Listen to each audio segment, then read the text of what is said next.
It's draft time. It's draft night. We are 1 hour away from the start of the first round, and we still have no idea who is picking in the top 5. Rumors have been swirling all day long that Tennessee, of all teams, is trying to get up to the third pick. We know that Arizona's been trying to trade that pick for months at this point. We still don't have an answer as to who it's going to go to. There's at least 4 teams that we know are interested. And that is where we stand with an hour to go, my friend. How are you? I'm good. I'm happy to be in the host city. This is exciting stuff. We're going to see the league get made in front of our eyes for the next 3 hours, which is one of the reasons that the draft is so exciting and interesting and wild and everything else. But yeah, we were sitting here finishing up positional ranking, and you were sitting across the room. Your buzz, and my phone would buzz, and your phone would buzz, and my phone would buzz. And both our phones are just saying wildly different shit about all different players. What did you see? What did you hear? No, I'm hearing something else for a different. No, same thing, different player. So, and we're not as well connected as a lot of people are, so their phones are going bananas right now. It is the time for them to be keeping up. But this is going to be fascinating. Yeah, this has got no end of storylines, and the only thing I can really say certainly is it's probably not going to go how you think it's going to go. No, even us who have heard some things that we're pretty sure on, we're not sure on 100% for anything. No. And I don't feel comfortable saying anything's 100%. No, I'm not even 100% on the first pick. I think most people assume it's Bryce Young. We do too, but they could very well come up, put in the card, and tip the whole apple cart over with pick 1. And I think that would be somewhat appropriate this year. It seems like that's the only thing we know is that chaos is coming. One thing we do know throughout the day, though, is that the offensive tackle run that I mentioned yesterday on Twitter might start even earlier than I thought it did. And the whole reason I mentioned it is because I thought it was going to start early. And once it goes, it's going to just burn. It's going to be like a fuse. Yeah, the panic, I think, behind the thinness of this offensive tackle class. If you need a tackle, you don't want to be the one, quote unquote, stuck with Asim Richards. And I say that as somebody who loves Asim Richards. But that's like the end of the cliff, and it gets stark after Asim. And some people might even argue before that. If you don't get one of the first 8 guys, and half the league needs guys, you're kind of screwed. So tackles are going to go early. They're going to go often within the first 3 rounds. Guys that in most classes maybe wouldn't go in the first 3 rounds are. And just to clarify, I do think Asim Richards could start a tackle in the NFL. I'm just saying, like, he's the last stop on the train. And it doesn't really matter who you pick as the last stop. Yeah. My last stop is slightly different, but it's in the same neighborhood. And that's the neighborhood that the league sees as well. They might not all agree on the rankings within, but they definitely see a plateau. We originally, the day before yesterday now, when I was headed down here on the plane, I put that tweet out. And I was really thinking like, oh man, if it starts at 8, this could happen. This could happen. Oh man, by the time we get to 15 or 16, we're going to be like almost flat out of tackles. It's going to be at least every other pick a tackle. And then it was, oh, well, what if it's 7? And then we were sitting here. What if it's 6? What if it's 6? And we were like, if the tackle run starts at 6, and then we were sitting here and somebody was like, so it might be 3. And we're like 3. If the tackle gets picked at 3, I don't think that's going to happen. But if it did, you can see the cascade is just getting pushed up earlier and earlier. And a lot of tackles are going to go in the first round. They're going to go off the board very quickly once the first one goes. And then at some point, somebody's going to say, okay, stop the madness. I'm not taking tackle 7 instead of cornerback 3. And they'll get back to some sort of regular. Will somebody not think of the 5 techniques? My God. Think of the 5 techniques. But it's going to be fascinating. We hope you all feel really well prepared for this draft, or as prepared as you want to feel. We've tried to put as much, I think we put more information out in a lot of ways this year than we have before. Apologize for the lateness of the ranking sheets. We had a little internet hiccup that we had to solve, but we did, and we're here and we're happy, and it's time to celebrate. This is a holiday for us. So This is really just the kickoff of the actual festivities. Like the feast is about to start. Speaking of feast, we will have to get dinner at some point tonight. We, in typical EJ and I fashion, we didn't eat today, so we definitely should. First things first, Ruben, that's a nice Bears jacket. I want you to know, I got this at a street market in San Diego last week. It's from 1992, and so my first vintage NFL gear that I've got is a nice little Bears jacket from the year after I was born, and it's still in great condition. They used to make stuff. I thought it was new. I literally thought it was like tag off new. It's really in nice, that kind of condition. So yeah, it's like $40. Oh hell yeah! Value up and down the board. Value at twice the price. Connor Sewell for 20 pounds. Thank you very much, Connor. Hey guys, very excited to actually join you from my house this year, at least for today. We'll be in Iceland for the last 2 days. Bootleg Nation on tour. I'm jealous. Iceland's a gorgeous country. I haven't been there in a few years, but I really want to go back. I was only there on a layover in Reykjavik. Yeah. And I only spending a day there, I was like, I have to go back for a week. It's an amazing country. But thank you, Connor. I appreciate you very much. I've already seen Australia in the chat. Feel free to drop your geographic location in the chat. We do that every year. It's a lot of fun. We, of course, are in KC. First time in the host city. First time really spending any functional time in KC for me. Same as you. I'd been here like on a layover. But yeah, I don't want to leave. No, it is a beautiful city. Everybody that we've run into has been very welcoming. They're excited to have the draft here. They're excited to meet all the people from out of town that are here for the draft. Just friendly, welcoming, beautiful. We had a great get together last night here in Kansas City at KC Beer Co. They took great care of us. About 25 bootleggers came out for that. We stayed well past closing, and then came home and wrote position rankings. So yeah, we're not running high on food or sleep, but we are here and ready to have a really good time. Yeah, I don't think we've gone to bed before 1 in a while. So that's this one you speak of. What is this? Well, 1 3 for you because you're insane. Kel for $5. Thank you, Kel. Year 4, I think, and I haven't missed a minute. Thank you for everything you've done over the years. That means, actually, if I recall correctly, Kel was there for the first one when we accidentally did all 7 rounds. When we goofed. Yeah. And now we kind of have to every year. Yeah, well, we sort of set the stage early. You can't go backwards. No. You're supposed to ramp slowly, not start with everything and then reduce. It doesn't work that way. The next one here right after. Max Robinson for $10. Thank you, Max. What's up, y'all? I want to get my question before old man Brett over here loses it again. What do you... God damn it. What do you guys think is realistic for New Orleans at 29 and 40? Package them to move up for somebody they love. I think it depends on who's on the board. I have to imagine edge is an option. Receivers got to be an option. Corner, if there's not a corner run, which I don't think there will be, if they have an outside shot of going up to get like either Deontay Banks or Joey Porter, he kind of fits exactly what they love to do. Yeah. Both of them do. If they trade up, I would imagine it's for one of those two. Or they're going to have their pick of pass rusher.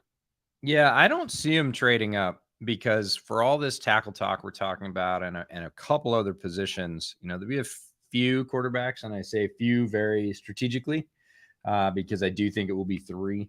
And then obviously the top 2 edges we think are going to go, the top 2 corners we think are going to go. So you start to do the math in your head, and for every extra tackle that gets pushed up the board, somebody's got to drop. And so teams like New Orleans, who are in the late 20s, can sort of sit there and let the draft come to them. So I think they'll do that. I think it would have to be someone pretty exceptional for them to say, we want less picks, because that team is not 1, 2, probably even 3 players away. And that would typically be a move that a team who was in that position, just thinking they're a few players away, would make for one real big difference maker, as opposed to New Orleans can sit and say, draft's going to come to us. We're going to get what we need, and we're going to get good value. See, the thing with the Saints, though, is they historically, regardless of their depth, do have a go get your guys policy under Loomis. Like they did that for who was the pass rusher they went up for with 2 firsts a couple years ago? They went up and got Olave. Yep. They very much like Well, it's the Eh, Ryan Pace school of drafting. That's where go he get your came guys. from, Yeah. and that's where he learned it. And boy, it catches up with you after a while. When you run out of picks. Yeah, you don't Yeah. you don't have any more picks. And nice. Oh, Solax in the chat. What's up, Ben? How are What's you? up? This should be fun. This is a celebration with friends for us. New, old folks like Cal who've been here since the first one. Folks we know who work in the biz and stop by. It's always fun. It feels like we love this setup because it feels like you're in the living room with us, and that's how it kind of feels to us mentally when we're doing this, especially the draft. It's just that kind of event, so we're pretty excited about it. By the way, if Ben's still here, buddy, I'm with you on Anthony Richardson, man. And I highly encourage all of you to go read Ben's work on AR and kind of explaining what he does well and how there's a lot of misconceptions about his game. He did a phenomenal work. I mean, Ben always does great work on the quarterbacks class, but he did very, very good work on Anthony Richardson and explaining why he's probably going to go top 4, maybe even top 3. Some of the best work you're going to read all year, especially about AR. Ivan Victor for $5. Thank you, Ivan. What the hell are the Steelers going to do tonight? If I had to bet on anything, it's see the tackle run developing and trying to either get ahead of it or get to the very front of the line. I don't think they want to be the 5th team to take a tackle. I think they want to be at least the 3rd team to take a tackle, which means they're going up. I just don't know how high they're going to have to go up. Yeah, they originally probably thought that they were going to get to set the run off a couple of weeks ago. Some of you might remember I put out a tweet that said Pittsburgh, or no, it was during one of our live streams, actually. I mentioned that Pittsburgh had talked to Chicago, that I knew that definitively, and I said it definitively, and whoa, that started a whole thing, which I didn't really think was news because as I found out in the aftermath of that, yes, they'd already talked to the team above them, and the team above them, and the team above them. They're looking at a range to go up and get a tackle. And they probably originally thought that they were going to be able to kick the tackle run off at like 8 originally. And they still might, but I'm not confident in that anymore. Think I'm confident in that, and I don't think they're confident in that. So to answer the question, they're probably going to trade up. They might have to try and trade up higher than they want, or be comfortable with the 3rd tackle, not the 1st tackle, and maybe even a pick earlier. They might have to go to 7. If they really want their guy, they could still stick at 8. 9 doesn't seem to be an option right now. Seems like Chicago's going to stick and pick if Jalen Carter is there. So I would just say up and for a tackle and leave it at that. Jared Cole for $5. Thank you, Jared. Happy draft day, gents. What position do y'all think will be the drafted today? My guess is OT. Again, right there with you. We could see as many as 7 offensive tackles go in the first round, which in no particular order would be Paris Johnson, Peter Skoronski, Broderick Jones, Anton Harrison, Darnell Wright, maybe. DeJuan Jones, and then probably Matthew Bergeron's next up there. Probably. And that's probably the last that we would get in the first round. But I think we could get 7. Which is a lot more than we thought at the beginning of this process. No, we would have said 4, 5, possibly 6, but 6 was like a crazy outside, and now 6 seems. If we didn't get 6, I would feel more surprised than if we maybe did get 7. Yeah. JJ for $10. Thank you, JJ. Merry draft day. I'm going to a draft party, so I wanted to say thank you for the content this season. Can't wait to come back and listen to this tonight after the draft. We'll have fun at the party, JJ. And please eat some food for us because I'm not totally sure we will get to it tonight. We'll get to it after the stream ends, but maybe not before that. Well, I don't know. I got to do the Chargers video, and then I got to do the NFL video, and then we have this thing where we keep saying, "Oh, we'll do it after draft season," and I said to Brett the other day, "You know that's a lie, right? We're not getting to it." And we keep now. The microcosm of that is these 3 days of the draft. We're like, "We'll do it tomorrow. We'll do it in the morning. Yeah, we'll go get like things to drink tomorrow morning." We're drinking water and coffee, and everybody's like, "What are you drinking?" We're like, "Water and coffee," because we didn't make it to the store. Yeah, no, we've been on tap water for 3 days now. So. Yeah. But it's good tap water. It's good. Actually, it's really good tap water. Speaking of Fapner for $2. Thank you, Fapner. Hey, Brett, I have $5. Have 2 of them. Thank you very much. There's 2 to rub together. I appreciate you, man. I appreciate you. I will say, by the way, that's a good little note. if you guys want to directly support the show, obviously super chats are amazing. We very much appreciate that. But if you want to support the show and you are in need of grooming products of any kind, I think honestly the best way to support the show is to support our sponsors so that they keep coming back, because Manscaped is ostensibly paying for this entire trip. They're paying for this entire production. And we would very much love for them to do that again. And so, if you guys are in the market for any sort of grooming product, whether it's body trimmers, whether it's beard trimmers, whether it's nose trimmers, cologne, shampoos, lotions, anything, and I mean boxers, anything, go check out the catalog at Manscaped. They have the most complete grooming catalog ever. All of it's very high quality. They just launched a beard trimmer, and that's the Beard Hedger. It's really, really amazing. It's got like 20 different distance settings from 0.5 millimeter down to 10 millimeters. It's got like a little scroll wheel. It's waterproof, super high powerful motor. They literally just launched it. So if you're in need of a good beard trimmer, please go check out manscaped.com. Every single purchase directly supports the show and convinces Manscaped to come back and keep paying for content like this, where we're doing, 20 hours of live streams for draft coverage. So if you want to support the show, please support our sponsors, and we would very much appreciate that. And we will have the best looking audience out there. Just saying. I can tell you're a dad. That's my kid over there. No. Backpack for $5. Hendon Hooker, the future 49. Oh, it's possible because I've seen it.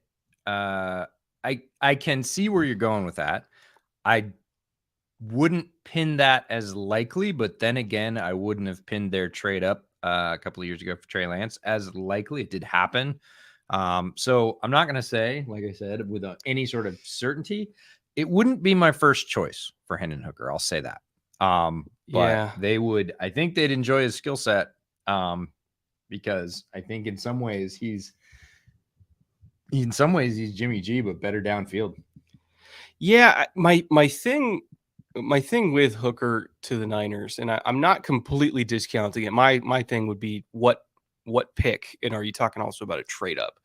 I don't think I would do a trade up scenario. I was assuming stick and pick. So yeah, I mean, if he gets to their first pick, which I think is like in the 70s or something, it's like 74. I could see that. If we're talking about trading up deep into the second round for it, no way. I'm not doing that. I mean, if we're talking about a stick and pick quarterback that I think I've talked about him all draft season, so I know the audience probably knows this is coming. Considering what Shanahan can do with a mobile quarterback in the run game, DTR in the third would make a lot of sense. I don't know if they're going to do it because there's a lot of running backs that Kyle Shanahan would love to draft and not use in that range. I think would be perfect. I wouldn't mind the DTR pick at all, and I could see several facets of DTR lining up with what San Francisco wants at quarterback. And I think it would be a good fit for DTR. That would be my best thing to say about that. There are, I think, after DTR, a few other quarterbacks that, given the sort of mesh between Brock Purdy and Trey Lance, which is they've picked both. Yeah. I think there are some sort of in the middle picks that they can make later on. Guys with mobility, guys with some of the traits they like to operate that scheme, which isn't, I don't want to say it's unique, but it is different than most other teams in what they ask the quarterback to do. Yeah. Therefore, they are interested in different quarterbacks typically, or see value in different quarterbacks than other teams do. So I could see it would be the first, but they would certainly be able to work with him either way because Shanahan's great with quarterbacks and he would adapt. And Hendon Hooker has a lot of gifts. Deadfire Griff for $5. Thank you, Deadfire. Greetings from Minnesota. I'm blaring y'all through the PA system at my work right now. Please don't get fired on my account. Please tell me you work at like a Lowe's. That would be amazing. Also, Lowe's, shout out if you want to sponsor us. Hey, babe. That's right. What's up? What's up, Big Blue? Let's go.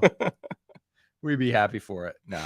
GPG 2017 for £5. Thank you, GPG. Hi, all the way from the UK. Love these streams last year and pumped to watch them this year. How many of your guys will Green Bay end up drafting? Oh, geez. At least 2. Always 2. At least 2, and usually high.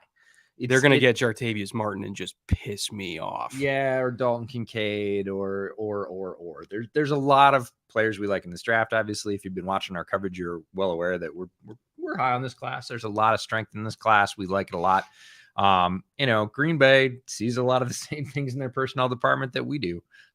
And hence they end up picking a lot of players that we like and sometimes up high. We were Christian Watson fans.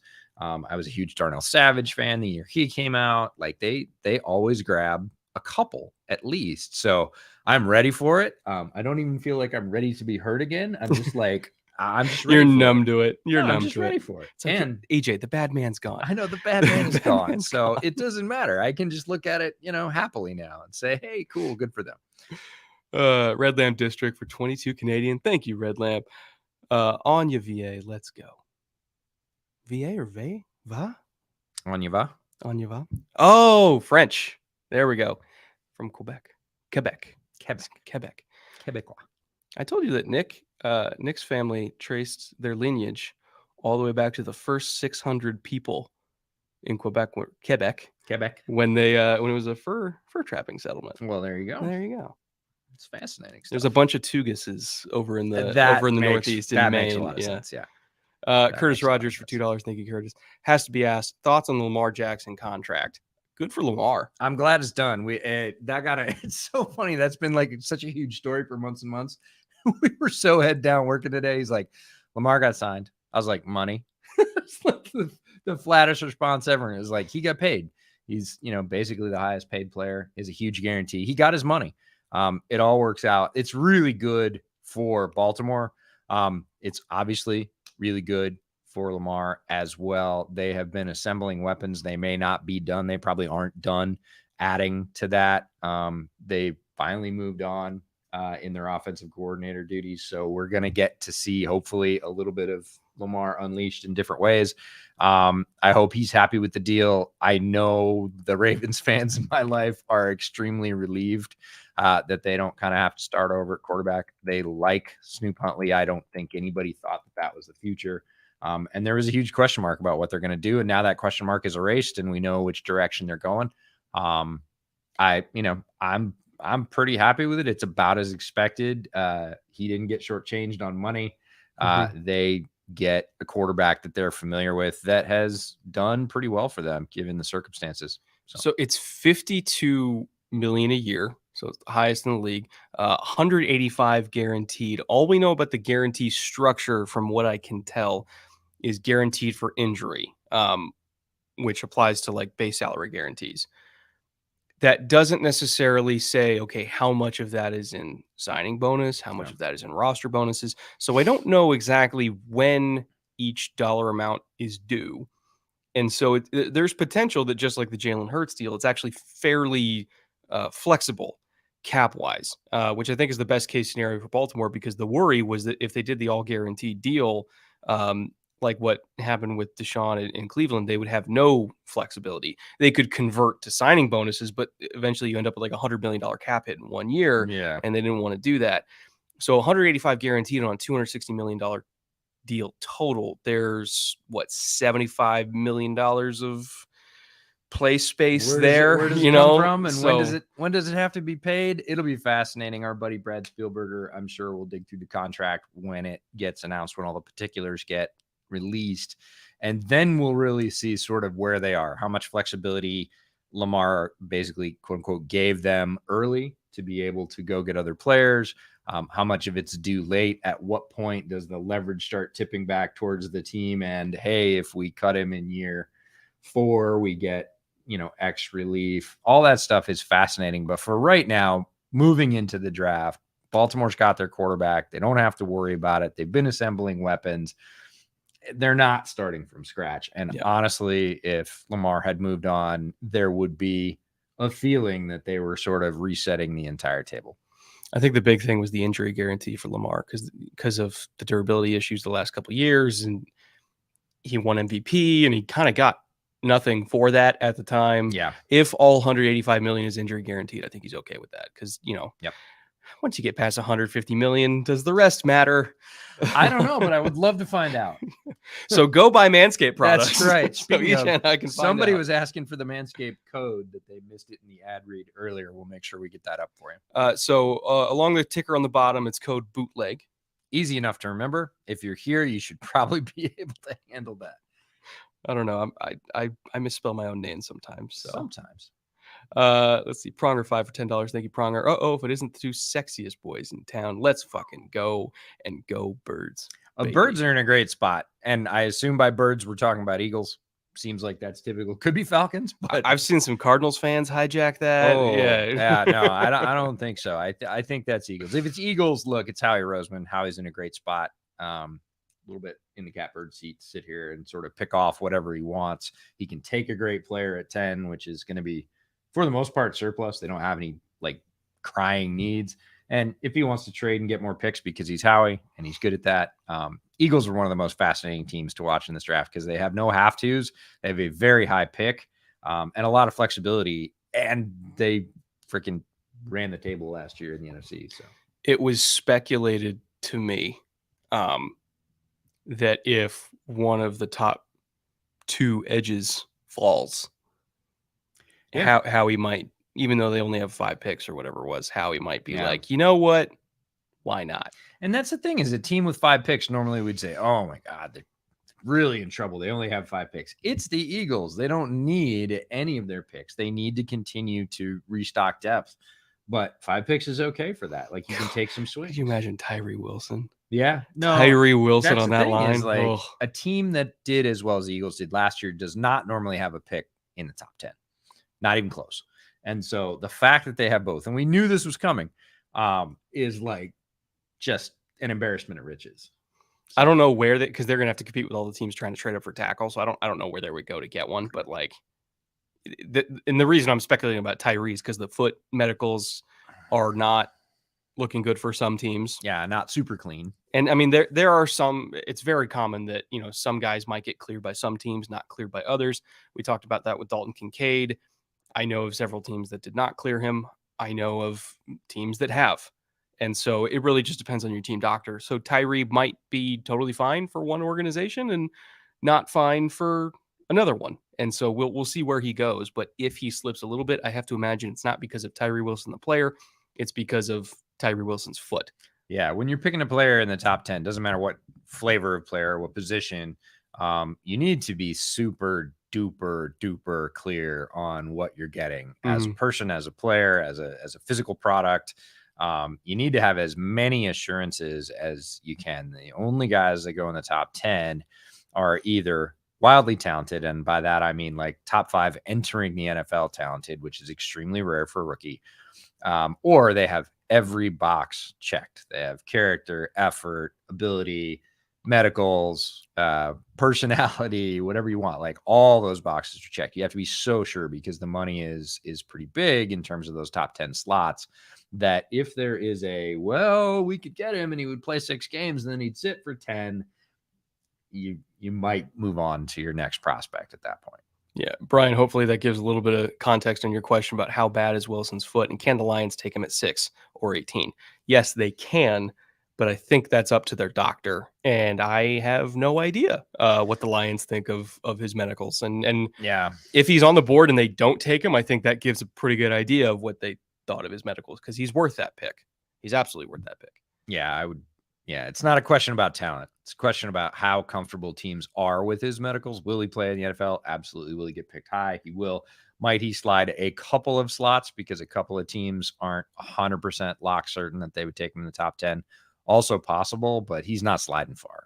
Let's not overreact. He's not going very far. Booster 45 for 10 pounds. Thank you, Booster. I think it's my 4th draft with Bootleg. It used to be Zachy on the YouTube, but changed my name recently. The resident Londoner Lions fan here again. Can't wait to see what Brad does tonight. I really want to see the Brad Holmes reactions, because every time he picks a player, it's like it's the best day of his life. He loves the draft. He's like the most amped up GM in the league. He's among people, He right? is. We too love the NFL draft. Lions are one of the teams, along with the Eagles, that I'm most excited to watch, both because of what they've done in the last 2 drafts since they changed their regime, because they have a lot of ammunition, and because that team is really close. It needs defense, but like they have been assembling a strong base of a young roster. They're not very many players away. They have a lot of picks. They have a lot of ammunition in this draft. And they are one of the teams that could turn the draft high up at 6 by doing any number of things, either picking one of the players we think they will, or selling that pick away to maybe somebody that wants to tackle. And then again, they have the flexibility because they have another pick later in the draft. So it's just a fascinating team in terms of a chess piece. I mentioned Eagles, and then I'm really fascinated by the Bears, but not so much on day one. The thing that fascinates me about the Bears is Ryan Poles did everything he could to clear the books, and he has 8 picks in the top 150.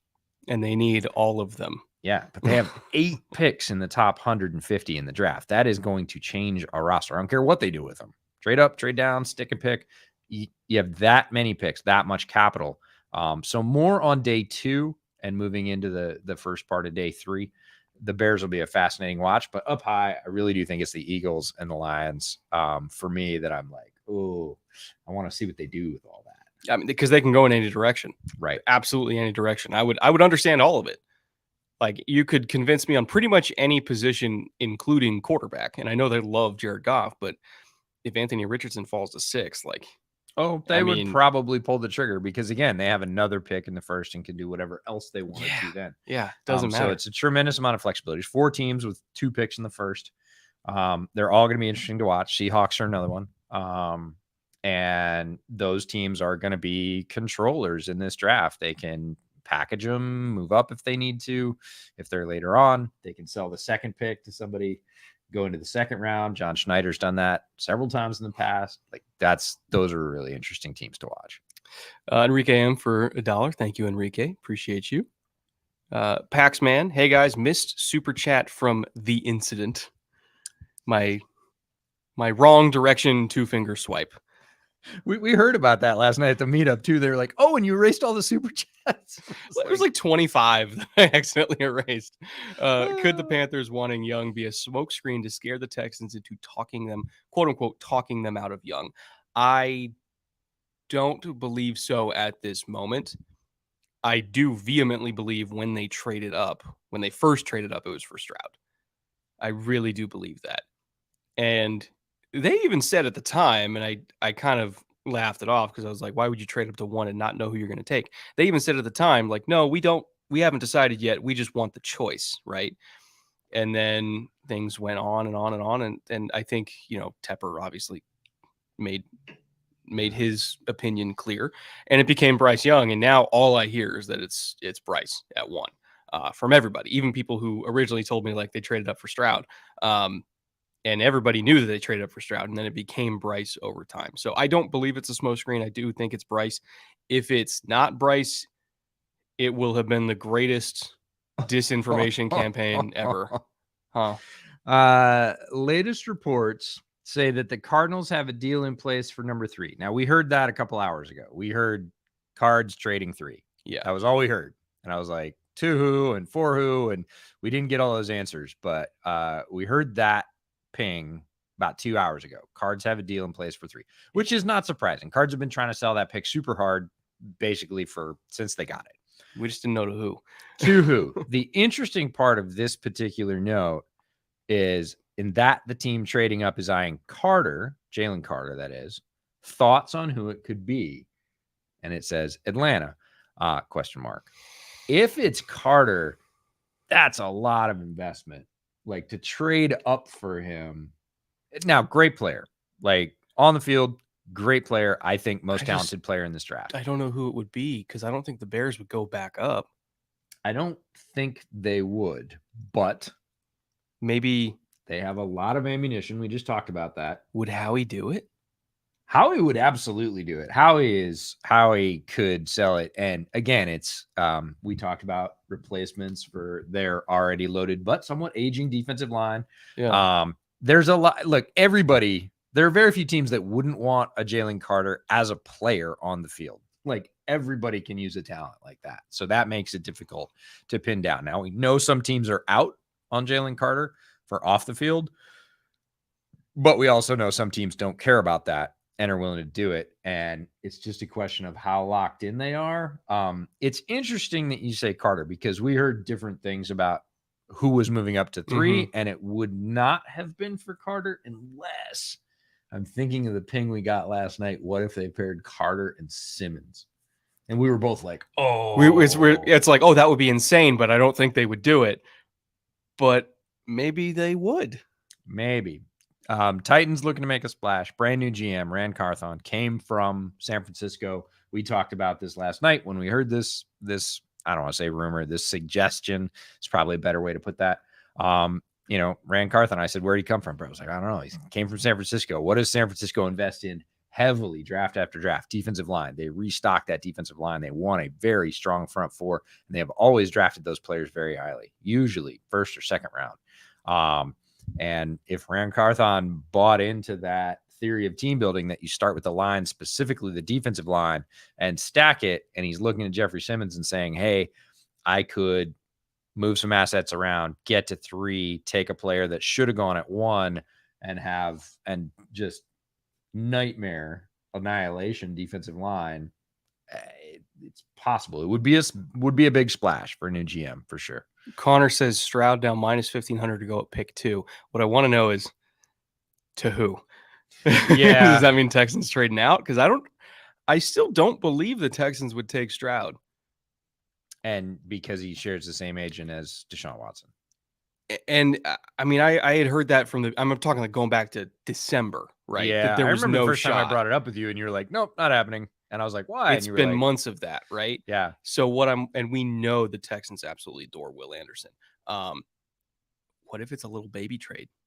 Oh, to 3? To 4. To 4. And that Indianapolis goes to 2. They get their quarterback. Texans go to 4. And still theoretically get Will there, if Cardinals are trading out of 3, because the Cardinals aren't going to take a quarterback, or they're not going to take. So then what happens to Richardson? Is it, if somebody's trading up and it is for Carter, that would be a fascinating top 3, because it would be it would be Bryce Young to the Panthers, which is chalky, then Stroud to Indianapolis in that particular scenario, with the Texans going to 4. Arizona sells its pick to Tennessee for Carter, and then you're sitting there at 4 for the Texans. They take Will Anderson. 5, and Stroud's still on the board. Or no, Richardson's still on the board. Richardson's still on the board at 5. Be still my beating heart. Oh, good times. We haven't even gotten to the draft yet. We're having a ton of fun. And we have just a few people watching. Yeah, almost 2,000. We're not even we haven't even started yet. We haven't even started yet. So welcome to everybody, new and old folks. If you've been here for 4, congratulations. If you've been here for 3 or 2, or this is your first, you just found Bootleg, from one of the other places that we collaborated with during the season, and you're here checking it out. This is our holiday, so welcome into our living room. Temporary living room, that is. Yeah, no, we don't own this living room. We're just borrowing it. Hen Dog back again, once again. How you doing, Henry? $10. Draft day is finally here. Yes, the day of the year is here. Indeed. It is a celebration for many, including us. Too Fast for You for $50. Thank you very much. Helping to go towards paying for this lovely establishment. So a few years ago, the Saints traded up pretty far for Davenport. Is there an edge they would make a massive trade to the top 10 for? I'd guess Tyree Wilson starts falling, again, based on the foot. Lions fan, by the way, hoping for a QB to stash at 18. Interesting. Tyree Wilson is like the poster child for Saints edge, right? Oh my God. Big, long, so powerful. Like, he's everything they love. And he's the best version of what they like. He's better than Davenport. Yeah, they've taken like super athletic projects, folks that are traits, and they have developed them quite well, but that's been their MO.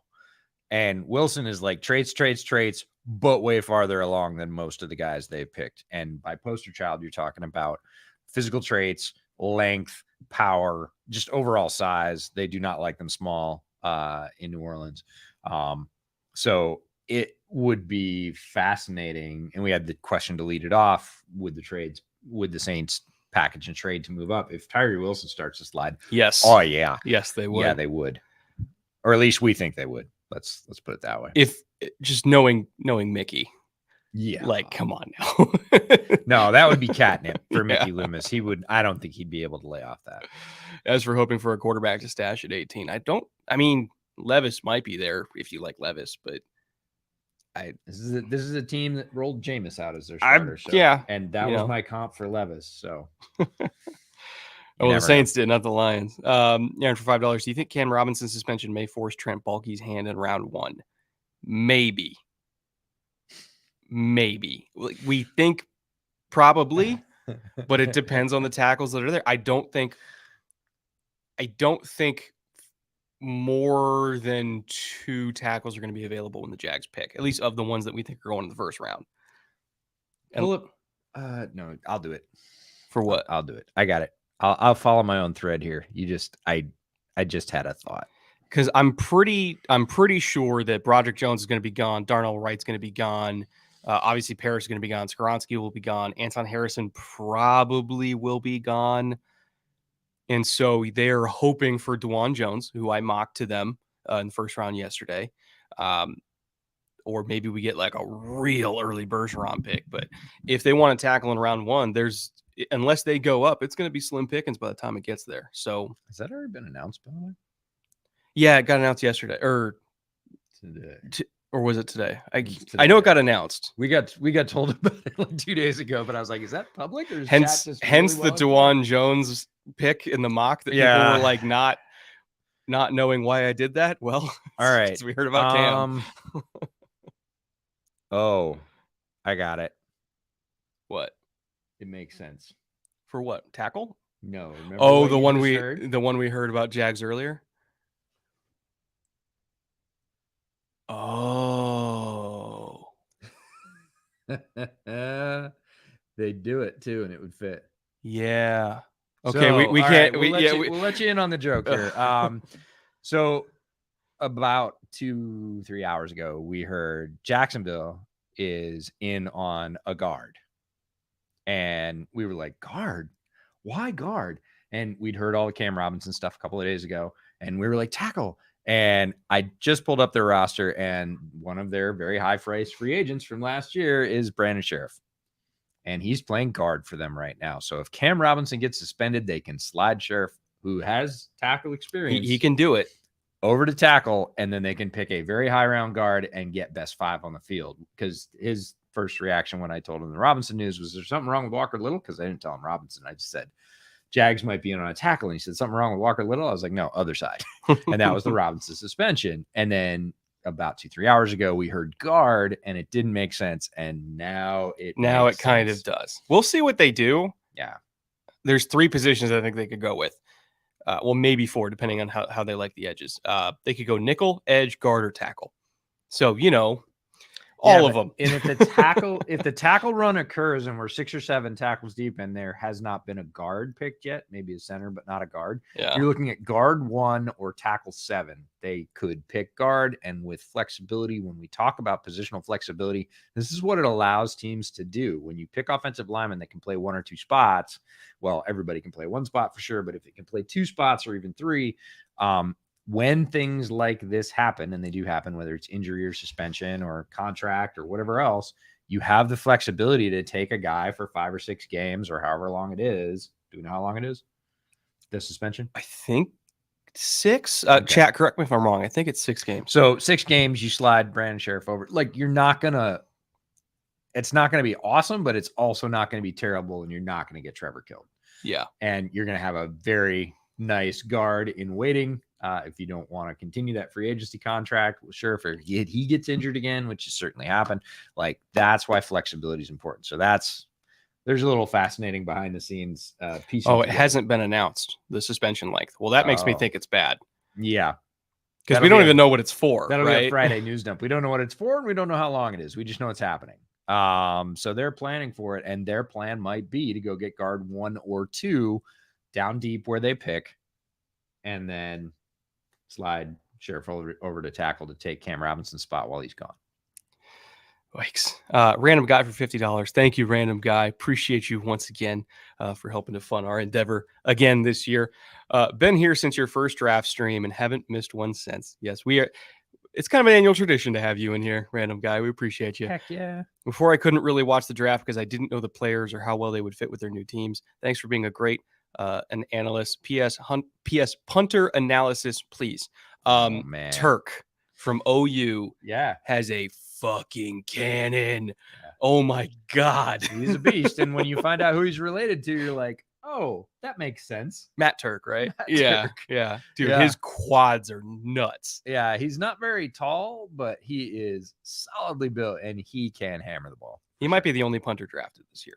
Yeah, it's not going to be like last year where you have 4 punters drafted. That was we thought it was kind of tongue in cheek when we were going to our first Shrine Bowl last year, and they're like, we have the top 2 punters in the draft. And we were like, whoop-de-doo. They were right though, and they did, and they were amazing. We got there and we listened to them. Most people have heard that story, and of course they went and they both had good seasons. Stonehouse set the NFL record. Yeah, as a rookie. They weren't kidding. For average punt distance. And it wasn't any kind of backhanded compliment that they didn't have talent at other spots, because they did very well at running back and tight end and even corner. But yeah, if you love punting, I don't know why, but if you love punting, this ain't the draft for you. Last year was your moment in the sun. Your all-time punter class. Yeah. Last time was your moment in the sun. Is Corey Trice this year's Stone or Bo? For me, probably, yeah. For you, yeah. It's just, he's a great player. You mocked him very early, and that's going to be what people remember. He's a really good player, and he will go by the time the 3rd round's over. I'm really confident in that. Unless there's a medical we don't know about. No, yeah. he will go, and he will be a good football player. And everybody say, hey, you were wrong. You didn't go in the 1st. You went in the 3rd. But he's still a solid player. Like, it's not really a miss to me. But also, considering how underwhelmed Brett is with Levis, should I place a bet he'll win MVP within 5 years? Ooh, if he ends up spicy, if he somehow falls like really far and he ends up on the Rams, yeah, do it. Yeah, 100%. Do it.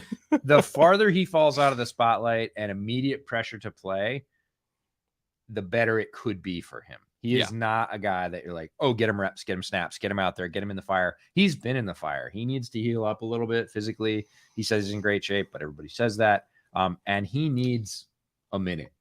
He needs some mental reps to get to the point where consistency comes in, because when he hits a rep that everything lines up on, it is beautiful. I want to be on record as saying Will Levis puts together beautiful downs occasionally, and it's breathtaking. You're like, that's a 1st-round talent, but it doesn't happen as many times as it needs to, or in a row, or in certain situations. And he needs to, if he can build that consistency into his game, you just might win that bet. And the farther he falls out of the spotlight, the more chance he has to do that sort of quietly and not have people be like, oh, he was a top 10 pick, he's got to play right now. And that would be disastrous for him. If there's one coach that can get him to where he needs to be, it's Sean McVay.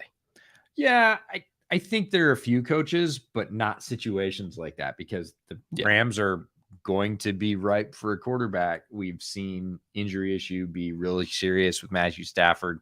I don't think he's got a lot of injury gas left in the tank. When he's healthy, he's great, but the health is a problem in Detroit. He took a beating. It kind of feels like a last ride. Yeah, it does. Yeah. And so you better have something on deck. I know they like Perk and whatever else, but Levis would be the kind of investment. And if you get a year to groom him, it could hit. Yeah. AJ Koo for $10. Thank you, AJ. Steelers going to trade up with the Lions for a tackle. Lions going to get a haul and get Deontay Banks, Mozzie Smith, and Jahmyr Gibbs. That is my hottest of takes. A lot of Lions fans would love that. I don't think it's that far out of the realm of possibility. It might be a hot take that all of those things happen. But the first part that you're basing that on is that the Steelers are going to trade up to get a tackle. We've been hearing that the whole time. They started at the lowest I heard they started was 10. And then they went 9, which was what I talked about when they had called the Bears. In the aftermath of that, I got told that they'd talk to Atlanta, which is not news. You call everybody in the range and see what the relative price is. They probably talked to 7. I'm not sure that they talked to 6. I don't think they ever thought they were going to have to go that high. And now, if they didn't do it before, they definitely did it today. Yeah, they did it today for sure. And they might want to kick it off. The Steelers might be, this is our guy. We don't want a tackle. We want this tackle. And if that's the case, and it's one of the guys that is presumptively going to go first or second off the tackle board, if it's Paris Johnson Jr., Broderick Jones, those are the top two presumptive tackles, unless you're in at Skoronski on tackle. I am, but I know a lot of teams aren't. If you want your guy, if you have a tag on one guy, you're probably going to have to go up to 6. If it's a separate, like if your tier 1 is one name, yeah. Which for some teams it probably is, right? Because everybody sees this tackle class way differently. Yeah, I know there's at least one team that had Darnell Wright as OT1, and I don't know if I would agree with that, but some teams see it that way, or at least one does. It's right? all about how it lines up with the strengths of your team, the strengths of your coaching staff, what you're willing to tolerate from a player. And I don't mean that bad stuff, just every player has strengths and areas that aren't as strong, and that can be on the field, off the field, doesn't matter. It's about fit, right? So it's a relationship, and you got to find somebody that can put up with your quirks. Nick Webb for $10. Give me a percent on the Raiders going offensive line at 7. Hope they don't just feel like corner is a bigger addition to this team. I know Sanjeet put out a tweet about Raiders being in between Paris and Skoronski. I would understand it because both of those guys can play guard as well. So for me, their biggest problem is on the interior. And with two guys that can play tackle or guard on either side of the line, if they're just trying to get their best 5, I don't even see it as, they're taking tackle. I just see it as they're taking offensive line, and they'll figure out the best 5 in camp and where they want to put everybody. That would make a lot of sense. And if they take either of those two guys, it doesn't mean that they're going to be playing right tackle. They could be playing either guard spot. As for feel like corner is a bigger addition to this team, I don't totally disagree. And I feel like Christian Gonzalez would be a wonderful Raider. Witherspoon would also be a wonderful Raider. They could go with either of those guys. I think it depends on how they see the corner class shaking out on day 2 versus the interior offensive line shaking out on day 2. I think there's going to be a lot of guys for both position groups available. This is the best interior class we've had in a very, very long time. So if they feel like they want to prioritize corner day 1, pick up IOL day 2, I could see that. Or if they have some really monster grades on, I don't know, Corey Trice in the second round, and so they want to solidify offensive line first and then get a corner on the back end, I can see that too. They're going to go in one of those 2 orders because I think those are the first 2 positions they hit. I just don't know which order they go. Yeah, Raiders are low-key fascinating because everybody is now talking about the movement above the Raiders, and the Raiders are the first team that we got to today about an hour ago in our sort of latest just mental back and forth, like, all right, let's work through it, let's see what we think is going to happen. And when we got to 7, we both went, whatever, like, could be this, could be that. We really don't have any idea. We worked really hard on 1 through 6, and neither one of us have a very strong feeling about 7. So yeah, Raiders are, by the time we get to the Raiders, I'm kind of throwing. Yeah, you got no idea. Yeah. Here we go. Cardinals tampering? What? Cardinals got caught tampering. What are we talking about here? Cardinals. Oh, sorry. Hold on. Hang on. Well, we get news on that. Jack Blaisdell for $20. Thank you, Jack. What up, Brett and EJ? I'm a big UConn football fan. I was wondering if you think any Huskies will get drafted this year. I heard corner Trey Wortham and linebacker Brandon is it Boyer or Bouye? I think it could go either way.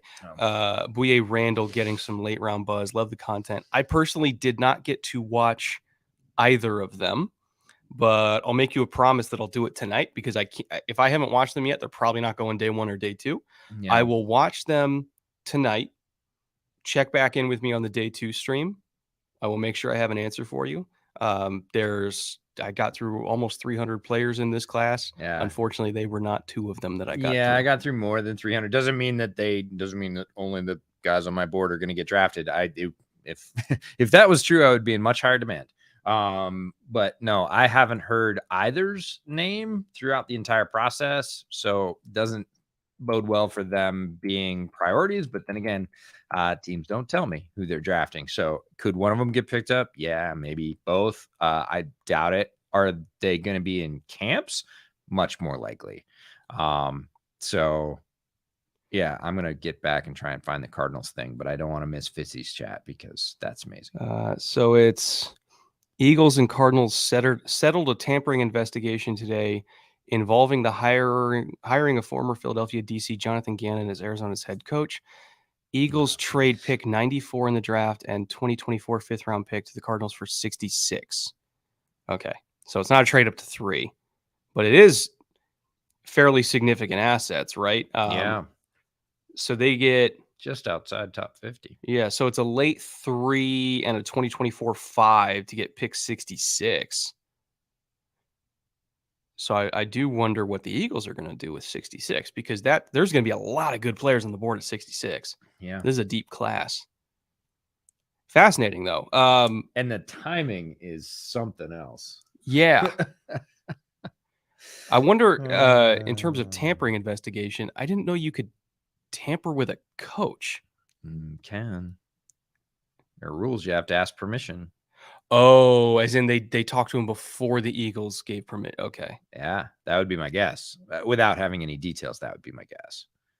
But what I had thought was that for a promotion, they can't deny the promotion, but you still need to ask. Okay. They're under contract. It's just That's true. That's true. Interesting. Okay. Well, good to know. Interesting. And they may have done something else that we won't find out about because the NFL doesn't have to be forthcoming about all that. But yeah. Also, in my brain, I'm like, well, doesn't everybody do that? Yeah, well, everybody does, but everybody doesn't get caught. And again, the pick compensation is fascinating and fairly significant. Yeah, and really Cardinals. Fitzy. I know. Fitzy, $100.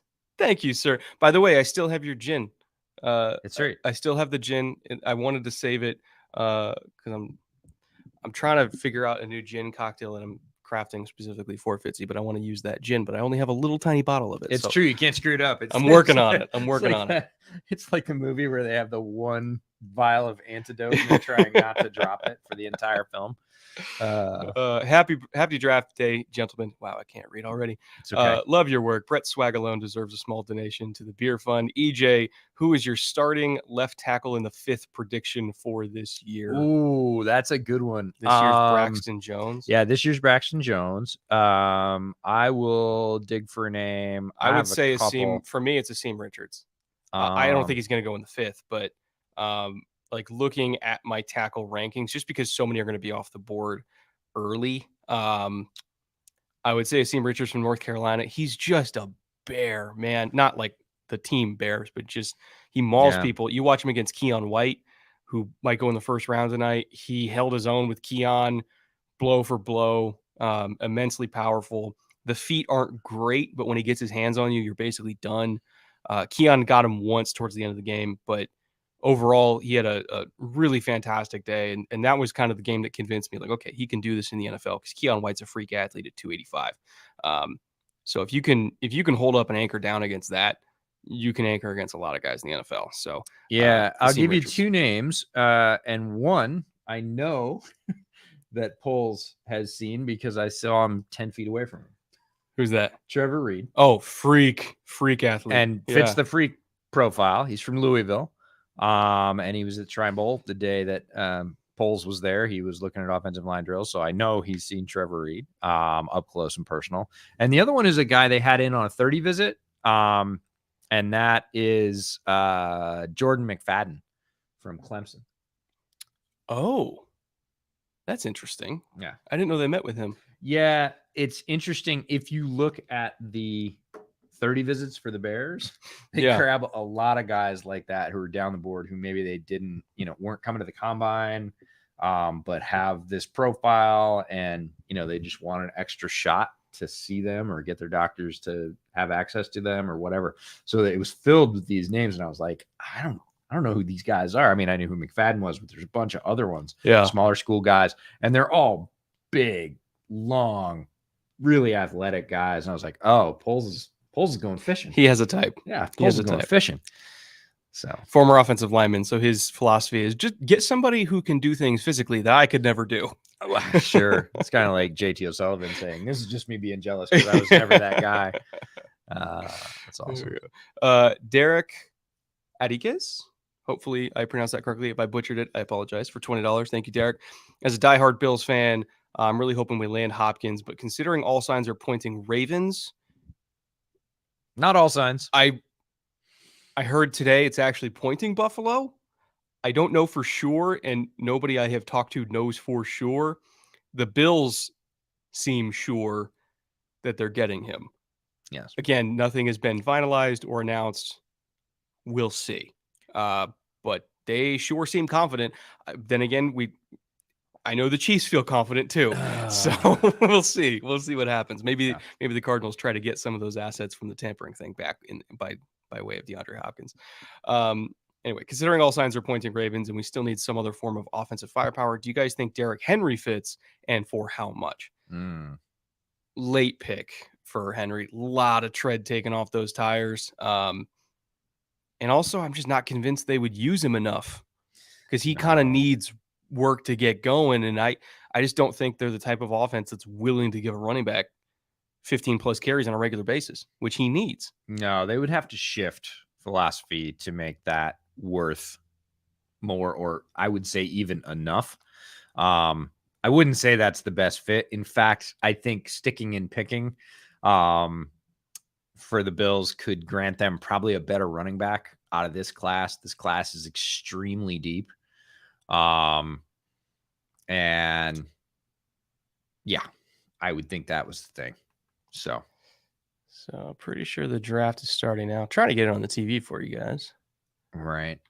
Here we go. This should work.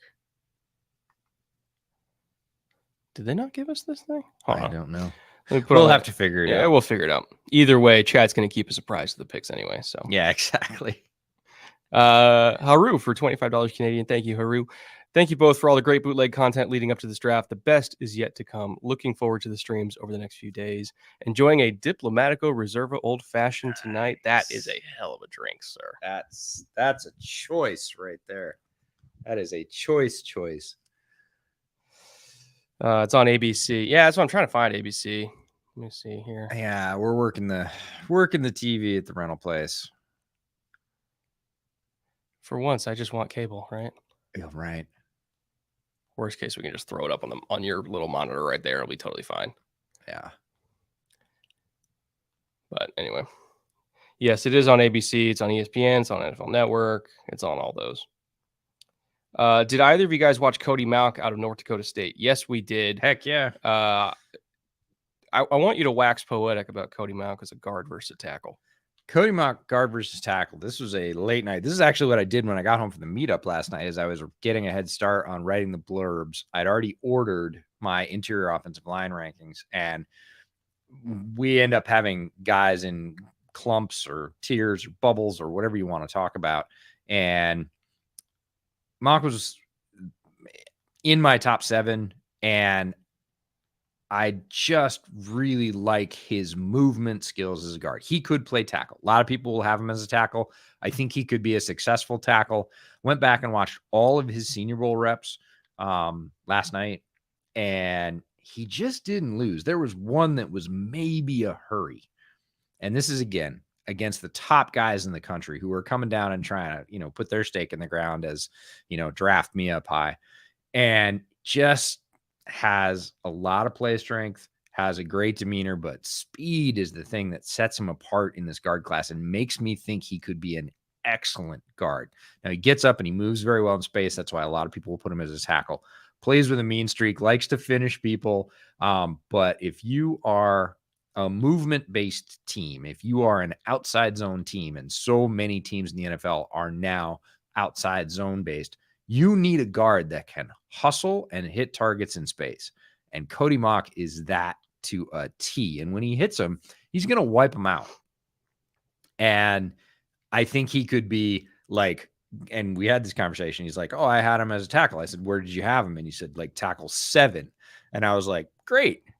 I have him as like guard 2 or 3. I'm trying to decide which. I think he ended up in my final rankings at guard 3, but the first guard for a movement-based team. And I think, again, if you can pick guard 3 or tackle 7, you pick guard 3. I really like Mock. And again, we just talked about it with the Jaguars. You have positional flexibility. If he starts as a guard and a tackle goes down and they're like, hey, Cody, you want to move? And he's like, yeah, sure, because that seems to be his attitude. He is not like, I'm a guard or I'm a tackle or I'm a left tackle. He has none of that. He even took snaps at center during the Senior Bowl. I don't think that's his best position, but he could be a great guard right now for a movement-based team. And if he needs to slide out to tackle, either because of how the roster shakes out, injuries, whatever else, he could do it. Love Cody Mock. Think he's a guard first, tackle second, but good at both. Well, good at tackle, great at guard.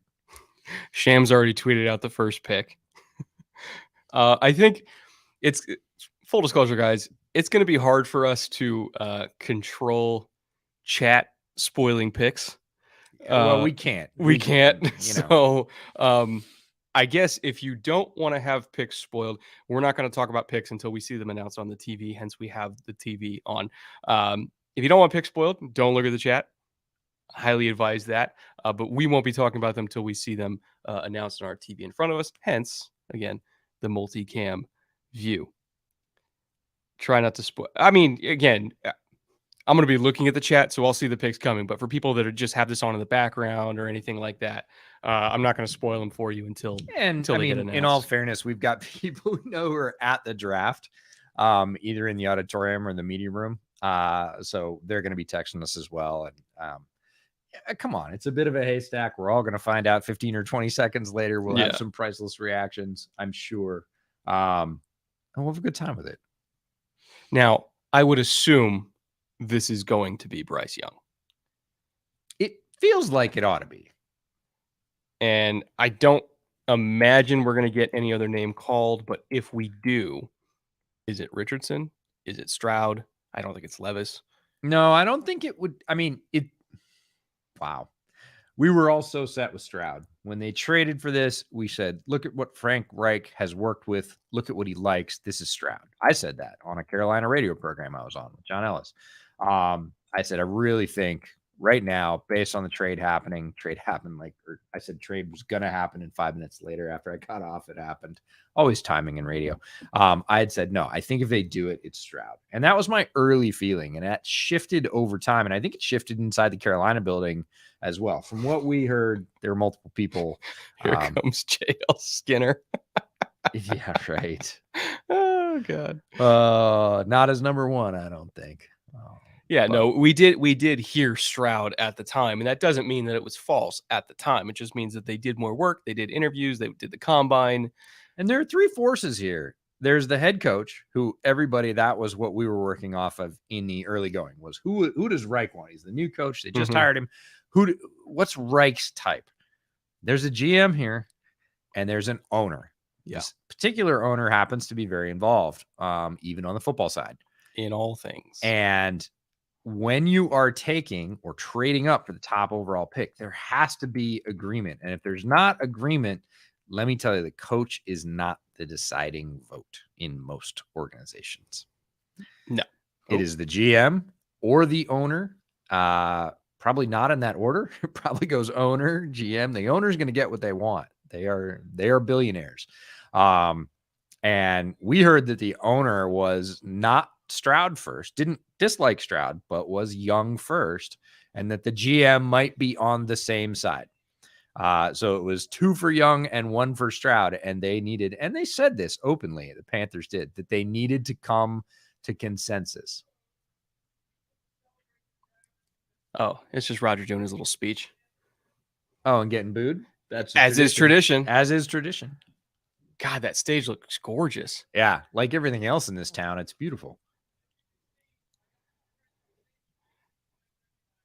So it's Eric Stone Street, and I don't is that the girl from SNL? I think it is. Oh, she's a Chiefs fan. How about that? She's maybe Kansas City. Don't know if she's Chiefs. Oh yeah, good point. Will Levis. Chat, I think chat's trying to fuck with me, saying Chat's Will drunk. Levis. Now, chat, if you guys also have the draft open on a side TV, please let us know how far behind we are. Yeah. Yeah, it is Heidi Gardner. Yeah, because I'm curious to see like how many minutes or seconds behind we are, which has always been an adventure. Is that Will Shields? That's Will Shields. Let's go. All right. Let's go. We will share Will Shields, longtime Chief, Hall of Famer, was at the Shrine Bowl. And I actually watched the second half of the Shrine Bowl standing with Will Shields, just chatting. And it was one of the most surreal experiences of my life. And this guy, I got a picture of it, and I have yet to receive that photo. But I know. I got to edit it. I got to make you look good. I just said, like 2 days ago, I was like, by the way, there's a guy. There's a guy Patty you know Mahomes in KC with the Lombardi. Well, Travis looks healthy. Yeah, I was gonna say. We were on the stream the other day, and it was chat was talking about how Travis was on New Heights and talking about all the surgeries he's had. Yeah, and as of 5 years ago, he was already at 8, and he's had several more since then. I have no idea how he's still as ridiculously athletic as he is. Yeah. No, this is a great time for Kansas City. It's a great moment. It's really cool. Everything looks amazing. Obviously, their team's on top. It's not always the case for the NFL draft when it comes to town that your team's doing really well, but it's this confluence of football in Kansas City right now between the Chiefs being amazing, the city being completely hyped, the draft being here. And yeah, it's this is good times for KC. It's really cool to be here for all that. Carolina Panthers are on the clock to timestamp it at 7:11 CST. Okay, yeah, so we're not that far behind. Yeah, we're doing all right. We're doing all right, Chad. We're doing the best we can. We're doing the best we can. So. I will say this setup is still working a lot better than it has in past years, so we're doing all right. Oh, you had to say it. For now. For now. Just wait. Camera's going to overheat. Camera's going to overheat at some point. Good God. What network are you guys watching on? We're on the ESPN feed. Well, technically, we're on a stream of the ESPN feed. All right, Carolina Panthers are on the clock. That might be what they were just talking about. If that's okay, so we're a minute behind. Yeah. Yeah. Current counter says 9:47 for us. So I don't know what chat says, but yeah. There's no way the Panthers took Will Levis. I will eat a shoe if the Panthers take Will Levis here. That's pretty damn cool to see Will Shields on stage. Yeah, completely surreal experience. Will is a fantastic gentleman. Having spent 45 minutes with him talking football on the sideline, which again is a sort of pinch yourself. Never thought that would be happening. Really, really interesting guy. My favorite Will Shields story was he was standing there on the sideline and a bunch of offensive linemen were kind of warming up, talking about technique as they do in between series. And he was looking at him like very intently. And I looked at him and I said, "Can you ever turn it off?" And he said, "What?" And I said, "Can you ever turn it off?" And he said, "What are you talking about?" And I said, "Can you ever just watch football, watch a pass set and offensive linemen do whatever they do and not be like, oh, hey, young buck." Like, he's like, no, you can't. He said, "I say less about it these days. I don't try and go like, inject wisdom. I if they ask, I'll tell them, but no, it happens automatically in my brain." And I was like, I bet it does. Panthers draft Wembayana. Oh man. Oh, now they're just showing Bryce Young highlights. So I want to talk about Bryce Young, and I know we should. A lot of the people that have followed the show all of draft season know this by now, but for those of you who are new here, I have been following and watching Bryce since he was a teenager, when he was a junior. Not in a stalking way. Not in a stalking way, but he went to my alma mater, high school, Mater Dei. He transferred in as a junior. I knew the staff, and they were so ecstatic to get him. And he was so prolific that even his own coach at, I think it's Central Catholic, I think is the school he's at in Pasadena. Even his own coach was like, "You're too good. You need to go to Mater Dei." Yeah. Right. You need a bigger stage. You need a bigger stage. You need the exposure. And then, Elite 11, all that kind of stuff. And every school in the entire country wanted him. And he's been that guy from the time he was a teenager, and handling that kind of pressure at a program like Mater Dei, which year in, year out is seen as, if not a top 2, a top 1 program in the nation. They go out and they play the best teams in Texas and they fucking steamroll them. Like they played Allen, Kyler Murray's school. Yep. And destroyed them, and Bosco goes out there and they played Bishop Gorman and they beat everybody. And because the Trinity League is the SEC of high school football, every coach in the country will tell you that, and he dominated it, and he was unassailable. Went to Alabama, won a Heisman, and all he's ever done is be an amazing quarterback. Yep. Even though he hasn't grown an inch since high school, it has never slowed him down. It has never impeded him. I really think he's a special player. And, do I think he's going to be an elite quarterback in the NFL? I don't know. But I have yet to bet against him, and I've never been wrong. And I think he's absolutely worthy of this pick. So all those things you said about Bryce are true. Chat's in on Tom Grossi as the number 1 pick, not wide receiver. Hey, sneaky athletic. Shout out to the Grossi posse. Tom's been very kind to us as a podcast. Had me on GPS with Ian Perna in draft season. We love Tom. Happy to see him getting some airtime. Great guy. Miss Super Chat, what's the absolute limit of Stroud's fall? Would you consider 4 a fall? I don't know if I would, but I don't think he goes past the Colts. No, I don't think so either. And after that, it's going to be a sale, right? If he slides to that point, it's just going to be a sale because there are multiple teams. We talk about offensive tackle, but of course there are teams that need quarterback. There are always teams that need quarterback. And if ostensibly the second best quarterback in the draft and not by much falls to 5, it's game on. Like it's just open business at that point. Over under on Brett mentioning he went to Mater Dei at 3.5 over the next 3 days. Take the over.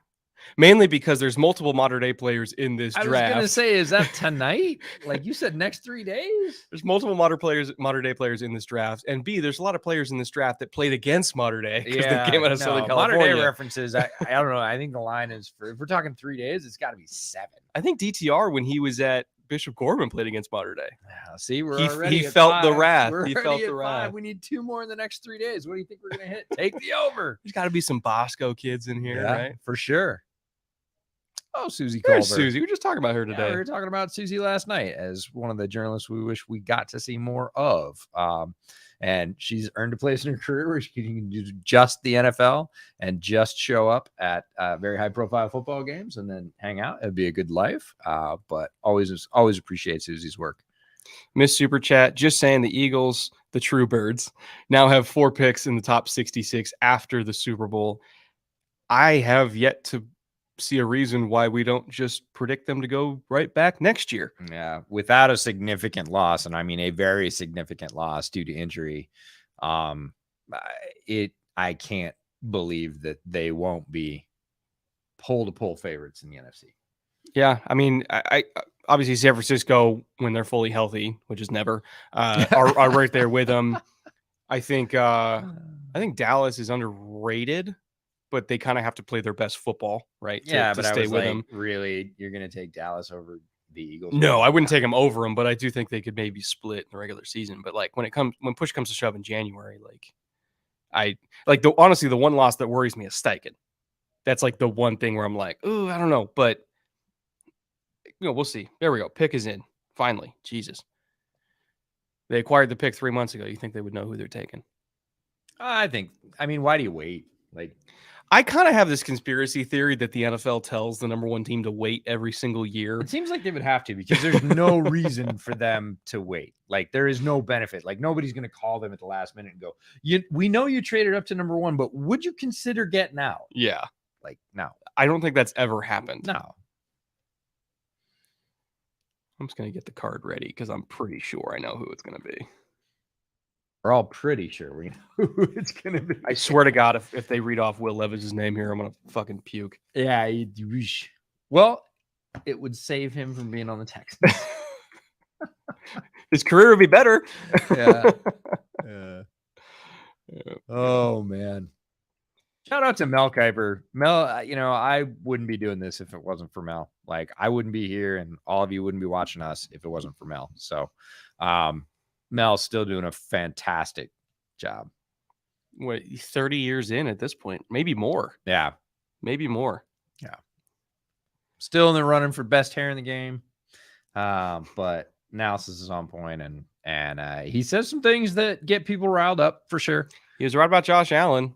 He had Josh Allen number one the year Allen came out, Yep. said he was one of the best quarterback prospects he'd ever seen. We all laughed at him, and he was right. Yeah, he was absolutely right. No, just a big shout out to an absolute legend, and it's absolutely true. I wouldn't be doing this work if he was the only one when he started that was doing it publicly. There were people that do it privately, but he was the first one to bring it mainstream. So, all right, Raj coming up with the card.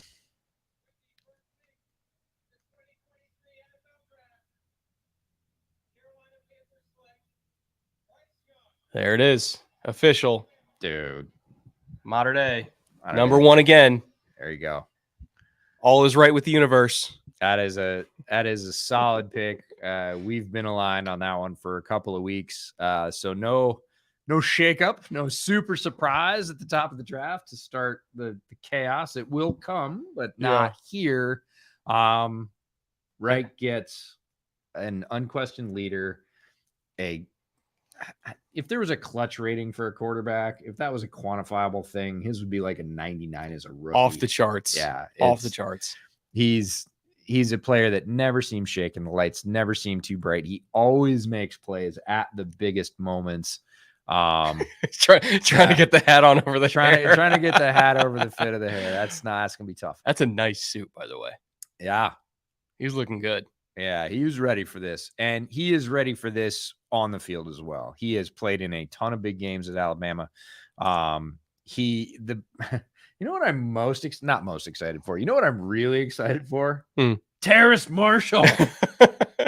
Finally. Terrace Marshall's going to have a quarterback that can reliably get him the ball and understands what to do with a big, fast wide receiver because he's seen plenty of those at Alabama.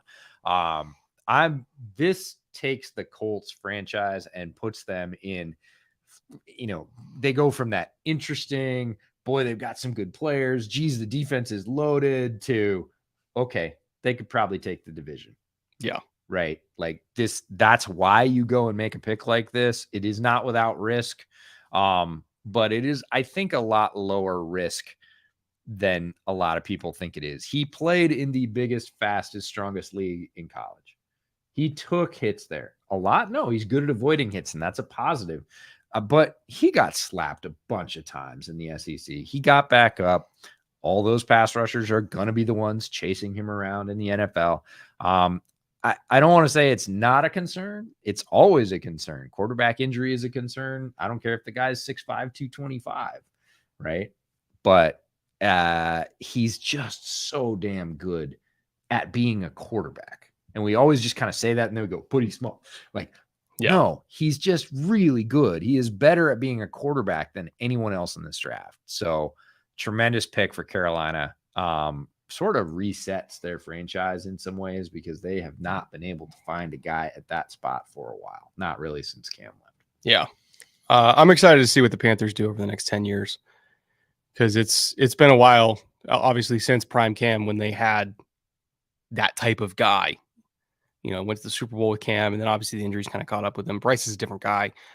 Even though he's not as big as Cam, I think that oddly enough, he might be less susceptible to injury than Cam because he's not going to go on all these crazy design runs that he's not going to lead with his shoulder. Yes, that's for sure. Yes.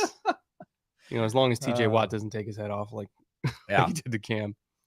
Got to get him to slide occasionally. Yeah. He loves to sort of dive for extra yards, and he won't do that more than once or twice.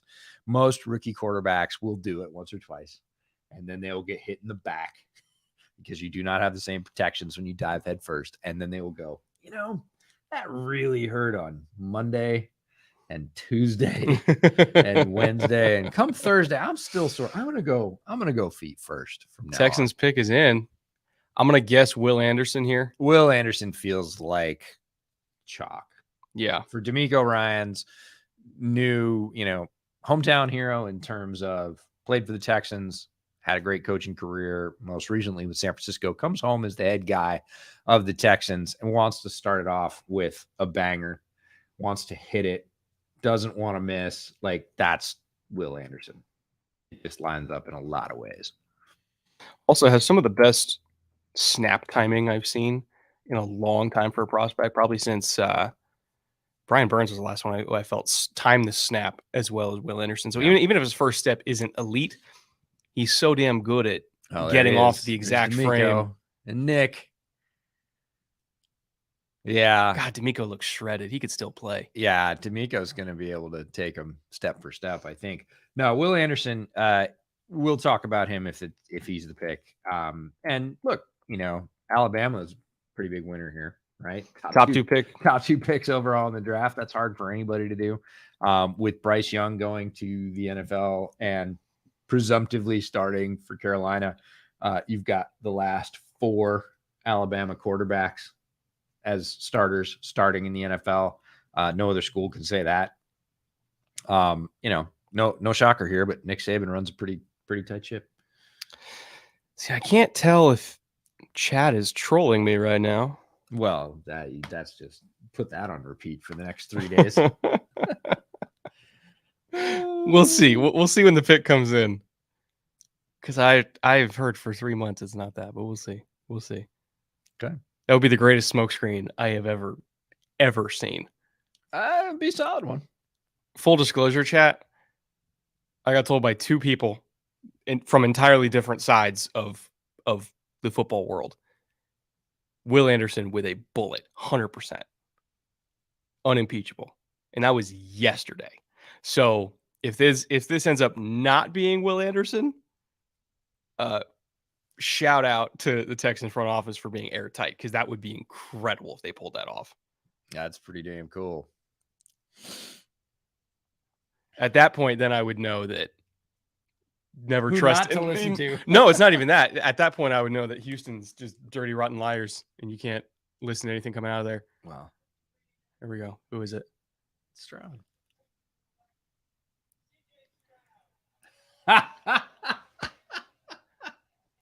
Oh, I got some text messages to send, chat.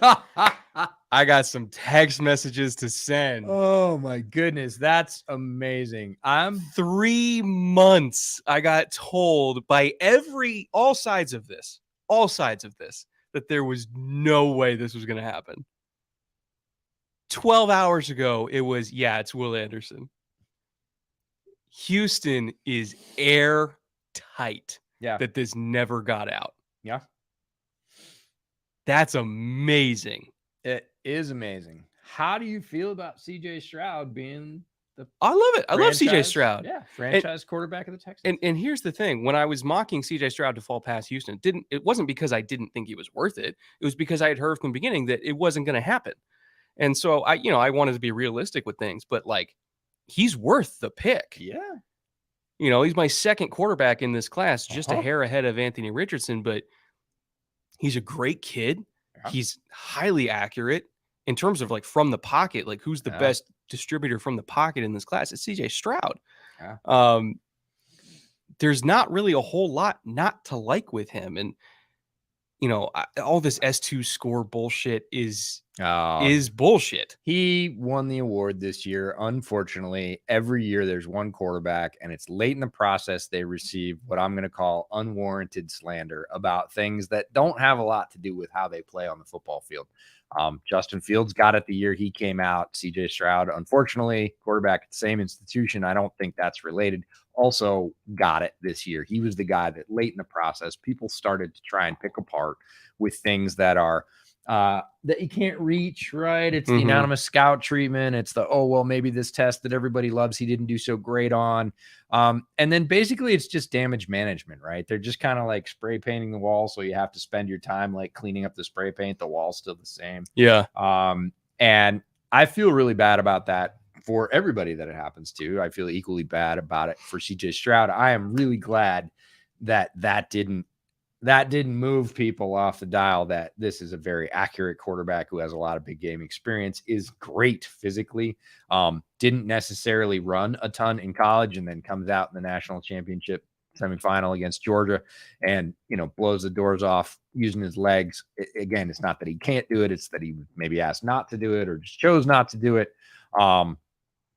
He is going to have to navigate some muddier pockets with the Texans than he did with Ohio State. Well, I don't know. Their tackle duo is really good. The interior, Green is still, he's coming along. Yeah. The interior could use some work. Tackle duo, I thought was totally fine. But, luckily for Houston, if they want interior depth to provide some competition, this is the draft to get it. Absolutely. There are plenty of players they can go get. Needs to be said and remembered that, the top pick is not a team's only pick.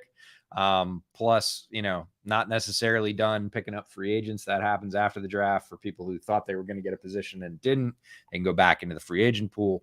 But CJ Stroud is a definitive kind of pick for direction for a team, charting a new one after moving on from their coach as over the past couple of years. Feels like D'Amico back in charge of football operations, a real quarterback at the helm. Yeah. Houston feels like a serious football team again. It feels like the adults are back in charge. Yeah. 100%. Right. And there was a sea change, when Lovey got Jack fired because Jack couldn't help himself, and he started getting involved in the football side of things again. And Lovey said, "Get the fuck out." And Cal listened to him. Cal said, "Okay," and he got him out. Yeah, that was the best thing Lovey ever did for Houston, and I love Lovey. But not the best thing he ever did for Chicago. No, the best thing he ever did for Chicago was win for Houston. But I will say, it feels like the adults are back in charge, and I don't think this pick would have been made under the old regime. No. And I do want to credit David Mulugeta, CJ Stroud's agent, for, clearly they were working with D'Amico in this new regime. What's Adam saying? Yeah, Adam looks like they're trading the pick. This is Cardinals on the clock at 3.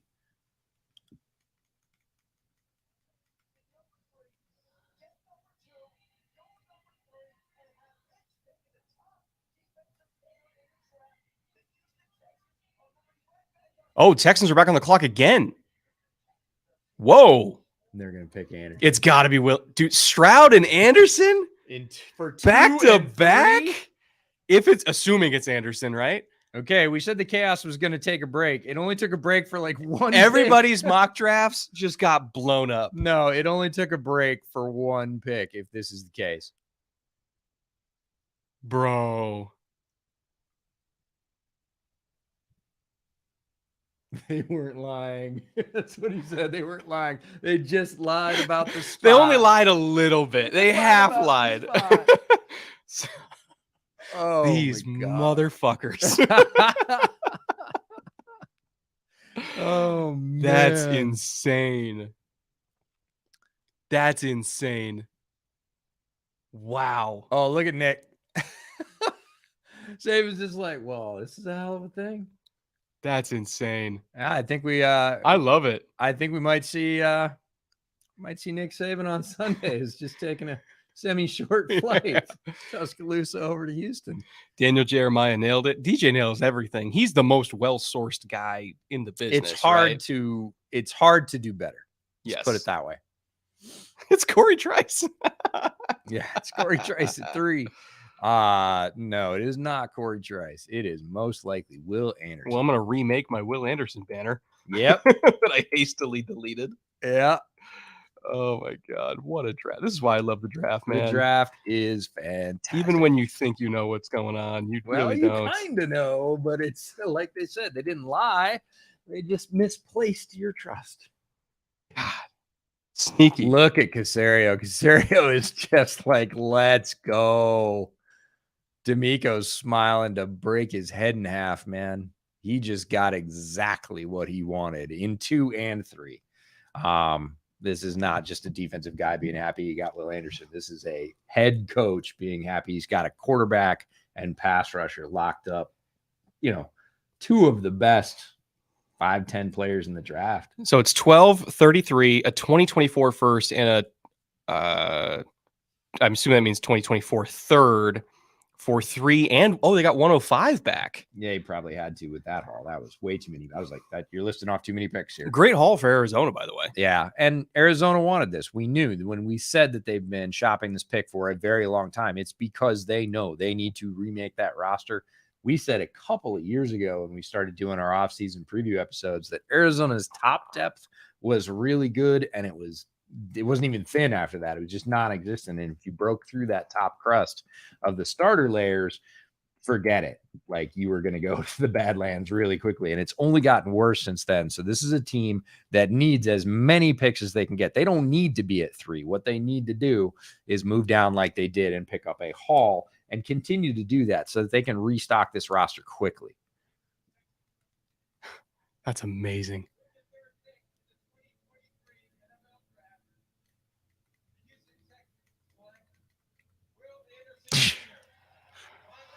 Nick Caserio. Unreal. I love you. I'm naming my firstborn son D'Amico, by the way. Absolutely. That's amazing.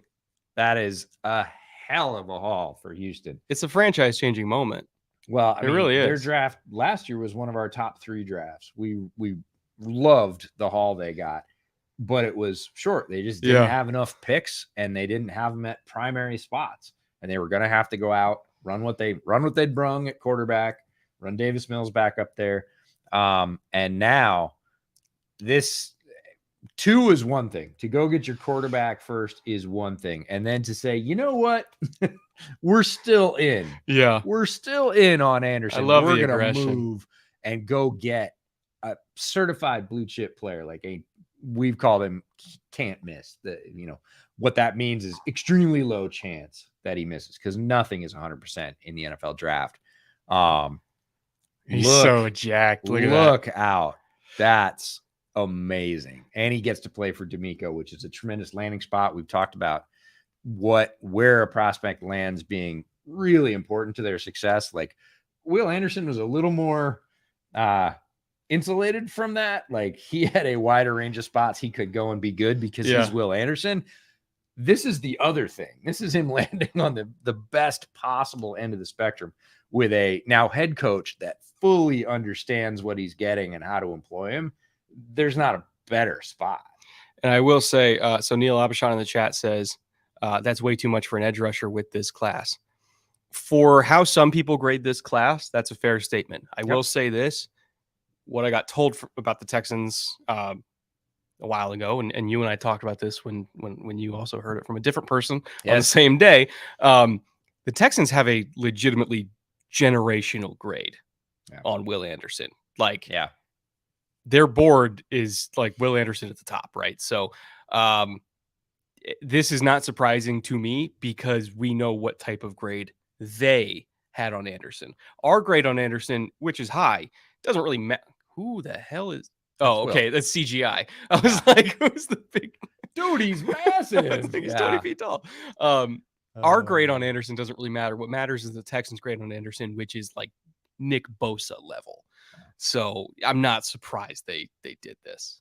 Yeah, this is tremendous. When you say franchise changing, it really is. If you're talking about that level of player, we'll see if DJ Stroud succeeds. He's got all the tools, and I think he's going to have plenty of support. The offense we were talking about, if they got a quarterback, we weren't necessarily talking about this quarterback, but we said if they do get a quarterback, you're looking at Dameon Pierce, who we loved at running back. They've got weapons. They needed somebody to pull the trigger. They have CJ Stroud. And then Will Anderson, like, the chances he busts are much, much lower. And you're looking at a move that takes Houston. We said with the pick before this that Houston seemed like a serious football team again. With the addition of Will Anderson, they could make some waves, man. That's a whole nother thing. And it kind of doesn't matter who they play next year. They are going to steal some games off some top teams. Oh, for sure. They're too talented now not to. Yeah. And they're not done yet. And we got Mechie coming back. Did you see the picture of Mechie, by the way? Dude, don't talk to me about Mechie. No, I'm just so he posted a picture 2 days ago. The first picture that was released of him since cancer treatment and everything like that. He is shredded. Dude, he's ready to go. Outside, nobody knew that John Mechie receiver from Alabama who was picked by the Texans last year, was going to be diagnosed with cancer. He went through treatment. He's going to be back this year. And I was, before that, just rating him on the field. I had Mechie higher than most anybody I knew, including you. And we had lots of discussions about this. So don't shine Mechie up to me. I was Mechie all the way. I'm extremely glad that he looks healthy, that he looks like he's going to be back to playing football. And I can't wait to see what a guy like CJ Stroud can unlock in John Mechie's game. Yeah, I think the receiving core isn't as bad as people make it out to be. They still need more guys, but it's not. Yeah, and they can get them in this draft. I mean, there's a lot of weapons they could go get in the later rounds. Yeah. I'm thinking of guys like, Jaden Reed's going to be available down there. And you add return versatility and like the ability to just throw guys at defenses out of the slot and say, go ahead, make your choice. You can't cover them all. And CJ Stroud is the kind of quarterback that can hit the one that's open no matter which one it is. Mims? I would love Mims, but I was thinking a little bit later. I think. Yeah. I mean, if you're just saying Mims or Reed, just because I have a higher grade on Mims. Yeah. But the Colts pick is in, and I'm waiting Ballard to see who this very is. relaxed. So, I think there's only really one choice. I would assume it's Anthony Richardson. Maybe we'll get a wild Will Levis picker. I know DJ put Levis. DJ put Levis, which is what scares me. Did he? Well, maybe he had sources like your Texan sources. I'm not saying Will Levis will not and cannot be successful. No. I'm saying based on the information we have pre-draft, I personally would take Anthony Richardson. I'm not going to call Will Levis a bust. No. Because that would be dumb. And unfair. And also, here we go.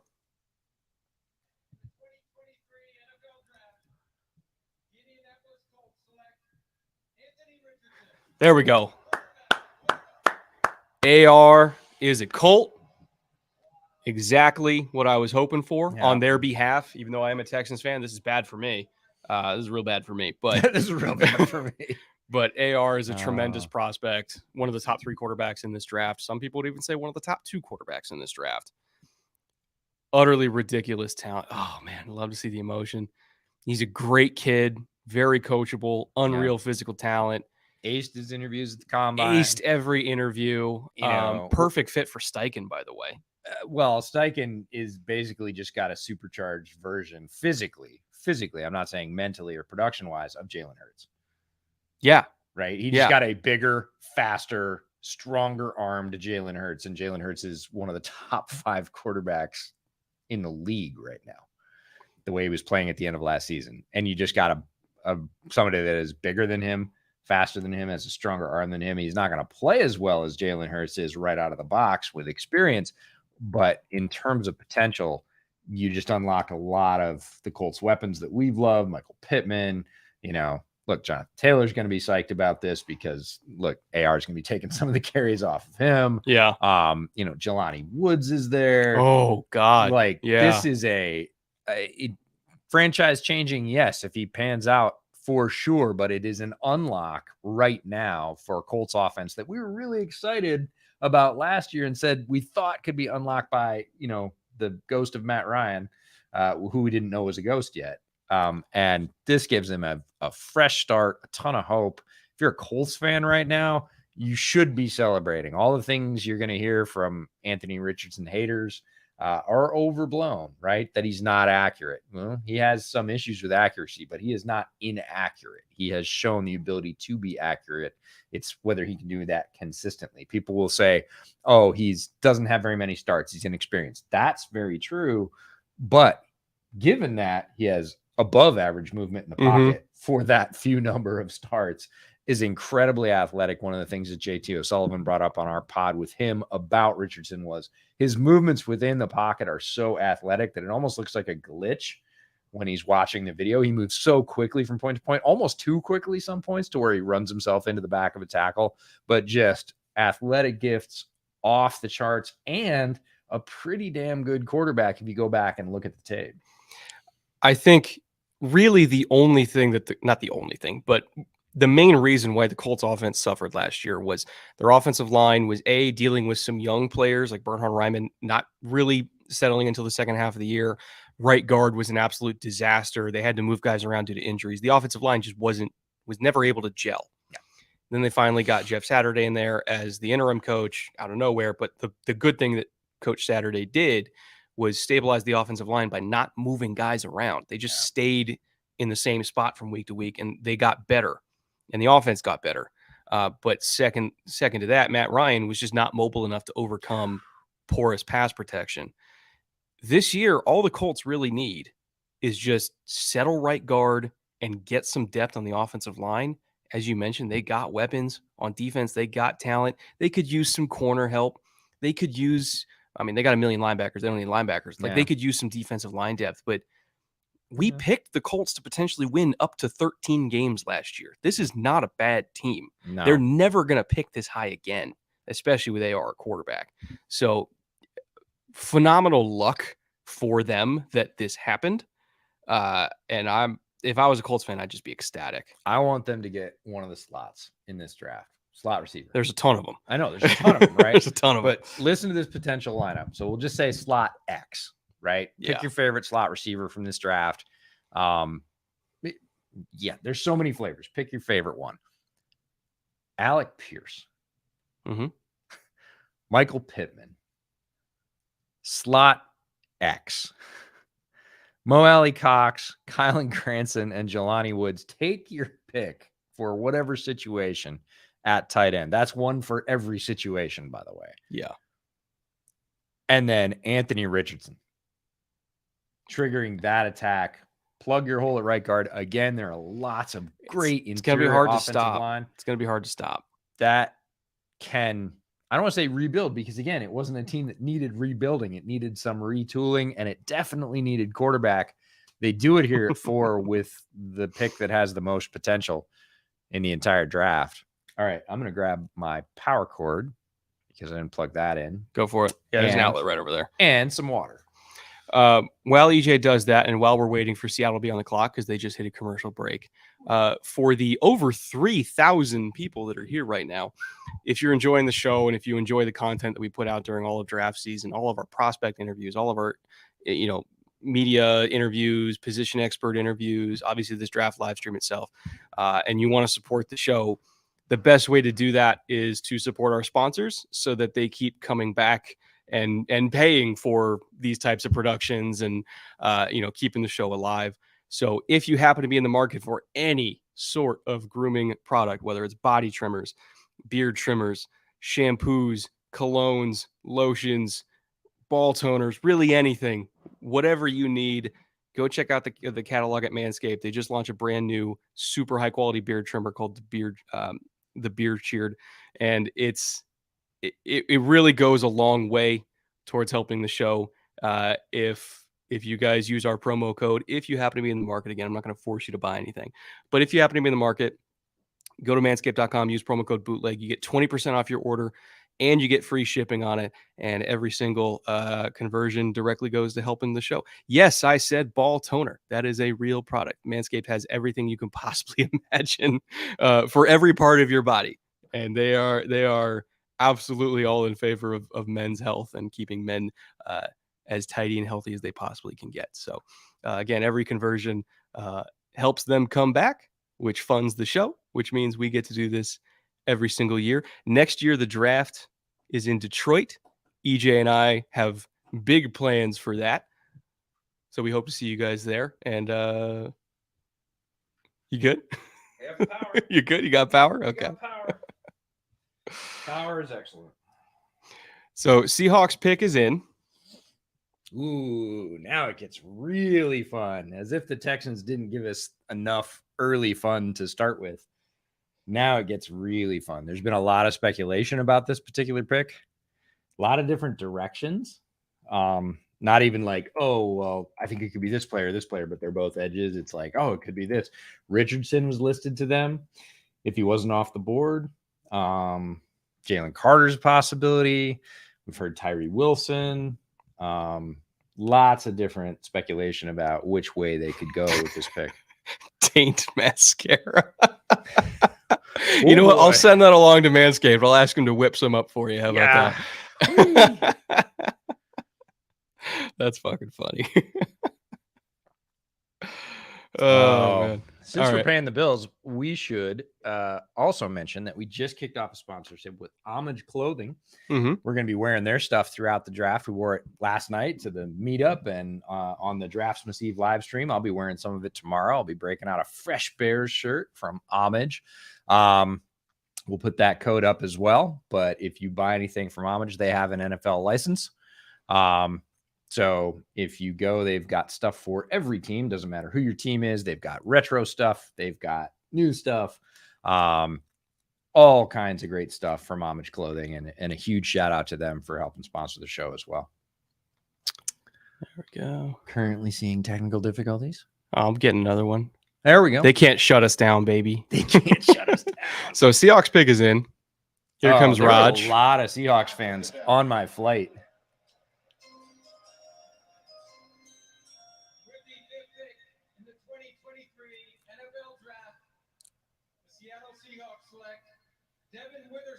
Whoa! That secondary is out of hand. Damn! That secondary is out of hand. This is a lot of fun. Devin Witherspoon. My top cornerback in this class, one of my 10 gems on defense. If you watched that episode, gets added to a secondary that already has Kobe, Tariq Woolen, Jamal Adams. Good luck throwing the ball. Yeah. My God. Quandre Diggs. I mean, that secondary is unreal at this point. Brings a ton of physical play. Great eyes, aggressive going forward, which is what they're showing on the TV right now. That's a popcorn hit, but down the field as well. This is a tone-setting player, and it's not as if they even needed that tone to be set with Diggs back there. It's just reinforcing the message. It's just more. Not a player, again, much like Brett and the Texans, that I had heard linked to the Seahawks. Again, we've heard a lot of players linked to the Seahawks. Never heard Witherspoon's name once, but really excited that I'm going to get to see him play. I'm from the Pacific Northwest. I get up to a lot of Seahawks games, and yeah, just a great player to watch on tape. I'm excited to see him in person. It's going to be a ton of fun. Man, Legion of Boom 2.0. Yeah. That's insane. That's absolutely insane. Great pick, by the way. Again, we all had Witherspoon as like a top 7 pick. So yeah, I expected Tyree Wilson. Obviously, I think the foot is concerning for people. Yep. We had heard for weeks leading up to this that the Hawks were really zoned in on Tyree and that they were not zoned in on Jalen Carter. In the absence of Jalen Carter, I expected this to be Tyree. If Tyree's foot is not in good condition, I still didn't think they were going to take Jalen. This seems to be, quote unquote, the next best thing. Again, it's still a top 7 player in the class, right? But him going at 5 is not something I ever thought was possible. It does seem that at least to start off, the Seahawks are going to continue their momentum from last year of going, let's say, more chalk, right? Mm-hmm. They had the best draft in arguably 10 years last year, and they stayed with the board. Didn't have any what we call wild John Schneider picks. They just stacked value, and they got 2 starting tackles, which is absurd. They got 2 starting corners. They just got value all over the place. And picking Witherspoon is board and value correct. It just adds to a strength. They needed some help in the secondary, but I didn't see them doing it like this. And this is big. Like, this is, you can't move much bigger than this in the secondary, basically taking the first cornerback off the board, and one that hopefully will play in Seattle for a long time because, man, can he bring it. I'm trying to look up Seahawks opponents because I'm coming up for a game next year. I've already decided. I just don't know which one yet. Yeah. So let's see. 2023 Seahawks opponents. They're hosting the Commanders.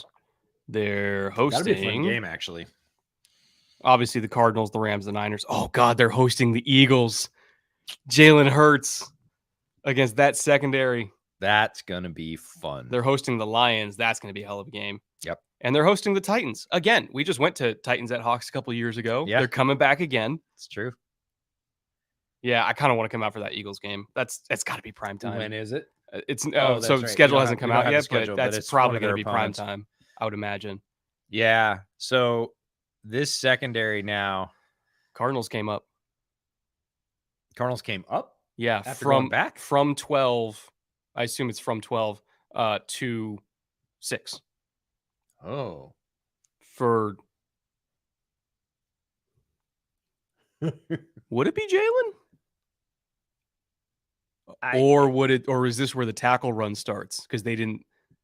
Maybe it's Paris. When we say the tackle run starts, we heard. Well, everybody heard. This one was public. Yeah, that Kyler was lobbying. Kyler Murray, the quarterback of the Cardinals, was lobbying for Paris Johnson Jr., the tackle from Ohio State, arguably the best pure left tackle in this draft. And that was a thing. And there had been speculation that they might stick and pick, but of course they needed extra picks. So the trade down was always the sort of primary option. They've accomplished that, but now, much just like the Texans, say, nope, we're gonna fire back up there and go get our guy. But the tackle run could indeed start at 6, and they traded with Lions, right? Yeah, if it's not Tyree because of the foot, I have to imagine it's Paris. Because I don't think they would take Jalen. Those are likely, but then again, I know this draft is wild. If you said Witherspoon to Seattle, I would have been like, no. Yeah. They're going to pick somebody else up high, and they're not going to get another chance at him. As it is, Devon Witherspoon is a Seattle Seahawk. Just taking a look at that secondary, Mike Jackson doesn't get enough credit. He's there as well. He's their starting corner that Witherspoon will probably be competing with. Jamal Adams, Quandre Diggs, Tariq Woolen is the other starting corner. He's not going anywhere after almost winning Rookie of the Year. Trey Brown, another corner that we like, is backing up, Mike Jackson. And then Kobe is currently second at nickel because they brought Julian Love in from the Giants. So, but they all can play. That's the thing. Like if somebody gets hurt, they're fine. Yeah. That's what's crazy about it is like, and they're not role specific. It's not like this guy has to be outside. Again, one of the things we really loved about Devon Witherspoon was you could slide him inside. He plays, I don't want to say like a nickel. He plays nickel. He plays slot. He can almost play dimebacker, and he's 180, right? That's his mentality. But he could certainly play a force player as a safety. So you have all these players in the secondary for Seattle who are just have multiple strengths. It's the strength of the team right now. Yeah. Is Raj coming out? Doesn't look like it. Okay. So they got 6, or they got 12 and a second. That's a great trade for Detroit. They already have a ton of picks. They have 3 second-round picks now. And then one of them's 34. So they're going to go like 34, 35 or 34, 36. I think their first one's at 30. Oh, no, it's 3 later. So it'll be 34 and 37, right? Yeah. And then it's 48. Right. It's like 33 and 37. Brad Holmes, you dog. Yeah, we love Brad Holmes' work as a GM. We were talking about how excited he is, how enthusiastic he is. Whenever he picks a player, it's like he picked the best player in the world. And honestly, he's picked a lot of good ones over the last couple of years, so he's had lots of reason to celebrate. Cardinals fans seem pretty darn excited about this. Here it is. Let's see who they grabbed. The Detroit Lions have traded the 6th pick to the Arizona Cardinals. With the 6th pick in the 2023 NFL Draft, the Arizona Cardinals select Paris Johnson. There it is. PJJ. PJJ. Kyler gets his wish. He's amped. Great pick for Arizona. Great pick. Just going to say this. We're how many picks in? 6. We got 2 Alabama and 2 Ohio State. Gee, who are the top programs in college football, EJ? Oh, gee, I wonder. 1 Illinois. Shout out to Devon Witherspoon's alma mater. But tremendous addition to start rebuilding Cardinals line, which they need.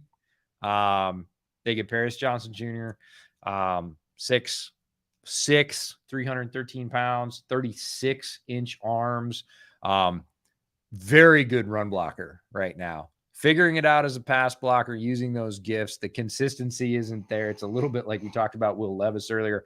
When he puts together great pass blocking reps, it's a complete stone. Yeah. But did give up 15 pressures this year. So has some cracks that rushers exploit.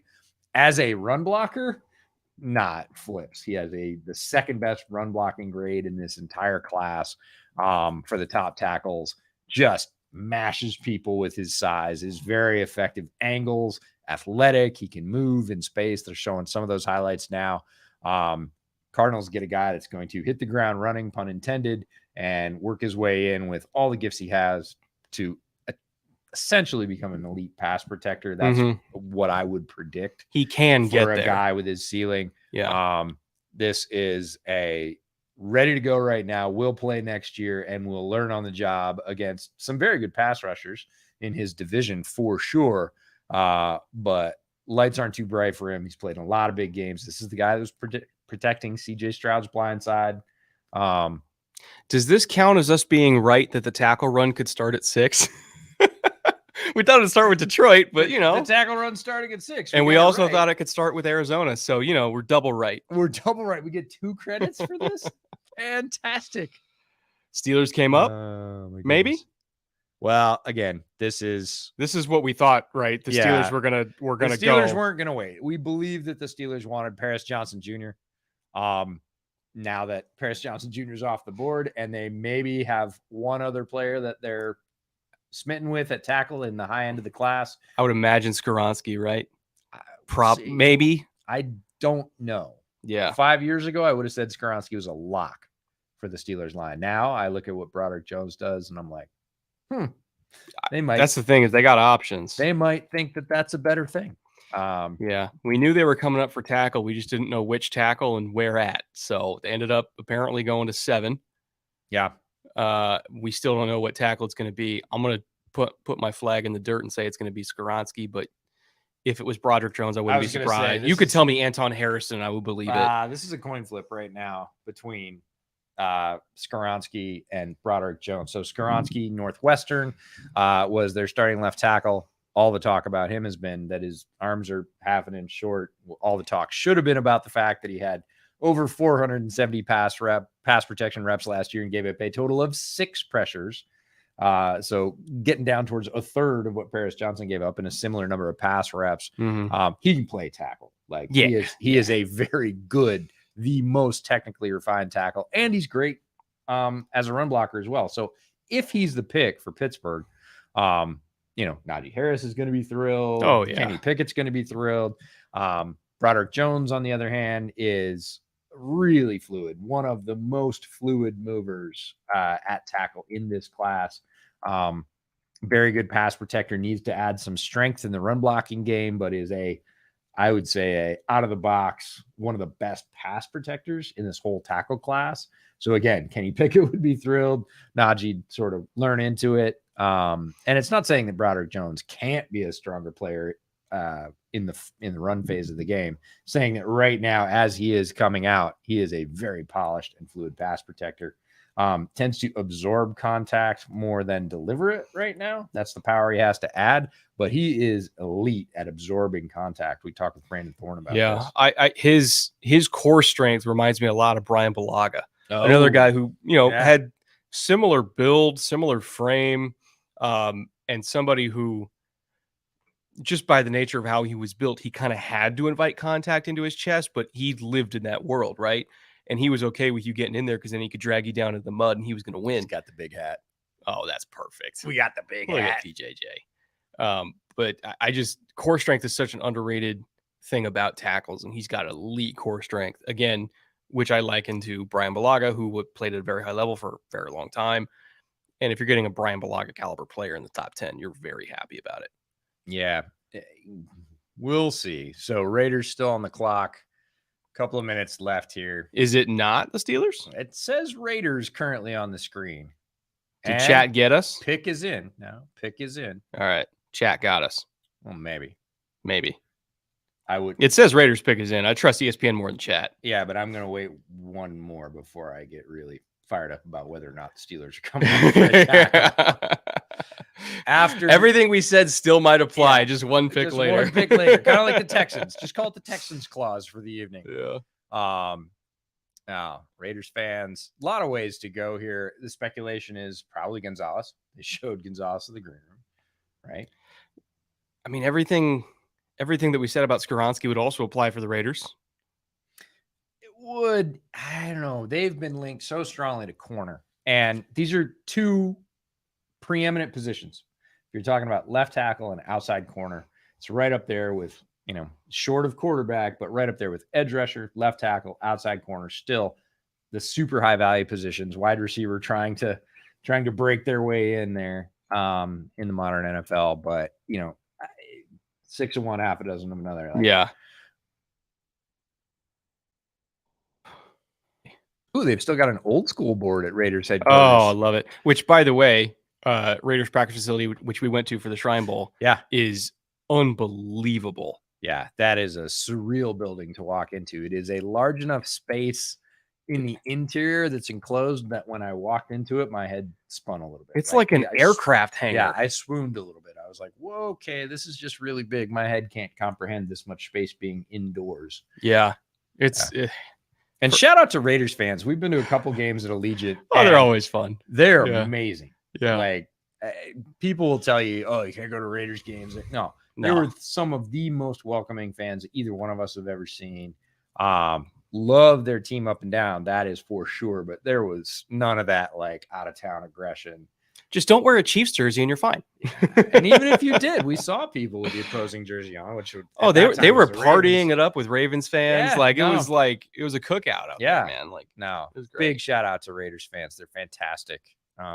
Really have enjoyed their hospitality when we've been down in Vegas for games. So I don't think Raj has come out yet. No, we're hanging. We're waiting. Oh, here we go. Here he is. Find out who it's going to be. With the 7th pick in the 2023 NFL Draft, the Las Vegas Raiders select Tyree Wilson. There it is. Texas Tech. Oh, what a fit. Let's go. Look at that fit. That is elite.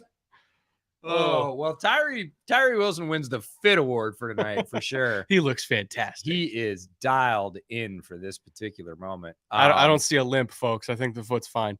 Yeah, no. And this feels classically Raiders to me. They didn't think he was going to be there. One of the reasons so many mock drafts focus the Raiders on corner is because Wilson was off the board in every one of them. Yeah. He's still on the board here. Talking about the Texas Tech defensive end, very tall, 6'5", fully 270 pounds, really long arms that he knows how to use, generates great power. This feels like a classic go get him, like Howie Long Raiders pick. Like, let's just get to the quarterback in a straight line. What I'm most excited for is he's going to go learn from Max Crosby and Chandler Jones. 100%. Two guys with length and that know how to use it and can tell him how to weaponize his best traits. Yeah. Especially Chandler, right? Because they're built very similar. Chandler's gigantic with 35-inch arms. Like, it's such a tremendous fit. I love this. Adore this pick. I didn't even think it was possible, but I adore it. The reason we haven't talked about it or mocked it or even really thought about it is that he was off the board in every single mock at the latest 5. Yeah, so unless they were going to trade up and get him, it wasn't going to happen. And we didn't really see the Raiders as a trade up candidate. Mm-hmm. They get arguably many folks had very similar grades on Anderson and Wilson for different reasons. Anderson because he's already polished and incredibly productive. Wilson because the tools are ridiculous and people believe that the ceiling is maybe even higher than Will Anderson, which is saying a lot. The Raiders get a good one. He goes to learn with Crosby, who, by the way, when we were at the Raiders practice facility, he was there. It was early morning on a Monday or Tuesday. I think it was Tuesday. Yeah. Tuesday at 8:30 a.m. in January.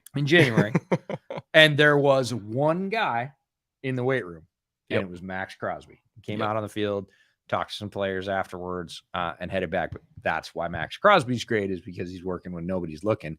He's going to take a guy like Wilson under his wing and say, hey, you got a lot of the same gifts I do in terms of speed and length. Here's how I've been successful. ATL Go picked. leverage it. Uh-oh. Go leverage it. Atlanta stick and pick? This could be where we see Carter. It could be. Because It they could be. have A lot of people have talked about this. the reason why I think Carter can go here is they have the room, meaning they have Calais Campbell, Yeah. they have Grady Jarrett, they have, and obviously being local-ish, Athens is like what, an hour outside of Atlanta. I think having that structure is so crucial for Jalen Carter if it's Jalen Carter. Yeah. And Atlanta's one of the teams that I like for him in the top 10 for his sake. Yeah. And I think Jalen Carter has the potential to be one of the best defensive tackles of his generation. I think he needs a guy like Calais Campbell in the room with him to, like grab him by the scruff and say, hey, I'm going to get you there, but you got to do this. And it would be amazing. The underrated aspect of just dragging all the Georgia Dog fans along. Yeah. I mean, come on. It's right up the road. Like, let's go. Let's go hang out and be a Falcon. If it's not Carter, who do you – Christian Gonzalez? A lot of people are talking about Bijan. And Bijan, I could see it. We had this discussion, they're Falcons fans, last night at the meetup over at Casey Beer Co. Shout out to them. And we had these discussions about these two players. Like, you don't think Carter will be there? I was like, I actually do think Carter will be there. I'm not sure that they'll pick him. And then what about Bijan? Because Bijan Robinson, the running back from Texas, comes up. And the Falcons have been one of the teams that will take offensive playmakers high. Mm-hmm. They've done it in several drafts. They got Kyle Pitts that way. They got Drake London that way. They have shown a propensity to invest in offensive playmakers up high. That's certainly Bijan. They like the running back they have, but they would love the flexibility of bringing in a Bijan Robinson, again, to support Desmond Ridder, a young quarterback in the NFL. Nothing better than a really good, strong run game for when things aren't going so well. Just hand it to Bijan and see how it goes. It's possible we could see Bijan here. I don't know if I would give it the probable rating. If it's not Carter and it's not Bijan, I would think it's Christian Gonzalez because even though they traded for Okudah, like Jeff Okudah is not going to stop me from taking Christian Gonzalez, right? Mm-hmm. And I'd love to have all three. But Christian Gonzalez at the height of his powers across from AJ Terrell. Charles, our good buddy Charles, massive Falcons fan. If you don't follow him over on Yahoo, you absolutely should. Yeah. He's labeled it Operation Allow 0 points. And I think either Carter or Christian Gonzalez would absolutely fit in line with Operation Allow 0 points. It would make Charles, who is at 4verts on Twitter. Charles Robinson. If you want last name, I should say last name. Yeah. Or McDonald, not other Charles. Other Charles. Charles McDonald.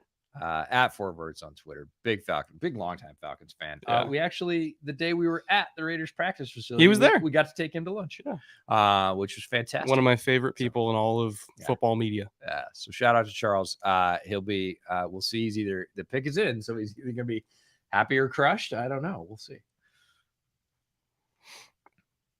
Yeah, national writer for Yahoo now, and he's 27? Oh, he's had it dialed for some time. It's a rocket ship of a career, man. I love it. Love that. Yeah, he was just interviewing Will Anderson the other day, and he asked a tremendous question about the difference between playing 4-eye or an edge alignment, and I waved my hand at him on Twitter because I was like, thank you. I actually split defensive ends and edges in my rankings, and here's why. Listen to Will Anderson on why, because they're not the same. You need different qualities to succeed at each. But no, Charles is fantastic, and I hope he's happy with the pick. I hope all the fans are happy with the pick. I realize that won't be the case. But if they, let's say they take either of those two players, let's say they take Bijan. Mm-hmm. Bears at 9. Probably Carter. What do they take if they take Carter? If the Falcons take Carter, what do the Bears do? In your mind?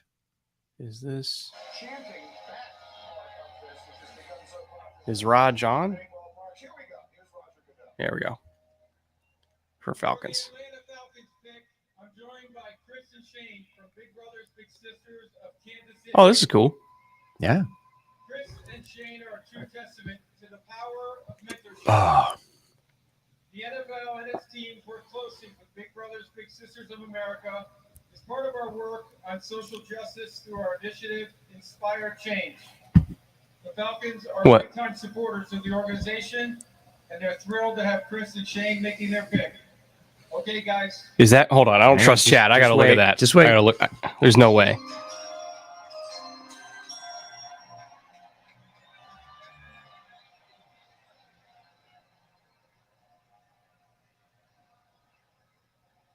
All right. Here we go. Falcons pick.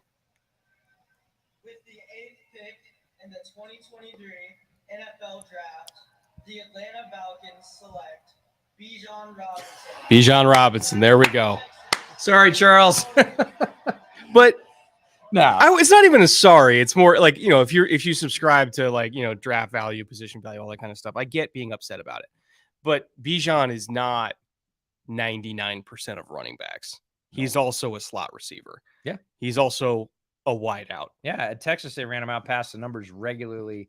Average depth of target. We talked about this for running back. Triple the next guy. Yeah. Is in the 2s. Like, that's a good average depth of target for running backs serving as receivers. Bijan's is 6. Yeah. Like, it's 6.08 or something. They used him in a completely different way than a traditional running back. They'll probably show some of those highlights here. But I think it's honest. I'm okay with it. He's one of the best players in this class. He has the potential to be the best player in this class. Yeah. He's more than just a running back. Desmond Ritter's doing backflips right now. Yeah. And again, I love Tyler Algier. Yeah. He can still be a great RB2 for them. 100%. And take the load off. Like, you could still give 17, 18 touches to Bijan and still give 10 to Algier, run the ball 35 times a game like they want to. Yeah. You got an amazing run blocking offensive line. Yeah. He was highly effective in that role. This Bijan at Texas, he had Roschon Johnson behind him, and they split carries, and that worked out extremely well for him. Obviously, he just got selected in the top 10 in the NFL draft. And, this is not a death knell for those of you that have, Algier on your fantasy team. He's still going to get his touches, but, Bijan's going to be a centerpiece, but not always at running back. They're going to use him at receiver. They're going to use him on sweeps. They're going to use him any way they can get the ball in his hands, because Matt Bowen called him an all-purpose playmaker, and I love that. It just meant whenever he touches it, as a receiver, as a running back, he can score. I want to talk about the Eagles trading up one spot to 9. There is only one player I can think this is for. Ding, ding, ding. And we know the Bears coveted Carter. Mm. If they are giving up Jalen Carter to the Eagles right now, I got to think it was made worth their while. It's the only explanation. Unless the Steelers were trying to come up for a tackle or any sort of offensive lineman, and the Bears called and said, hey, if you want him, because if the Bears are going to take Carter anyway, right? And it's like, hey, if you want this tackle and not get jumped, I'm just wild speculation. No, right? I would love that. And it makes more sense than just trading up one spot to take Carter. That doesn't make any sense to me. Yeah. Because, again, we talked about Philadelphia has limited assets, but how he's got a gambler's mentality, and he doesn't need very many because he's got a great team in the barn right now.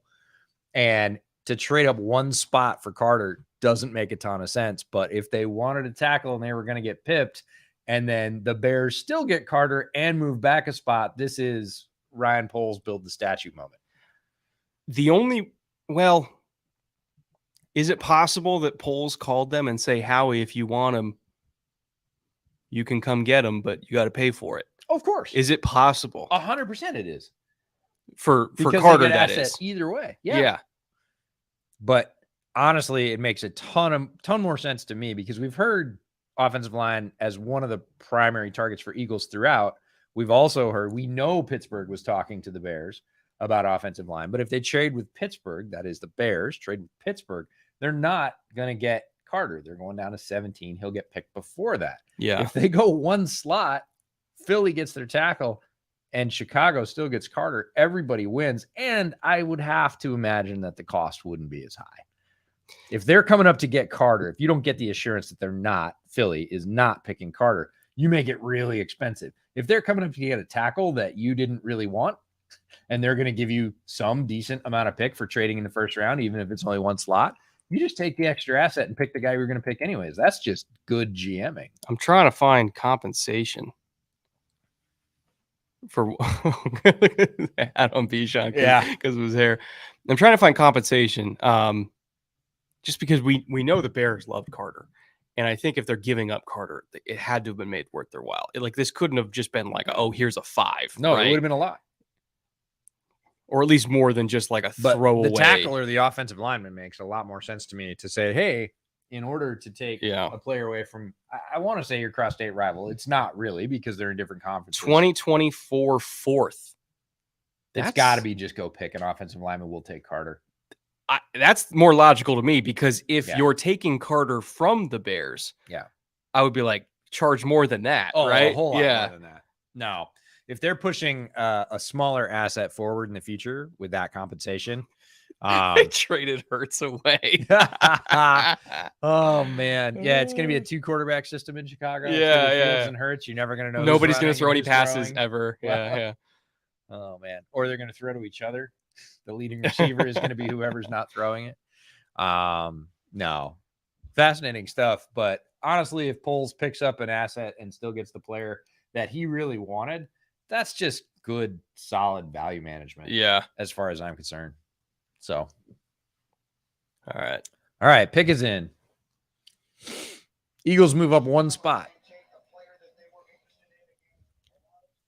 I don't know if Raj is walking out.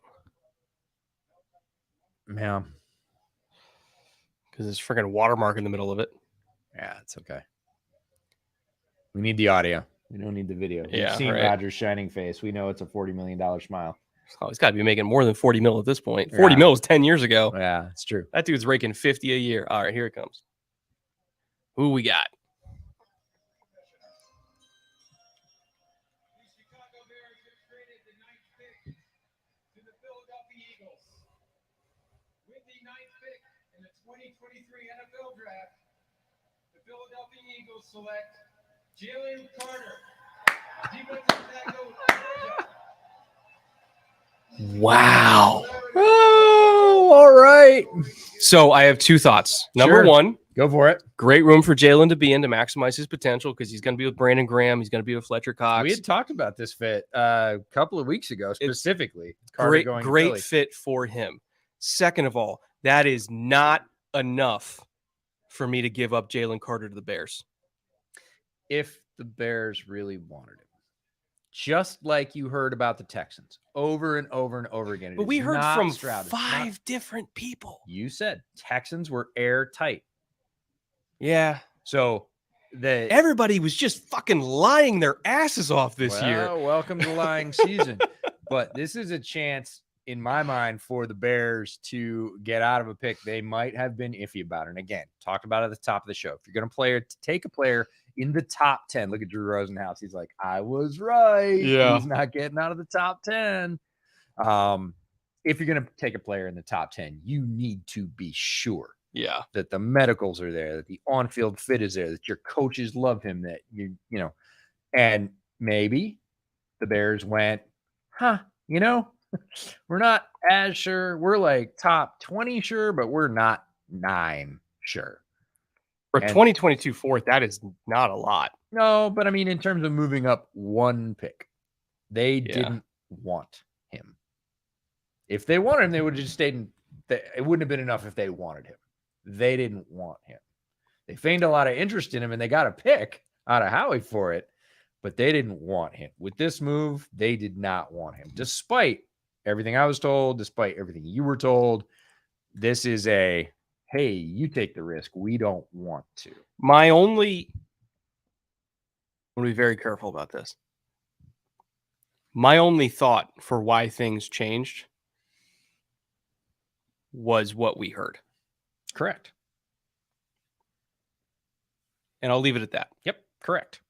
But I think this is the break glass in case of emergency escape clause. We'll take whatever pick you want to give us, and we don't have to select them. We only go 1 pick later. We pretty much get whoever we had pivoted to. Yeah. After we decided that the risk was too high for us as a particular franchise in the top 10, right? Again, if we're talking about Jalen Carter in the 20s or something, go for it. Mm-hmm. But if you're talking about the top 10, it has to hit.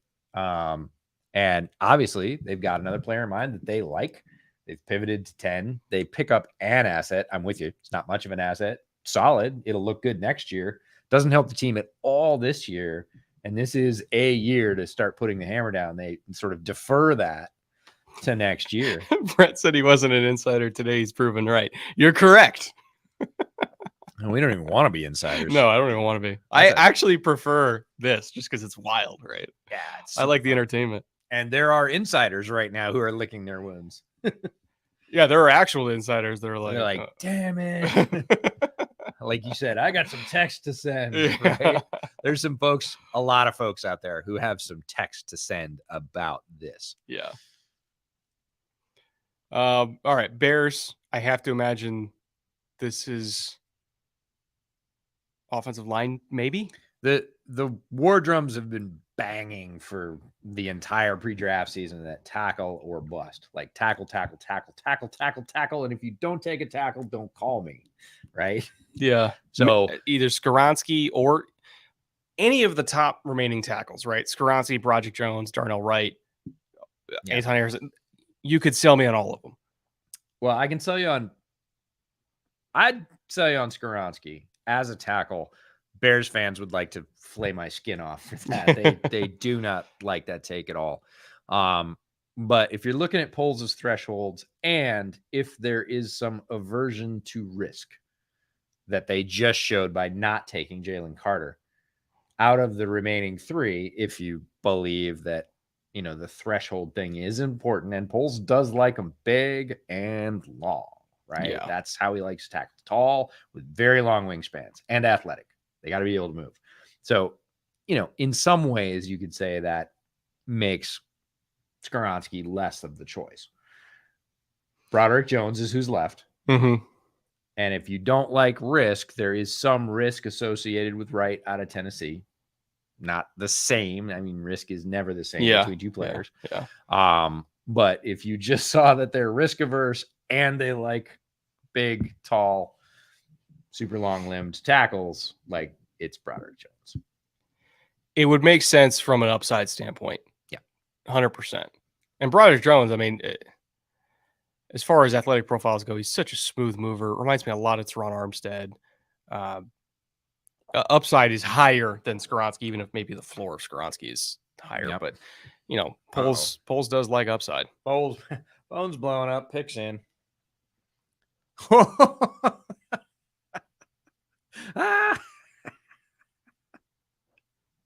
Who? Remember the bet I made with Frank? I'm down 0-2. Yeah, you're paying up. I'm down 0-2. Made a bet with my buddy Frank in Austin. Shout out to Frank if you're watching. We had a bottle bet previously that I lost, and he said, "You want to go double or nothing?" Bijan goes top 10, and I was like, 10 or better? Like, has to be picked by 10.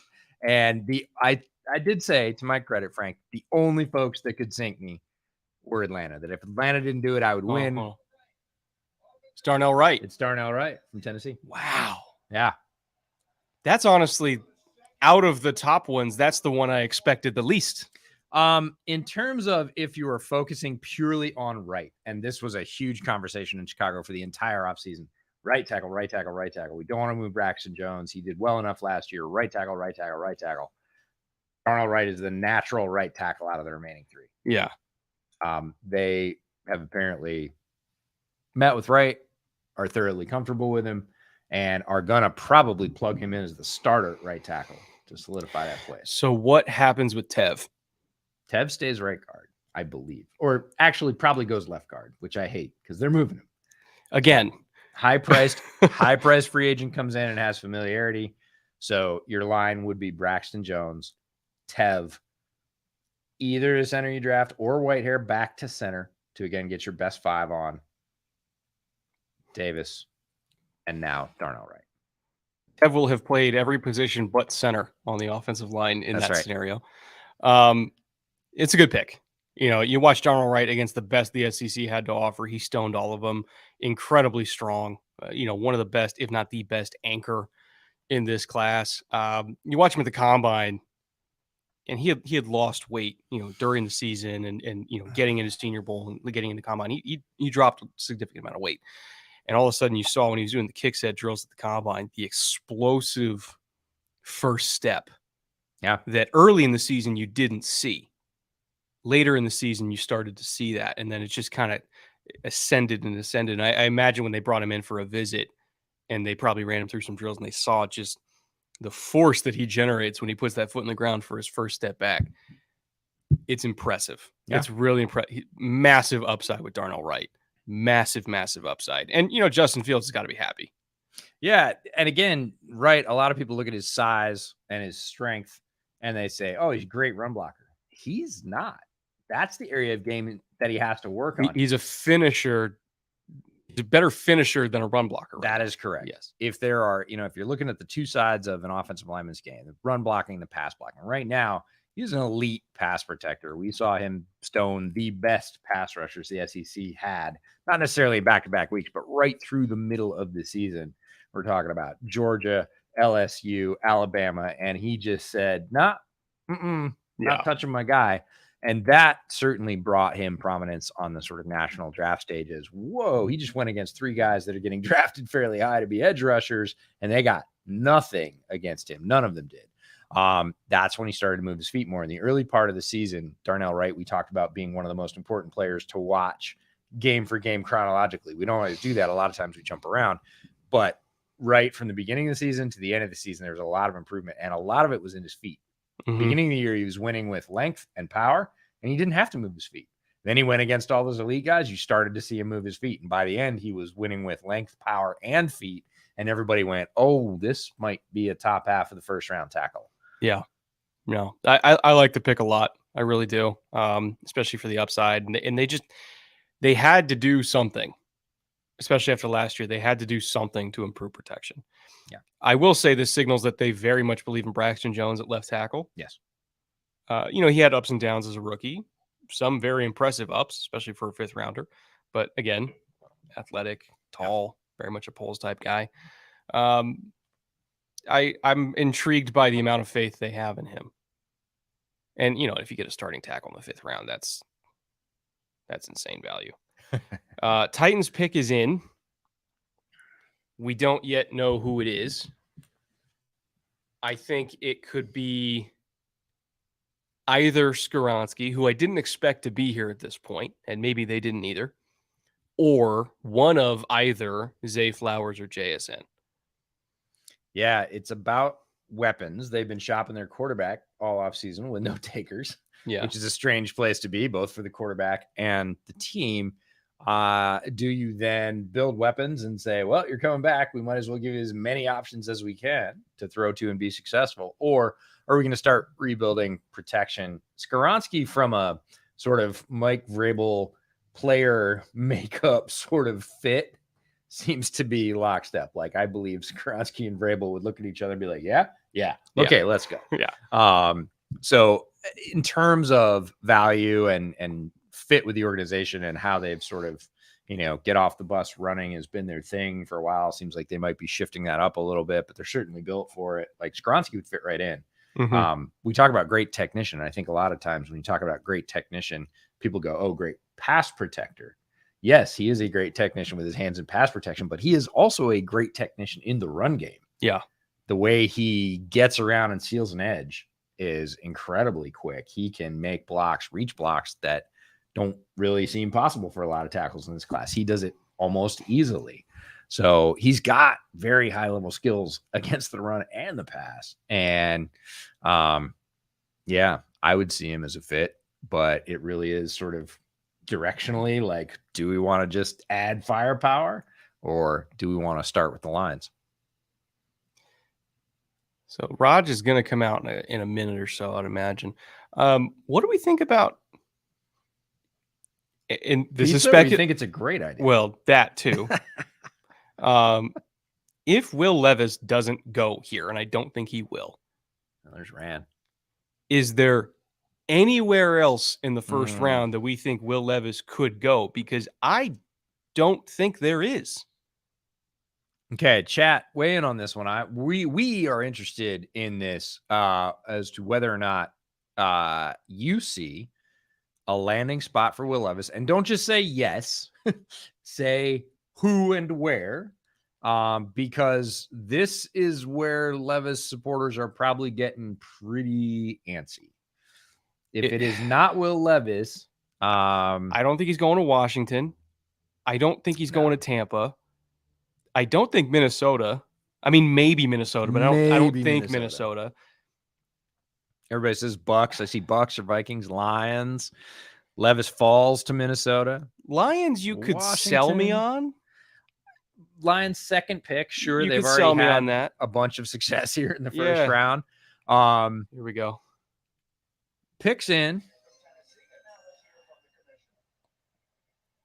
the 11th pick in the 2023 NFL Draft, the Tennessee Titans select Peter Skoronski.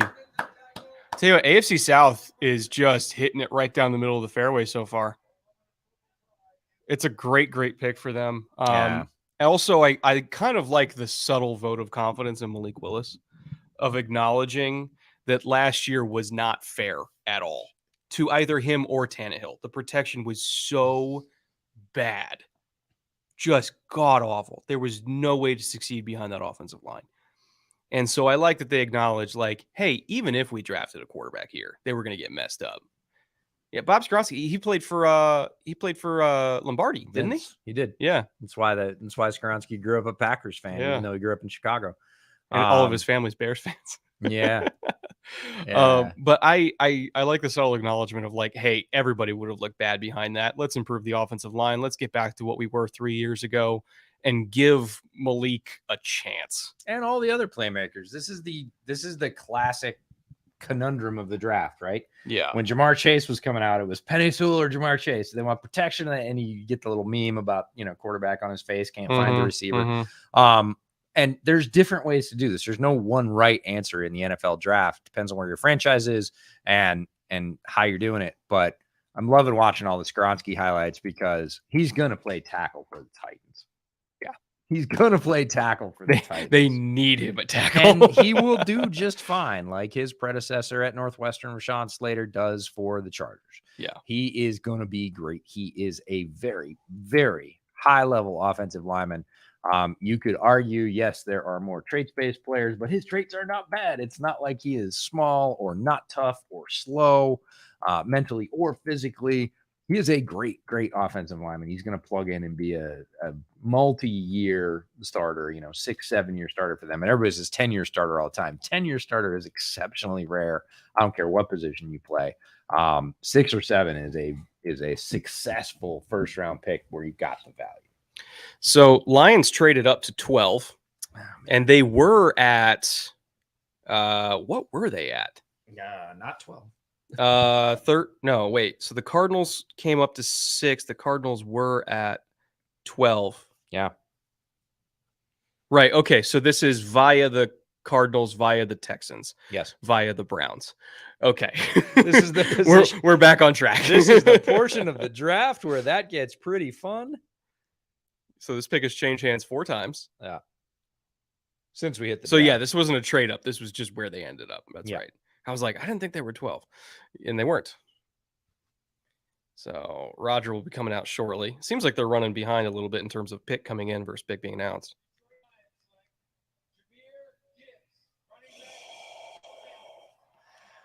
Let's go. This is the first, not including trades. Hold on. ESPN is not trolling you. Chat is trolling you. ESPN is not trolling you. Nobody had this. Well, not only did nobody have this, the player, nobody had this position. Going this high. No, everybody's talking about not picking running backs in the first. There's 2 in the top 12. There's a whole bunch of people right now that are cursing the bet's name in Vegas because they bet against running backs being picked in the first round, and we just saw 2 go off in the last 5 picks. So what I'm very confused about is you got David Montgomery and DeAndre Swift already. Craig Reynolds looked pretty nice as a number 3. What's going on with DeAndre Swift that this was even necessary? Because Well, they play the same role. Look at the highlights. I know, but they play the same role. Well, I think Jahmyr Gibbs is better as a wide receiver, even than DeAndre Swift. DeAndre Swift, we talked about average depth of target, right? And after Bijan's incredible number, the highest average depth of target in this class is Jahmyr Gibbs. And that would surprise very few people. In fact, a lot of people would think he probably had the highest, but he is second by a good bit, but he is the next highest out of everybody in the class, either second or third right there with Kenny McIntosh, and they're both much higher than the rest of the backs. I have a feeling they're going to play him as a hybrid at his size, and they're going to use him in the passing game. Like maybe primarily. Did Christian Gonzalez die? Not yet.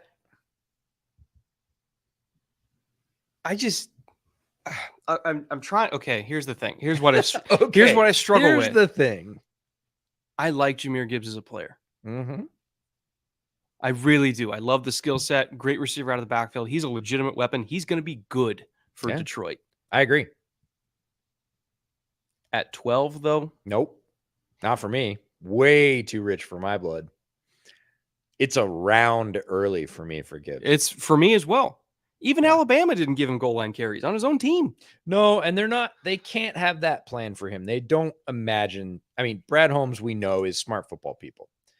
Whether or not we agree with the value of this pick, there is no way they think they're grabbing Jahmyr Gibbs and he's suddenly going to transition into some kind of goal line hammer. He's Yeah. not. They have a very specific role in mind for him in their very powerful offense. Now, remember, we all thought they were going to lose their offensive coordinator, Ben Johnson. Yeah. We were certain that, and he did. He got head coaching, interviews, but he didn't end up taking a job. He ended up going back, and this is, in my mind, very much like Dable going back to Buffalo when everybody was like, he's leaving, and he goes back for the year, and then he gets the Giants job. So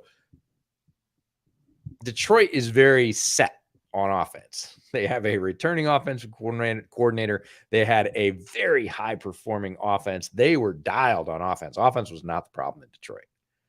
And so I can't think that if you're going to do this high, this doesn't have Ben Johnson's like big green stamp of approval that says, hell yes, and I have an idea what I'm going to do with him. I know he's going to, and I'm really struggling because I know he's going to be a good player for them. I do. But if we're talking about the entire scope of the draft, what would you rather have? Christian Gonzalez and then like Tyjae Spears on day 2? A lot of choices. I disagree with the process. I don't disagree that I agree that he's a good player. Yes. I don't agree with the process. Yeah. The value, like we both said, is a round off for us, a full round off. And as you get to the 5th and the 6th, that's not such a big deal. Yeah. When you're in the 1st, it's a big when deal. You're in the top 12. Yeah. So my only thought is that Detroit is thinking, hey, this is a free pick. We have 2 in this round anyways. Yeah. That we got to hit on one of them. We're going to take what ends up looking like, from a draft value standpoint, a wild swing. You joke about all the time. You say, oh, I could see a wild X pick here. Yeah. Right? This is a wild Jahmyr Gibbs pick early on. Literally nobody had this. No, the not earliest even, you not saw even the him position. go is like 29. Yeah, and not even the position. Like, nobody had Lions linked to running back any kind of early. I saw offensive line, both tackle and guard. I saw obviously cornerback. I saw edge, adding depth there. Quarterback was a popular one. Nobody had running back. Here's another thing. If you're going to go running back in the top 12, stay at 6 and take Bijan. Now there's a thought. What are we doing? I mean, they got the extra picks, right? I get it, but like, yeah, no. Come on. Uh-oh. Oh, this is recapping the Rodgers trade. Yeah. Thought we had a fresh trade. It's an old trade. They're just rehashing. So Packers pick is in. Who's the player we like that's going to Green Bay? Christian Gonzalez. Oh, by the way, we have a Green Bay couch here this Yes. evening. This is a deep forest green couch. If you can't pick Smells that like up. cheese and Does AFC and not NFC smell like Championship cheese. losses. It does smell like championship losses tears, but it does not smell like cheese. There's a lot of Packers fans in KC. And they're drinking beer. What a Yeah. shocker. Packers fans are awesome. Here for we that, go. by the Picks way. in. All right. Roger at the podium. The 2023 NFL Draft, the Green Bay Packers select Lucas Vaness, Oh shit, defensive end, Iowa. bro. Okay, this really scares me. Because Rashawn Gary next to Lucas Van Ness, I don't care who you got in the offensive line, that pocket's getting collapsed. 100%. This scares the shit out of me. Yeah, this is power players. Like, I don't like that And- at all and they got- for Bears fans. and they got Kenny Clark. Good God. Sean Gary, Kenny Clark, and Lucas Van Ness, defensive end for me, out of Iowa, 6'5", 270 plus, all power. Like, not just power, but his game right now is all power. Yes. There is not finesse. He doesn't need it. One of the few guys that rocked Skoronski onto his heels this year, one of the very few guys. Power, power, power. And when he breaks through with that power, which he does, speed. He's got great straight line speed. Not so great changing direction at his size, but doesn't need to be. Is an absolute like battering ram missile. And you add him to some very other talented rushers, specifically Gary and Clark on the Green Bay line, and you can see what Goody's thinking, right? I am going to build a shooter's defensive line. I mean, I don't know what Marcus would think of this because I know he's tired of them taking like edges early. No, you do. Oh, Does he like Van Ness? no, He doesn't like Van Ness? I don't believe so. Oh, well, shout out to Marcus. I like this pick, even if you don't. Yeah, it was either that or Keon Clark. Keep in mind, Packers fans Might were have been upset. It might have been Keon Clark. No, that it's he Keon hated. White. That's the one. Oh, You don't know Keon White. Sorry. This reminds me of when Packers fans were upset when they took Rashawn Gary, and I'm like, just wait, like you're gonna love him, and they love him. Yeah, they love him. They love him. So again, things that we're saying tonight, you will look back on and laugh in 3 years. You'll be like, they're such idiots. They thought that was a bad pick. And look, that's the way the draft is. That's why it's exciting. That's why it's fun. That's why we do this.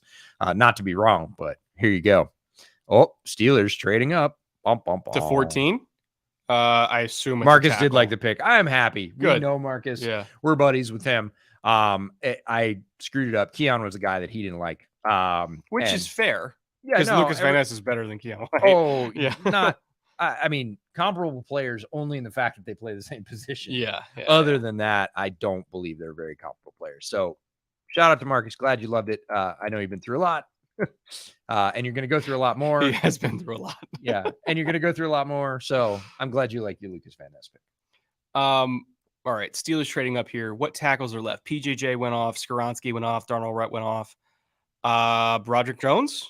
Is that what I'm thinking? Maybe Anton Harrison, one of No, those two. If it's a tackle, it's Jones if they want pass protecting and an elite athlete to sort of get out in front of the rollouts for Kenny Pickett. Yeah. If they want like hammer, in terms of we're gonna take a run for his tackle, that's closer to Anton Harrison.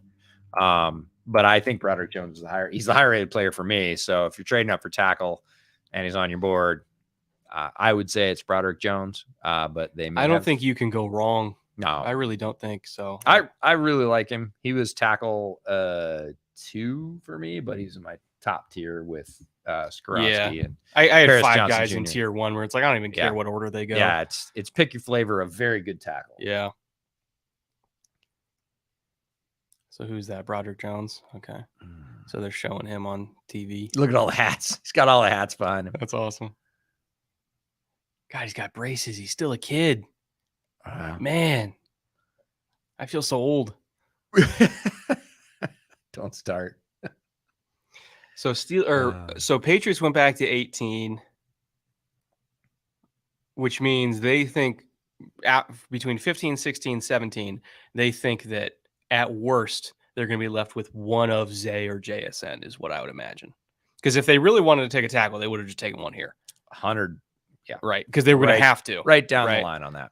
So I think that kind of signals to me corner or receiver for the Patriots, most likely receiver. And again, look at the compensation. They got a 4th out of it. Yeah, but I mean, it's next year, or it's this year's 4th. It's this year's 4th. Okay, Yeah, so yeah. better. But if they were planning on taking a receiver anyway, and they think they're confident that they'll have one of Zay or JSN, you might as well pick up an extra, mid-round pick. Yeah, and the depth Mhm. of this draft is leading to that low compensation for moving picks. Yeah. Because people are like, hey, I can hang out to the 3rd or 4th and get very valuable players who may start on my team. I don't need to give up a huge ransom to move a few spots. If you want to let me do it, I'll take it. But Yeah. I'm only going to pay you a 4th. Yeah. A lot of Steelers fans in KC. A lot of Steelers fans everywhere. That's true. Everywhere. So shout out to my buddy Mitch, who I know is watching because he texted me earlier. He said he was very curious about this pick. He's like, selfishly, I'm really interested in who the Steelers are going to pick. Looks like you might get your tackle, bud. I'll get to your super chat in just a second, viewers.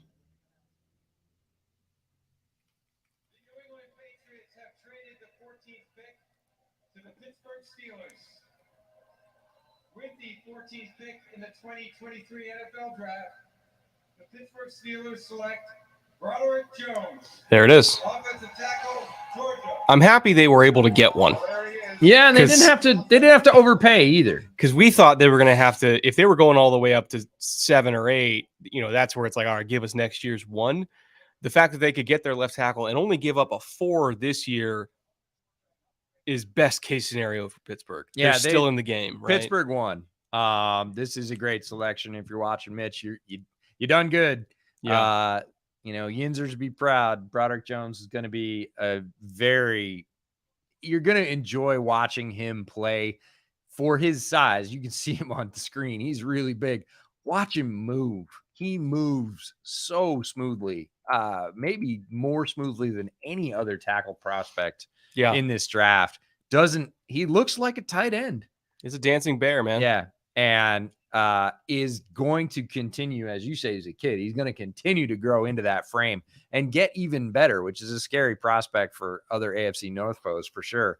Not going to get a lot against him in the pass game right now. And in the run game, he's got to continue to add strength, especially in his arms and shoulders. Right now, when you see him erase defenders, is with his shoulders and his chest. Mhm. He leans in and just sort of shovels them out of the way. Yeah. It's not one of those guys you see him grab people and just blow them out of the screen with his arms. So, but again, extremely young, and that power will come. He's not done maturing yet. And you can't teach people to move like that. No. We were talking about it the other night at dinner that when somebody goes out in a 3-cone, you just can't hide it, right? They're either stiff-hipped or they're not. They're either loose and fast or they're not. He moves very, very well.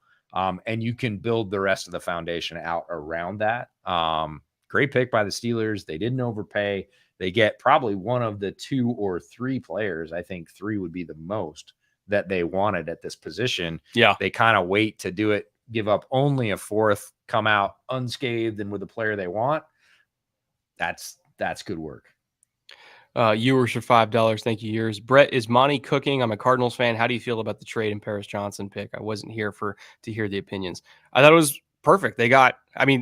We thought they could have taken him at 3 anyway. Yeah. So to get extra picks, extra assets, and still get left tackle of the future in a rebuild year, or a year that we expect to be a rebuild year, just get good players that can solidify the future for when Kyler comes back. And they did that. It was a good pick. All right. We got to give our buddy Connor Rogers a shout out. He's sweating bullets right now. Jets are on the clock.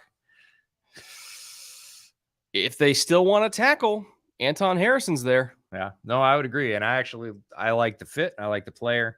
I like his, we talked about Skoronski's mental makeup fitting in with Mike Vrabel and the identity of big and tough that he's established for the Titans. It's been sort of very clear. Mm-hmm.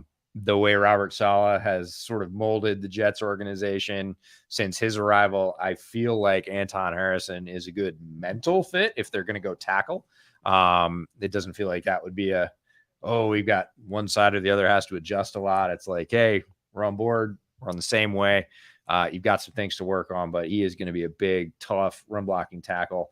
One of my favorite things about Harrison, if it is him, is fights all the way through the down. Yep. Even if he loses leverage or advantage, he's not done. Mhm. You're not getting over on him. It's not like, oh, he's not one of those sort of, oh, he got past my shoulder line. It's no, we're going to continue to fight onto the ground over there. It's like, I'd rather take a holding penalty than you get a hit. 100%, 100%. And that feels very solid, Yeah. like to me from a mental approach. Want to thank Mohamed Faroud. As a Falcons fan, I'm not happy. I love Bijan Robinson as a whole, but our biggest need was edge rusher. Believe me, there's a ton of edge rushers in this class. You will get one. Yeah, you can come back and get that. I gotta say I'm sad because I lost the bottle bet, but I'm Frank, send me your preference or two preferences, considering I owe you two now.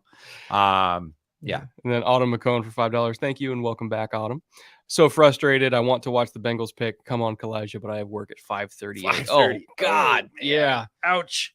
I'm in Central Time right now, too, and we're going to be going late, and I don't envy I would not that. want to be getting up at 5:30. We'll be getting up early to catch up on day 2 and get ready for day 2 of the draft, but not that early. So good on you. Sleep well. We'll tell you who the Bengals picked. Jay Squatch for $5. This year really seems like you can see how players on each team's board are ranked. Quite a bit of picks that went very differently than first thought. Yeah, this is a wild draft. We knew it was going to be wild. We thought in trades. How many trades have we had? Chat, help us out. How many trades have we had so far? At least 4. Right. Right. And we had been hearing 9 or 10 in the first round alone. Yeah. I think we're going to hit it. I don't think anybody's done. We'll at least get close. We're going to get trades at the back end. People coming in for 5th-year options. It always happens. Picking up players that they don't want to leave on the board till day 2 or leave to chance. It's kind of like spending a draft pick at the end of the draft or letting somebody go undrafted and then having to bid for them. You'll see people, hey, I'll give you next year's 6th for this year's 7th so I can secure the rights. We're going to get a lot of trades. We were expecting volatility and chaos with trades. I think we got a little bit more volatility with players earlier than we thought we might. Specifically Gibbs. Which brings up the super chat from Lance for $5. Thank you, Lance. As a Lions fan, convinced me that I shouldn't want to die over that Gibbs pick. There's no world in which that isn't an enormous reach, right?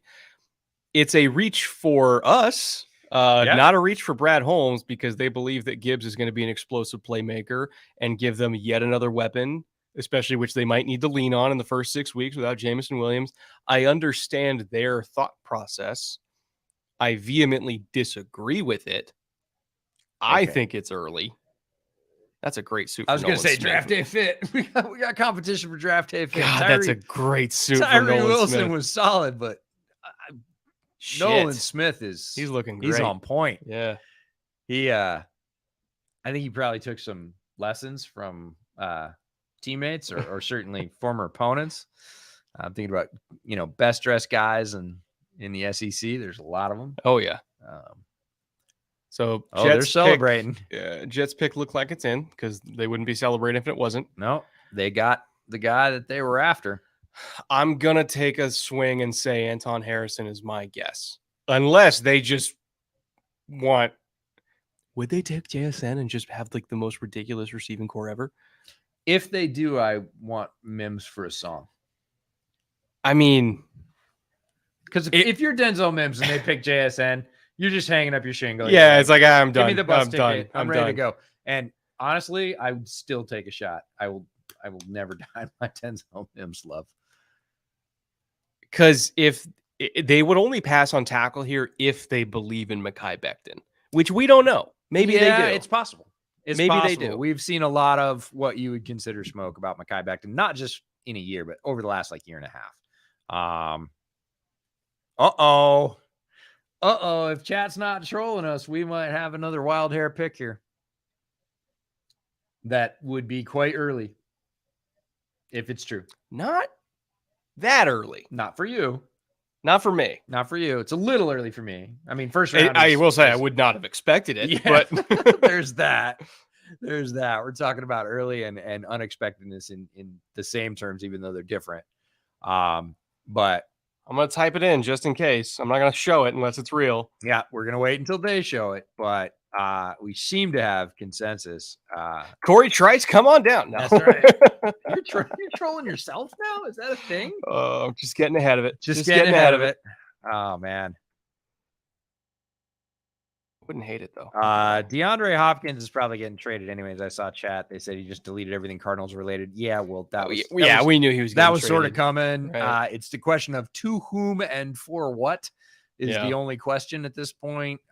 Leaders in the clubhouse, Bills and Ravens. We've heard conflicting reports is the best way to say about who's in on that, who's not, who's farther along on that. But no, he was leaving the whole way. There was no way he was going back to the Cardinals.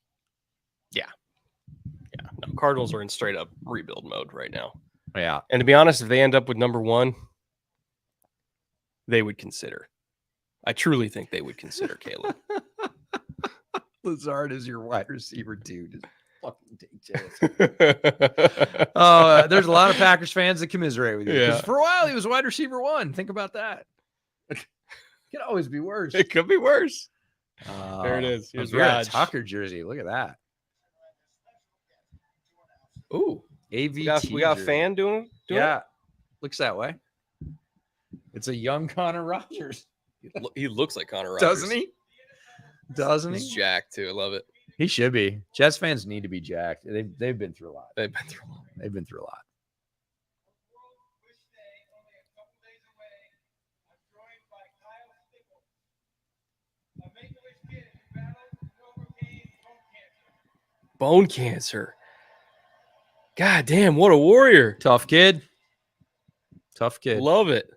Kyle's wish is to announce the first round pick of his favorite team, the New York Jets. This is so cool. Dude, he's so pumped. Like all of you, Let's go.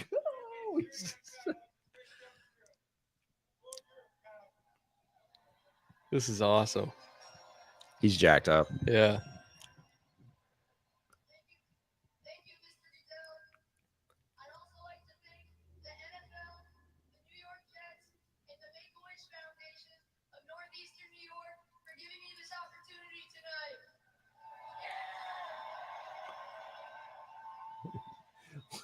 What's your over under on a random F-bomb sighting? Here The 15th pick we in go. the 2023 NFL Draft, the New York Jets. Look at him go. Love this kid. Select Will McDonald. Hey, it is Will McDonald. Will McDonald could not be more pumped to be a Jet. Because right that's now. what the Jets needed. Defensive line. Yeah. No, I like it. I really do. I have a big grade on Will McDonald. Is it earlier than I expected? Yes. Is it that much earlier than I expected? Not really. No. Like in my mock draft, I'm looking where I had him going. I had him going at 23. Yeah. We're 8 picks off. It's nothing, right? Yep. And what I am surprised about that he went ahead of Nolan Smith. Yes. That I was a little bit surprised by, but he's a legit first round pass rusher. You know, he wasn't given a whole lot of real pass rush reps to work with when he was at Iowa State, just by the nature of the position he played. They put him at 5 technique all the time as a smaller guy, which is, yeah, he did it. I'll credit him for doing it. But he's super explosive, super bendy, dominated the Senior Bowl. You know, still is like the Big 12 career leader in sacks, despite playing in that system. Yeah, right? and being used as they're showing him lined up here It's in a 4-eye. 4-eye. Yeah, he's 239 pound It's guy, and they're insane. lining him up on the inside shoulder of the tackle, which is professional malfeasance. But That's how the Big 12 does it, man. no, I it will does. say this, though. I had a better grade on him this year than I had in Jermaine Johnson last year.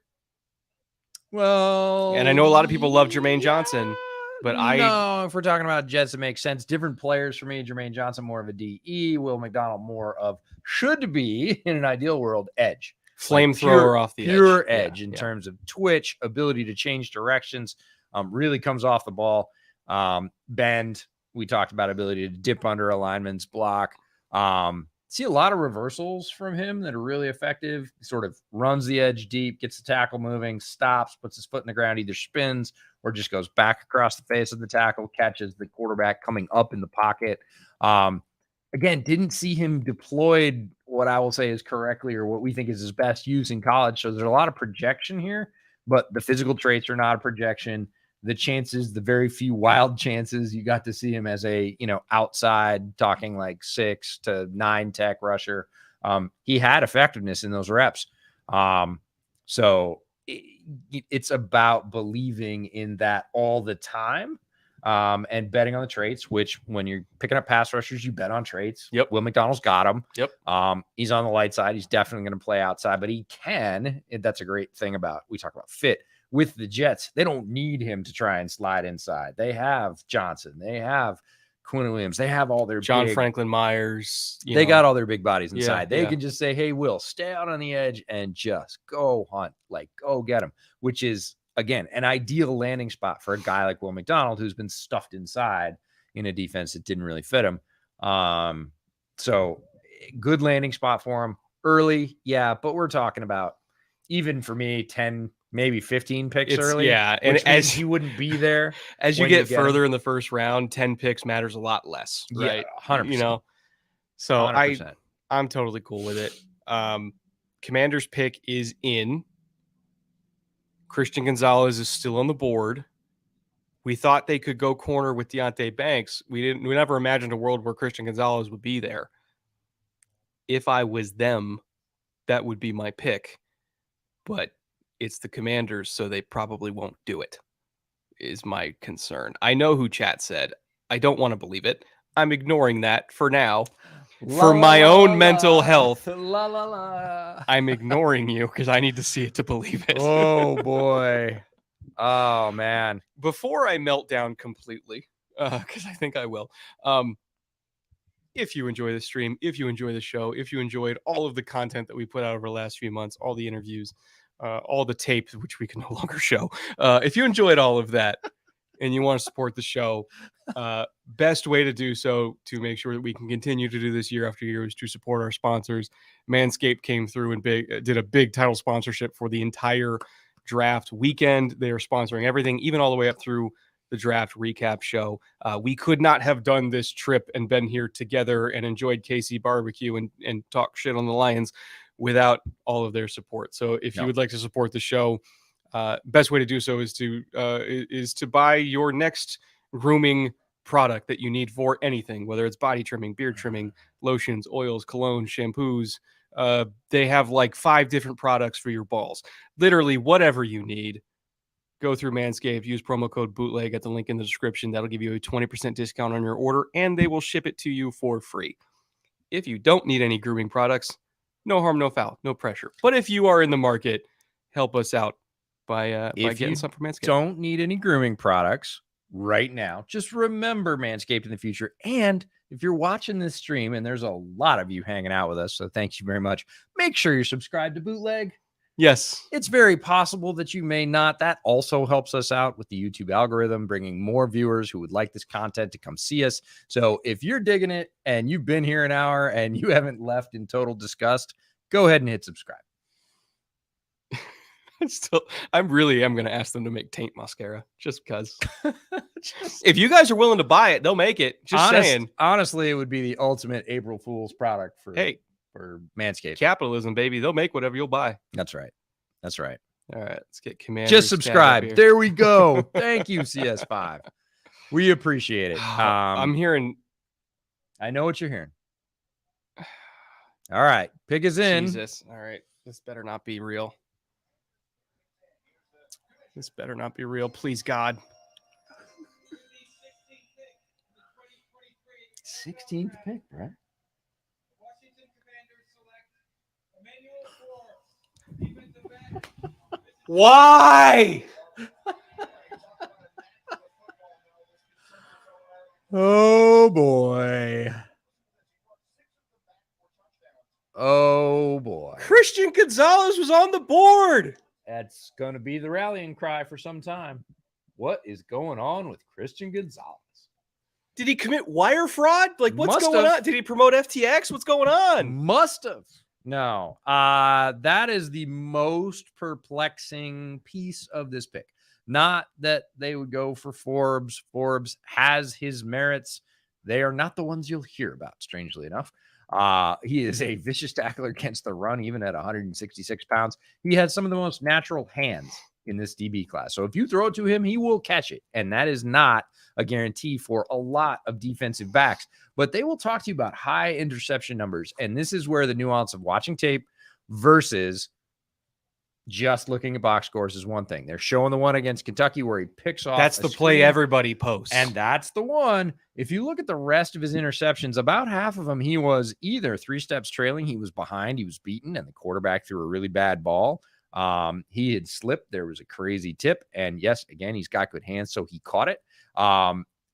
This is early for Forbes. We certainly heard that he was going to go in the first round. We had heard he was going to go to Cincy at 28, and I was like, no way.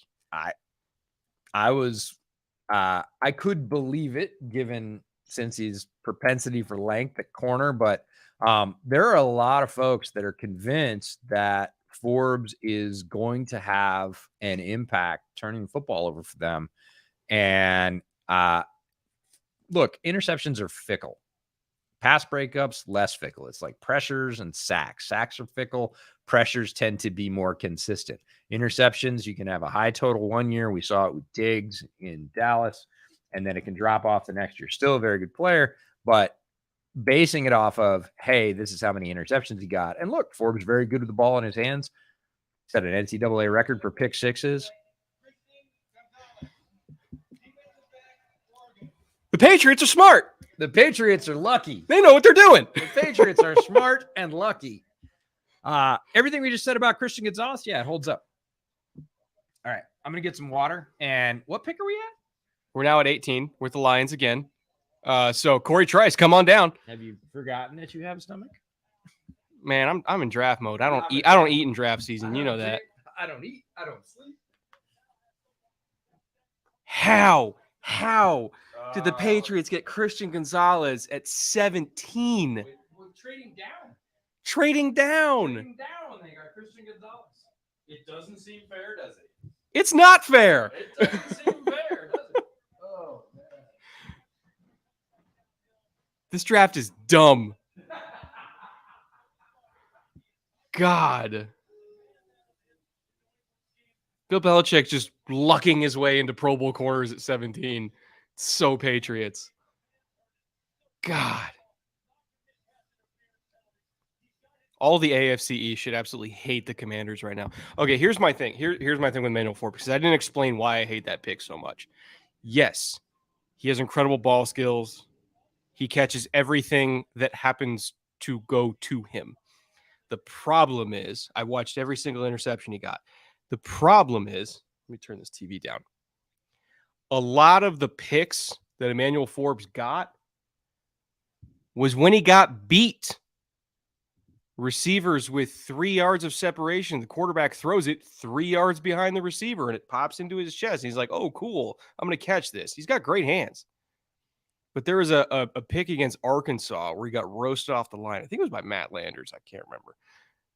And he's 4 steps behind the guy in the end zone. He's beat for a touchdown. In the NFL, he's given up 6. And the ball was underthrown. And he's just like, oh, cool. I'm going to catch that.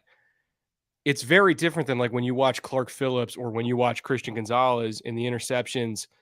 You know, it's like they get a good break on the ball. They have a good read. They're playing chest to chest. They wall the receiver off and the ball floats deep and they pick it off. Even the Keely Ringo interception against Tennessee like that, right? The picks that Forbes got largely were on tip drills and bad balls. And I credit him for catching those. But he's 166 pounds. Every single NFL team is going to look at a 166-pound corner and say, we are running crack toss at him every play. I don't get it. I don't get it. Let me look at where I had him at corner. 1, 2, 3, 4, 5, 6, 7, 8, 9, 10, 11, 12.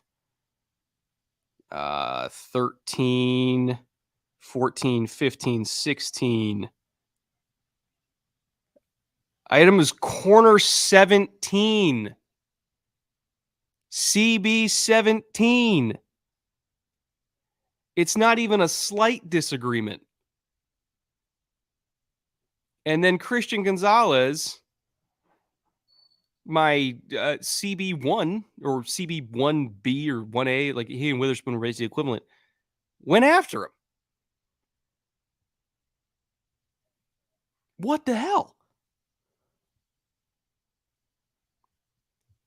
It's just like this is so far beyond the, oh, I disagree with the value of Jahmyr Gibbs, but I acknowledge he's a good player. This isn't even that.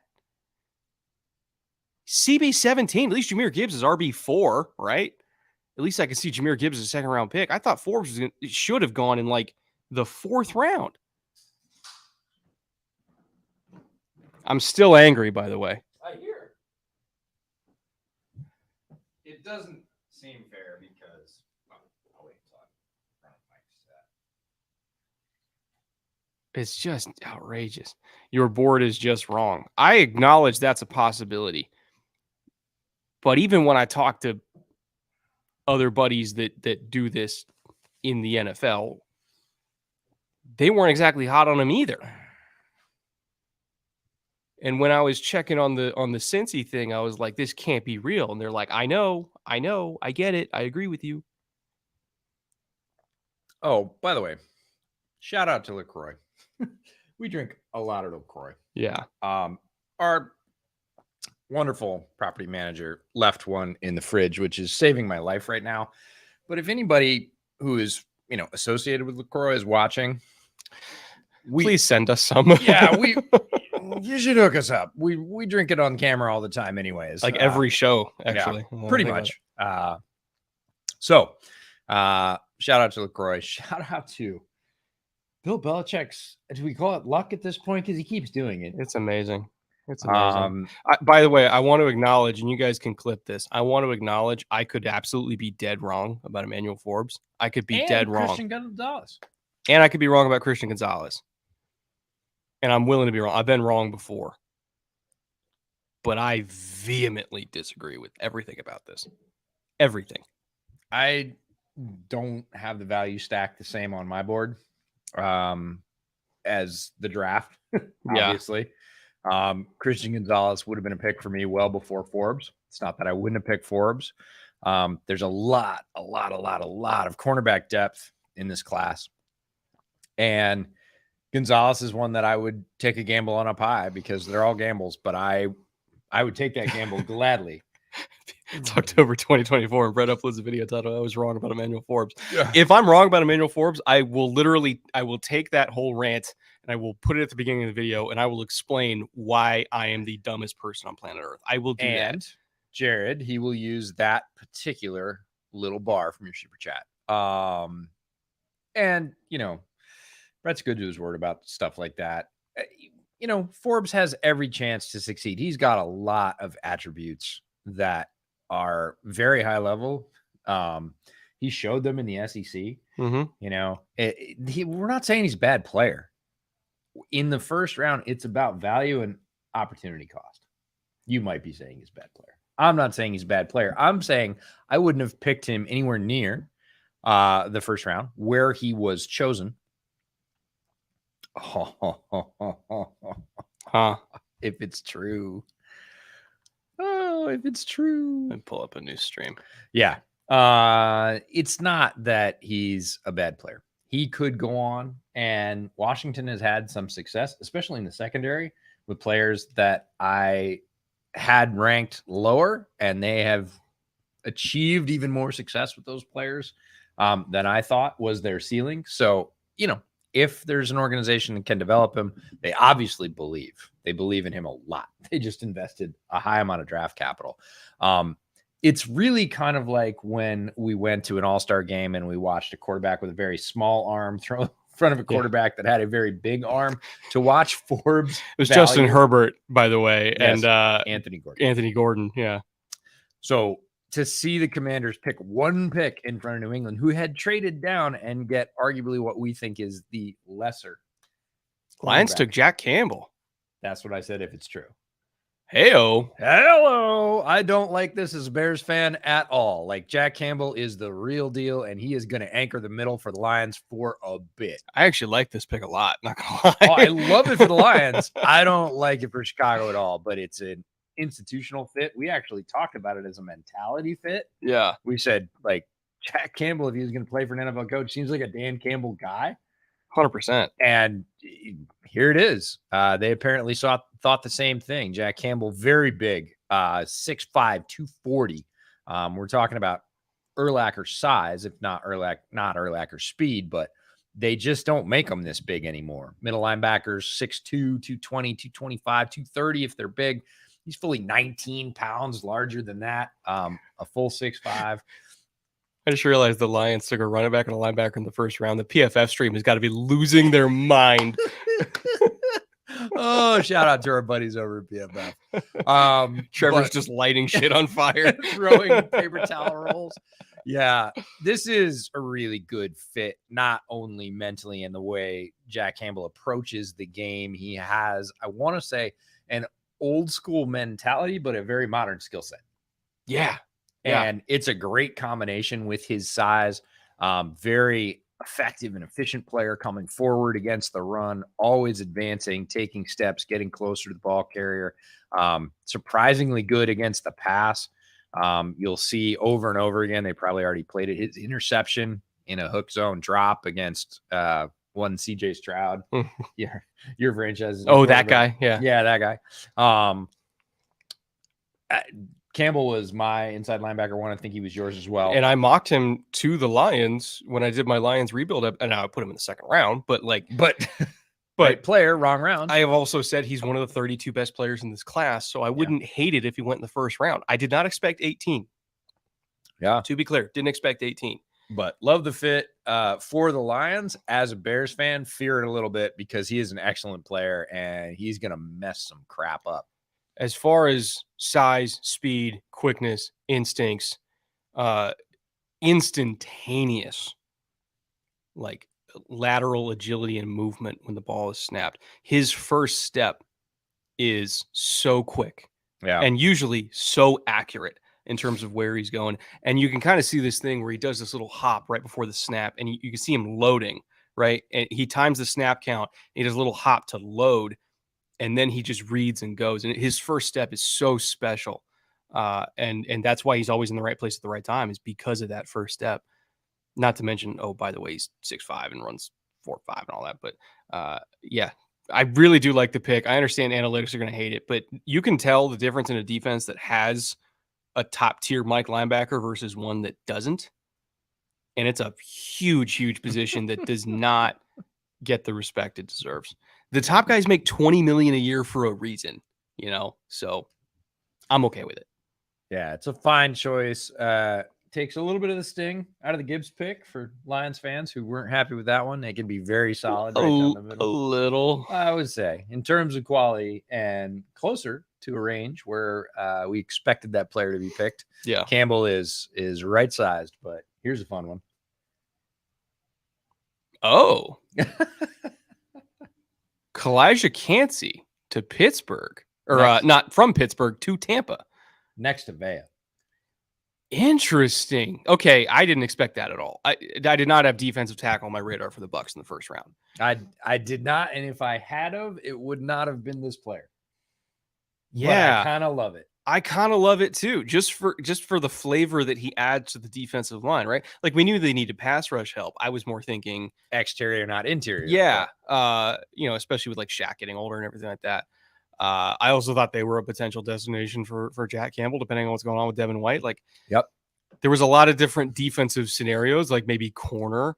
This was not one that I anticipated, but no, I do like it. I like the sort of people are going to call it anything that they're, you know, thunder and lightning, but they're both a little bit of lightning. Yeah, yeah. Vea can rush the passer, but, you know, big and little. You know, massive and one of the biggest defensive tackles in the NFL and one of the smallest by weight.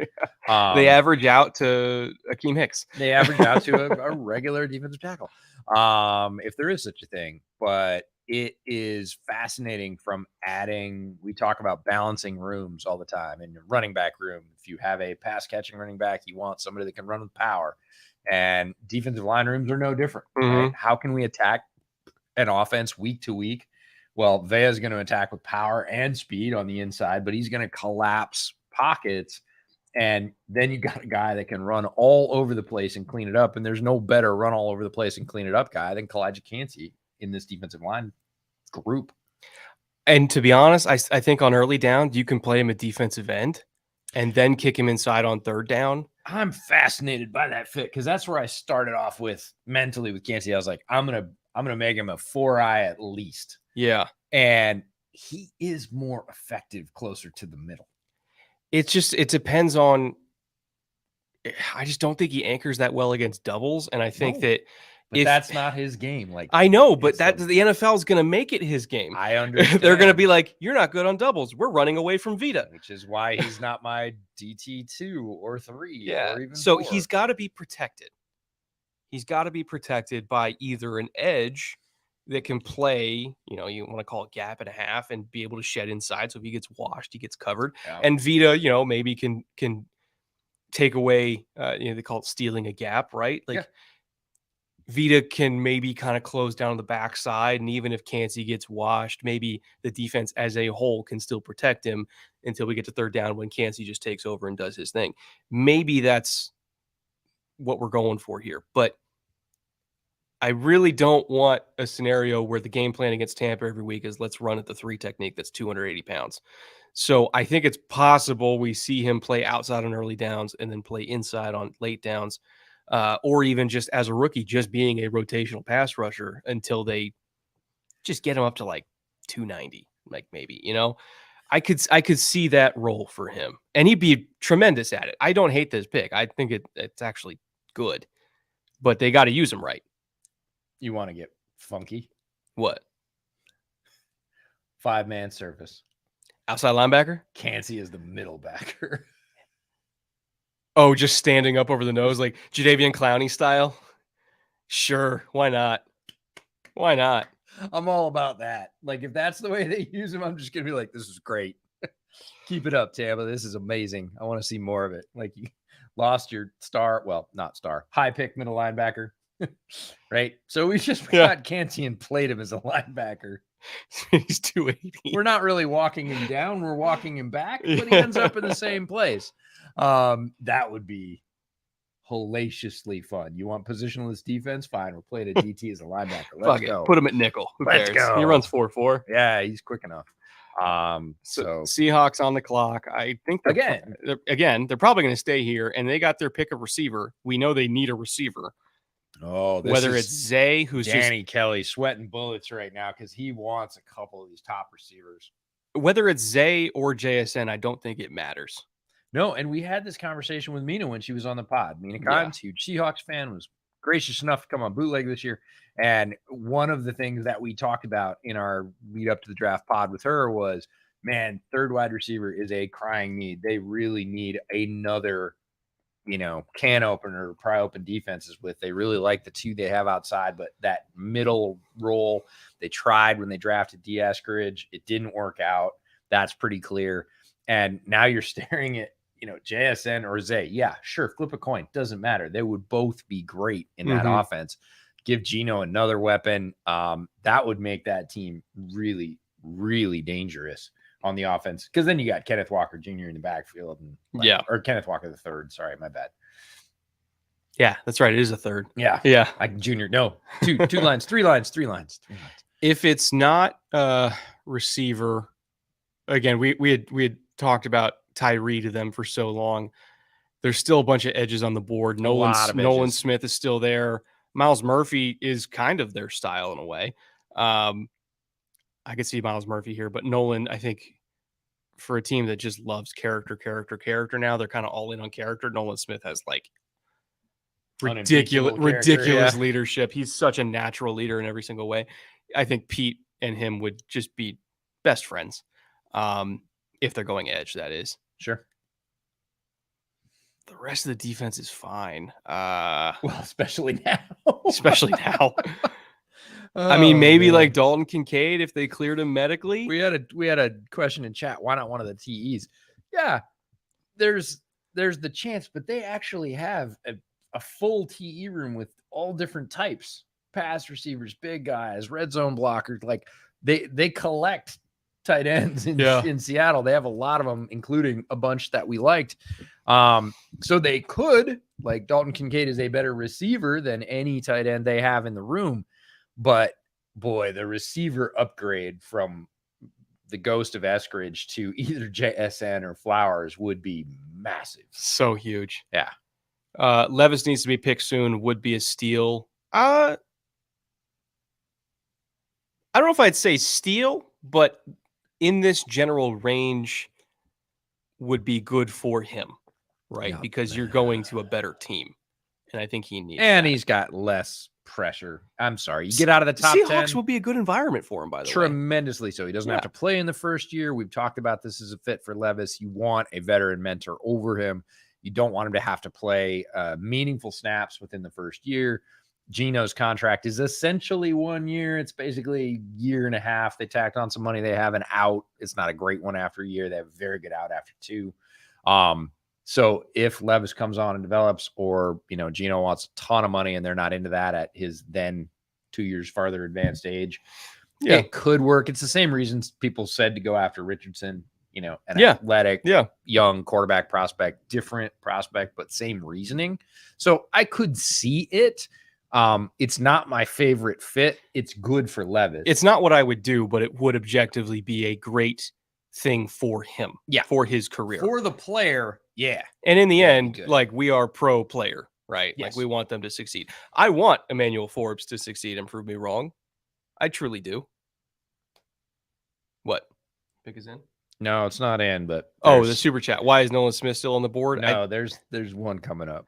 I think Nolan Smith is still on the board just because he's on the smaller side, and a lot of teams just prefer size, right? That's literally it. 100% size. I mean, if he was 250, he'd probably already be gone, but he's not. All right, Seahawks pick is in. I still think receiver, whether it's JSN or Zay, my pick. Corey Trice. Here comes Matthew Wright. Trying to hook him with Corey Trice. But I will say Tariq, Corey Trice, Kobe, Devin Witherspoon. It's a hell of a dime package. It's a hell of a what's after dime. When you add one more. Penny. Well, actually, there is such a thing as a penny package, but it's more of a Vic Fangio thing. Oh, yeah. Take an extra defensive lineman off the board and just put Corey Trice out there, because why not at this point? Bo Melton. He was already there. We tried that. We tried. Didn't stay. Oh, this looks like an Ohio State pick. I mean, maybe.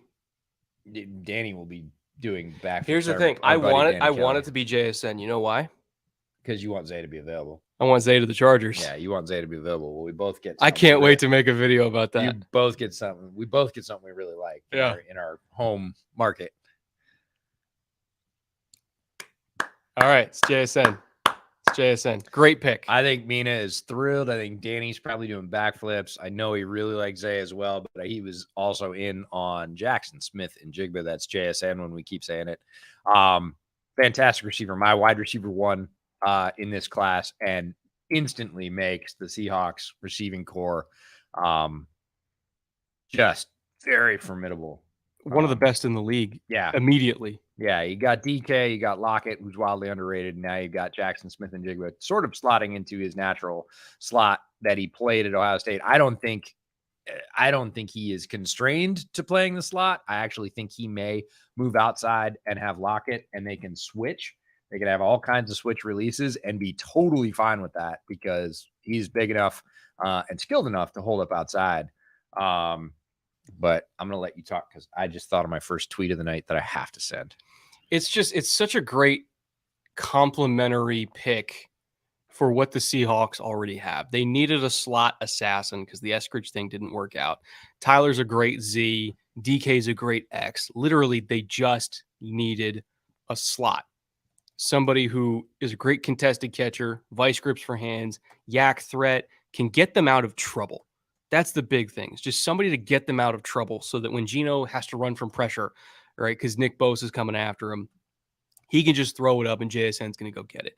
CJ Stroud threw so many prayers to JSN and said, please bail me out. And he did it.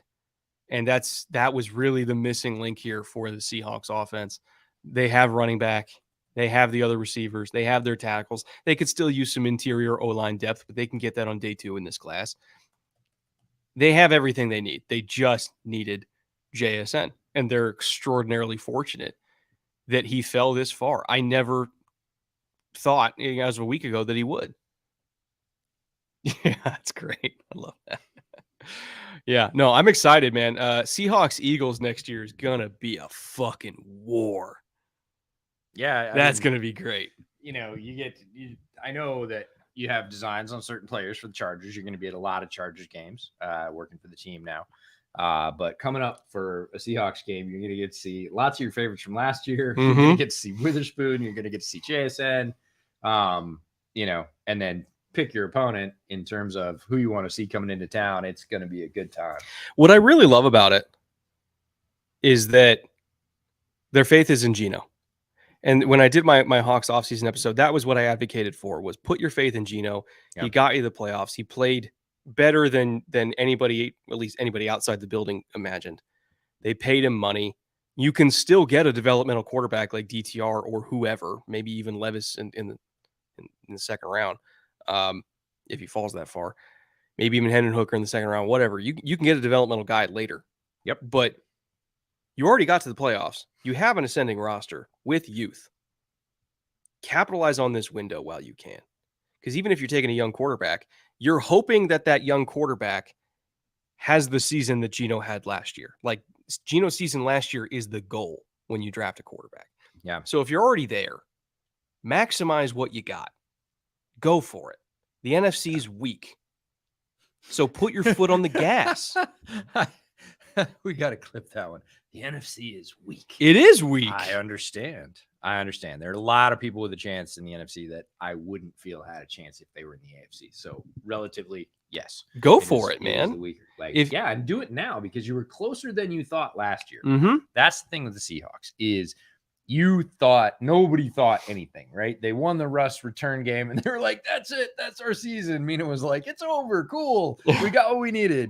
And then they started to build and to stack wins, and the young players played more and better sooner than they thought they would. And all of a sudden they were like, wait a minute, we're in playoff contention here. Like, we're a real team. And so you take that base and then you add to that some real talent that could put them over the hump in a conference that is not as competitive as the AFC is right now.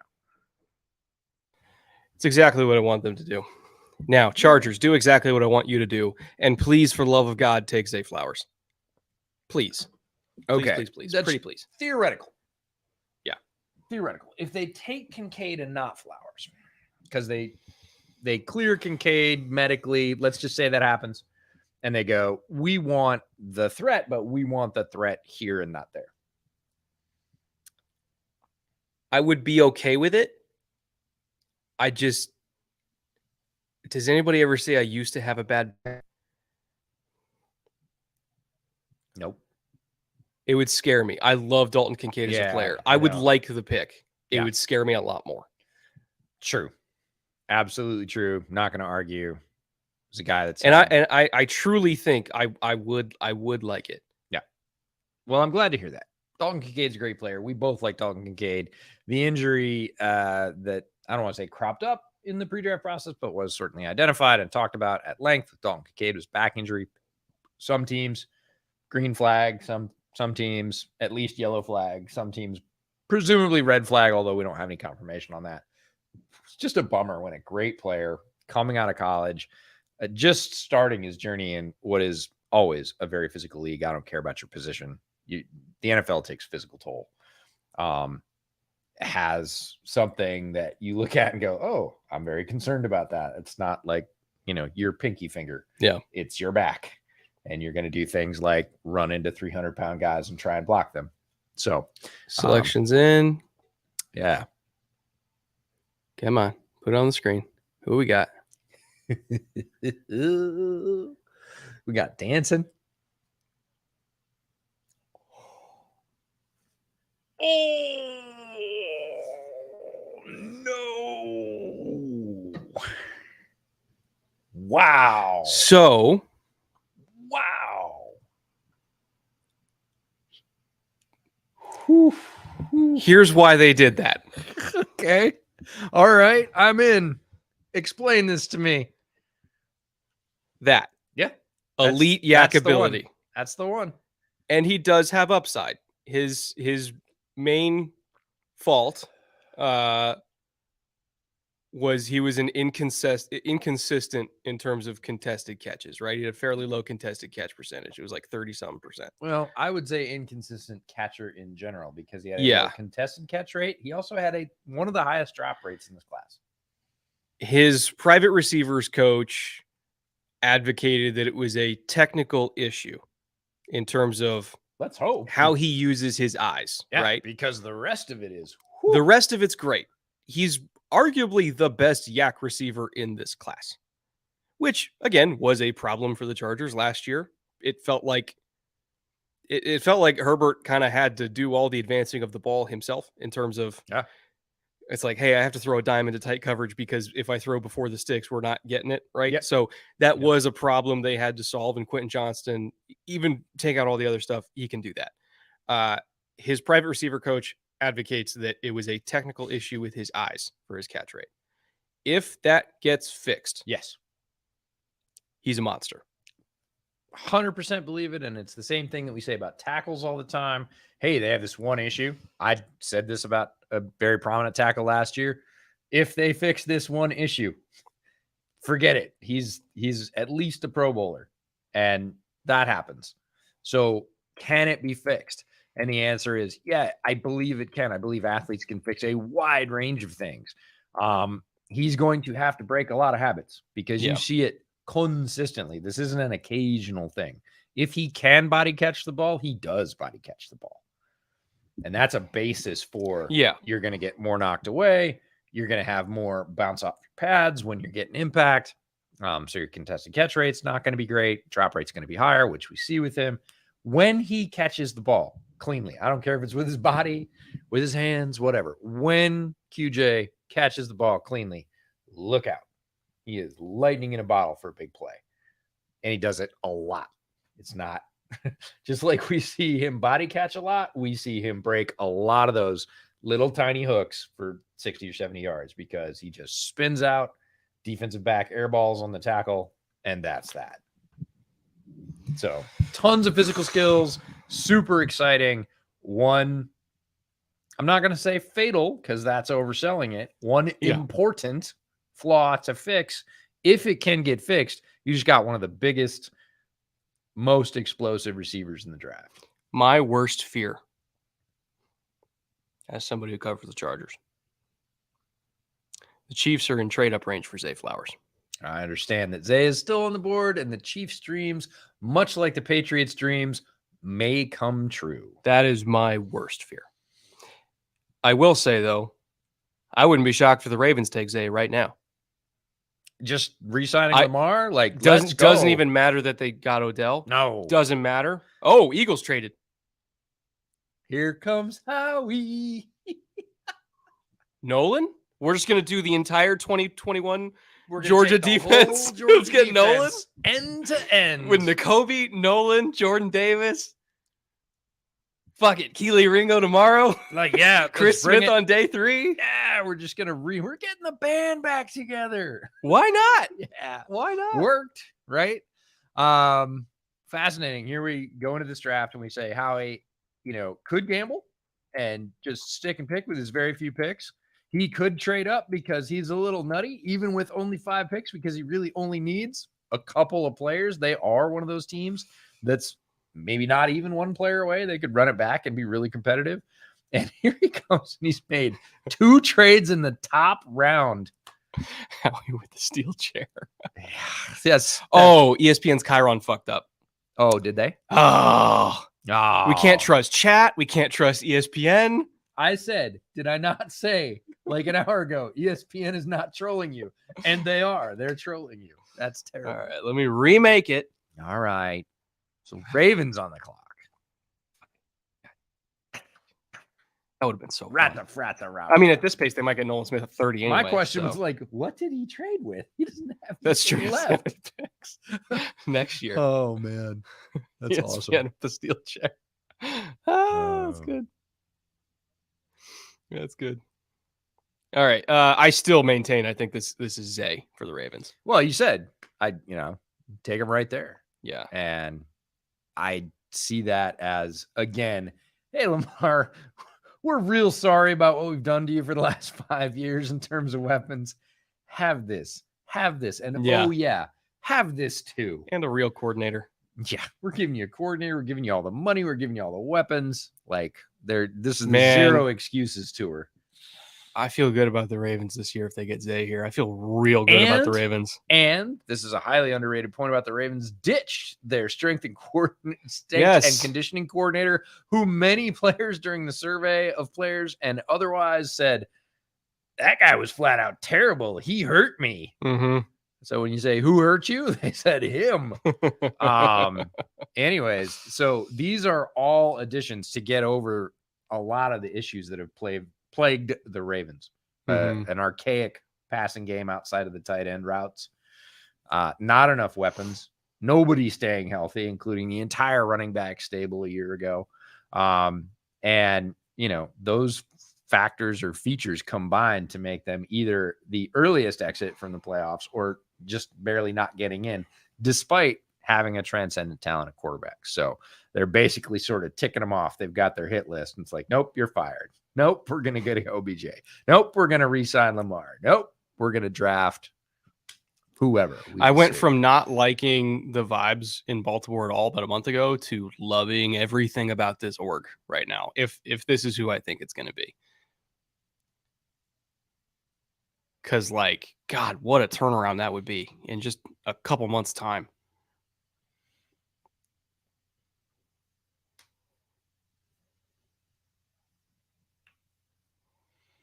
Come on. Pick us in. Put it on television. Let's go. Chat seems united.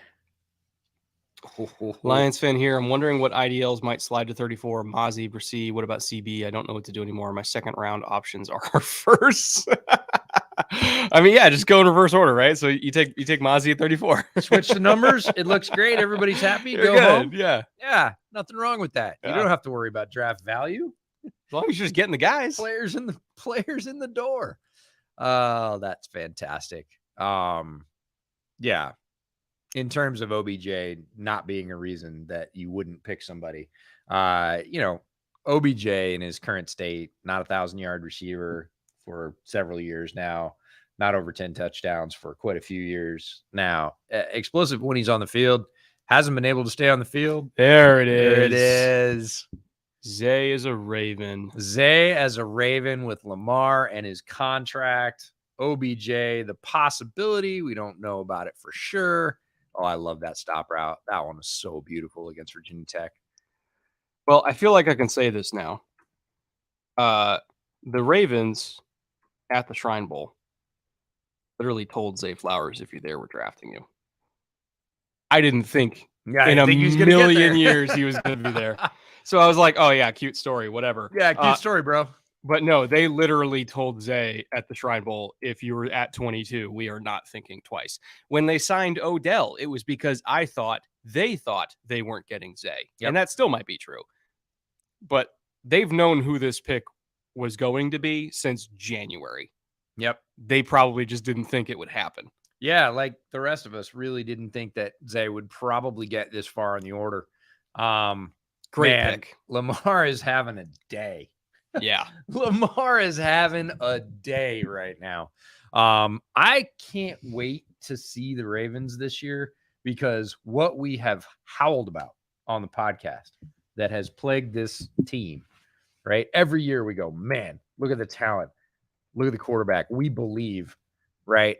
God, I wish Greg Roman would throw the ball is about week 6, and they're going to do it again, right? They're going to basically fail out of the playoffs with injuries.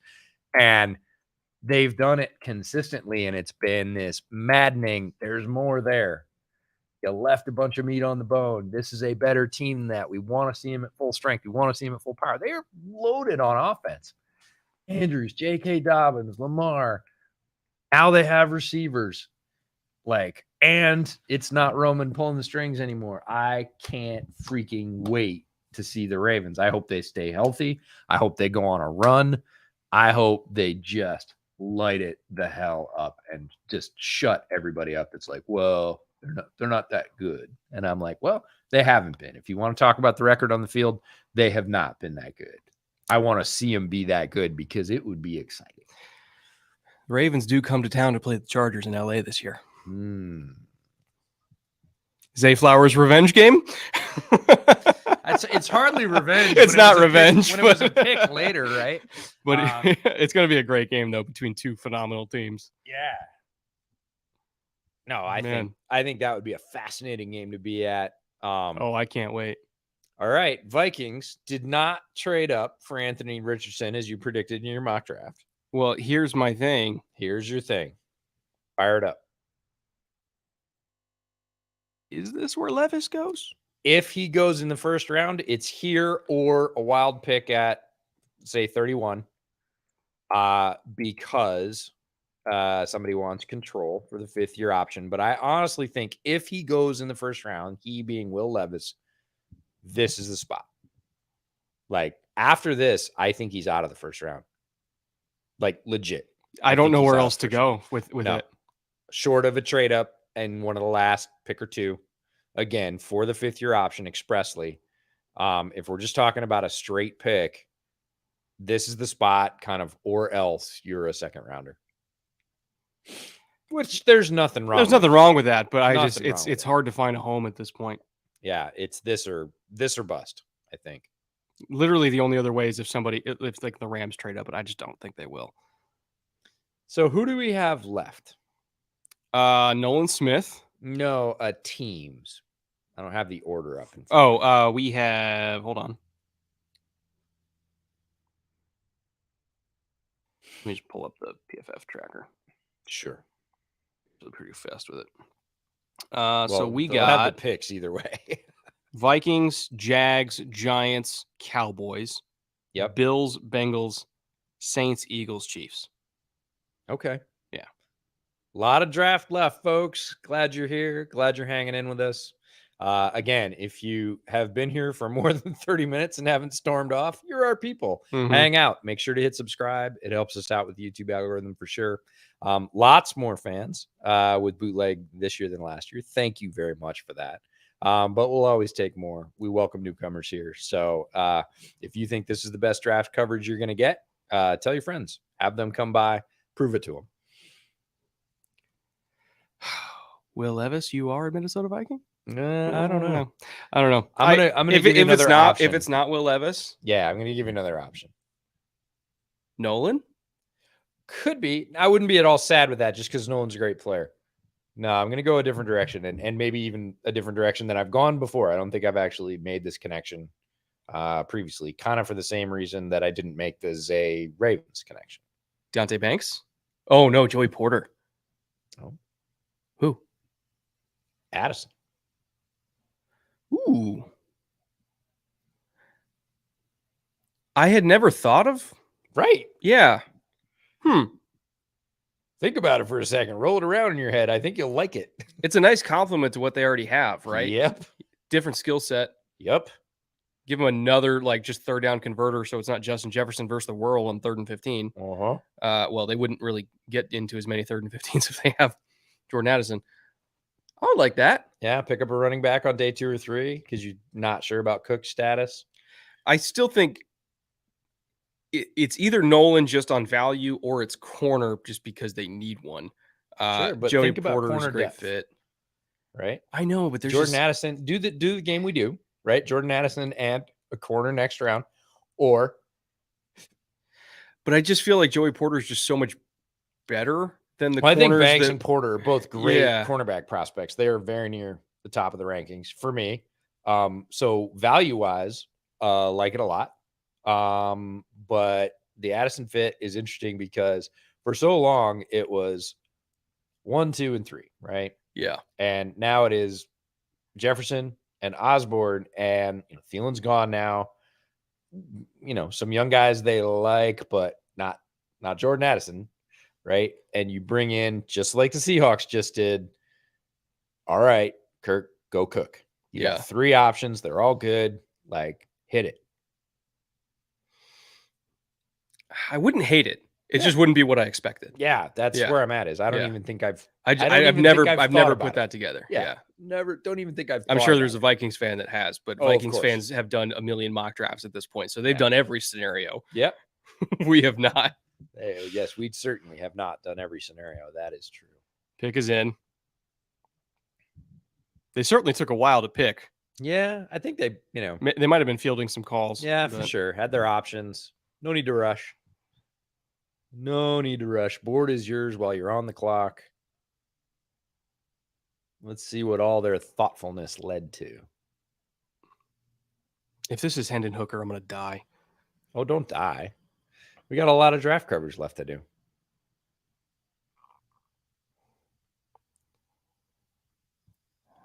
Yeah, because then, oh God, Tannenbaum would just he'd never stop about it. And I know Vikings fans are terrified of taking quarterback here because there's none of them left that they actually want. Sure.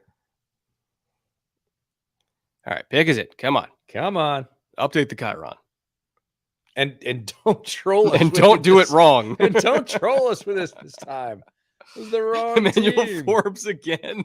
Forbes again. Manuel Forbes is the only player in NFL draft history to be picked twice in the first round. Oh, that would be something. That would be something. All right, come on. See, they're listing wide receiver, cornerback, and linebacker, interestingly enough, which is true. I mean, yeah, they do need, but But other again- than Campbell, they weren't going to take one. yeah, right? not up high. Their current receiving core, as it stands right now, slated starting receiving core. Let me pull it up here. Actually, hold on. Jefferson, Osborne, and So it's Justin Jefferson, KJ Osborne, Jalen Naylor, who I did like last year, right? solid player, but not an Addison. The other Jalen Rager, Brandon Powell, Blake Prohl. That's Ricky's son, right? Blake Yeah. Prohl, right?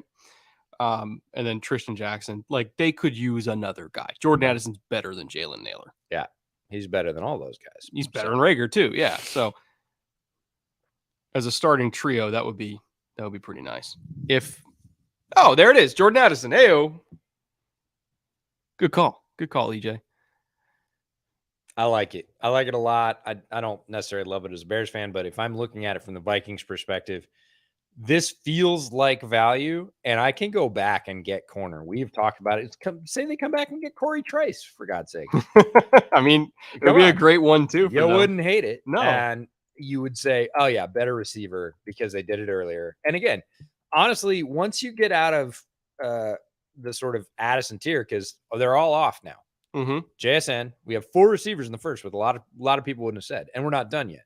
But really, I think we probably are done because JSN, Flowers, QJ, and Addison, That's already more receivers than I thought would and go in it's the pretty first much round. the top tier, right? Yeah. The top tier of receivers is gone, whereas top tier of corners haven't even really cracked into them yet. Deontay Banks is still Yep. there. Joey Porter Jr. is still there. Like, so I think, again, when we play that little game about if we did this and this, or we reversed it and did the other position first, which combo do we like better? This Vikings combo, when they get there, assuming that corner is going to be their next pick, they're going to like it a lot Yeah. because there's going to be plenty of good corners left whenever they pick. I don't even know what their next pick is, and I'm very confident saying there's good corners left because it's that deep. Now the Giants, speaking of corners, could absolutely go corner here because again, I don't think there's any receivers left that they would take here. Yeah.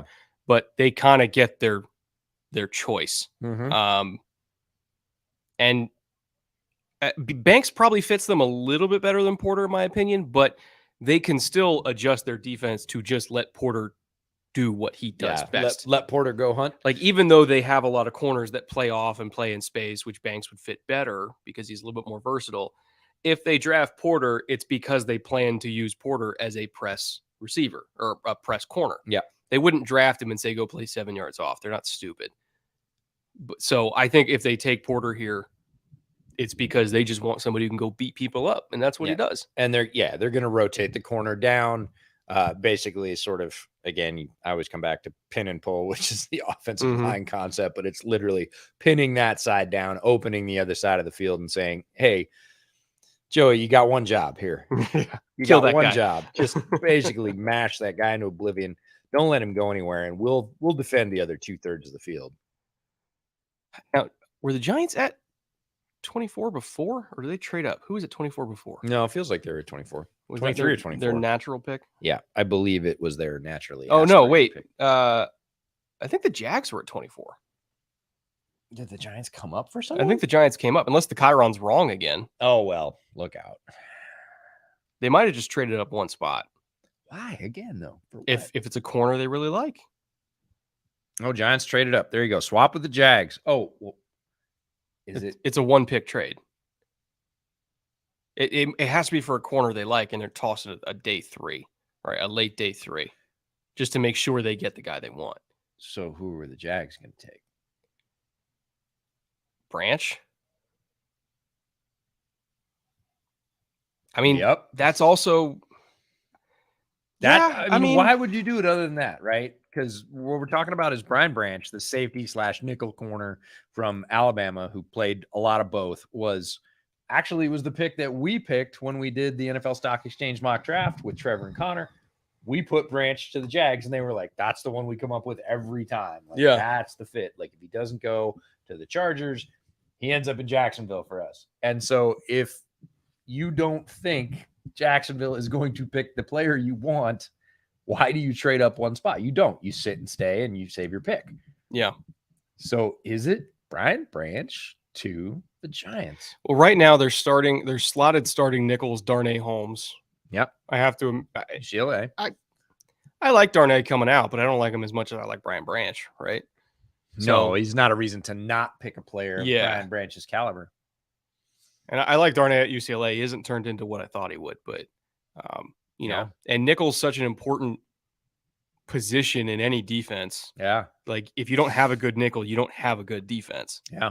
So if they attacked nickel before outside corner because they feel like Brian Branch is the best one in this class, and they have him graded that much higher than, say, Quan Martin or Sidney Brown or Sure. whoever, right? Keytrell, Clark Yeah. Phillips. If they have him graded that much higher, then it's worth tossing a day 3 for a 1-pick swap in the late 20s, right? Uh-oh. What? Nothing. Don't bite.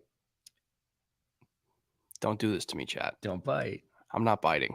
Don't bite. I pretend I do not see it. I pretend I do not see it. There's no way. There's not no way. Yeah, there's no way. Dang. If it actually was, I I would send just the most rude, obnoxious text to Bengal ever.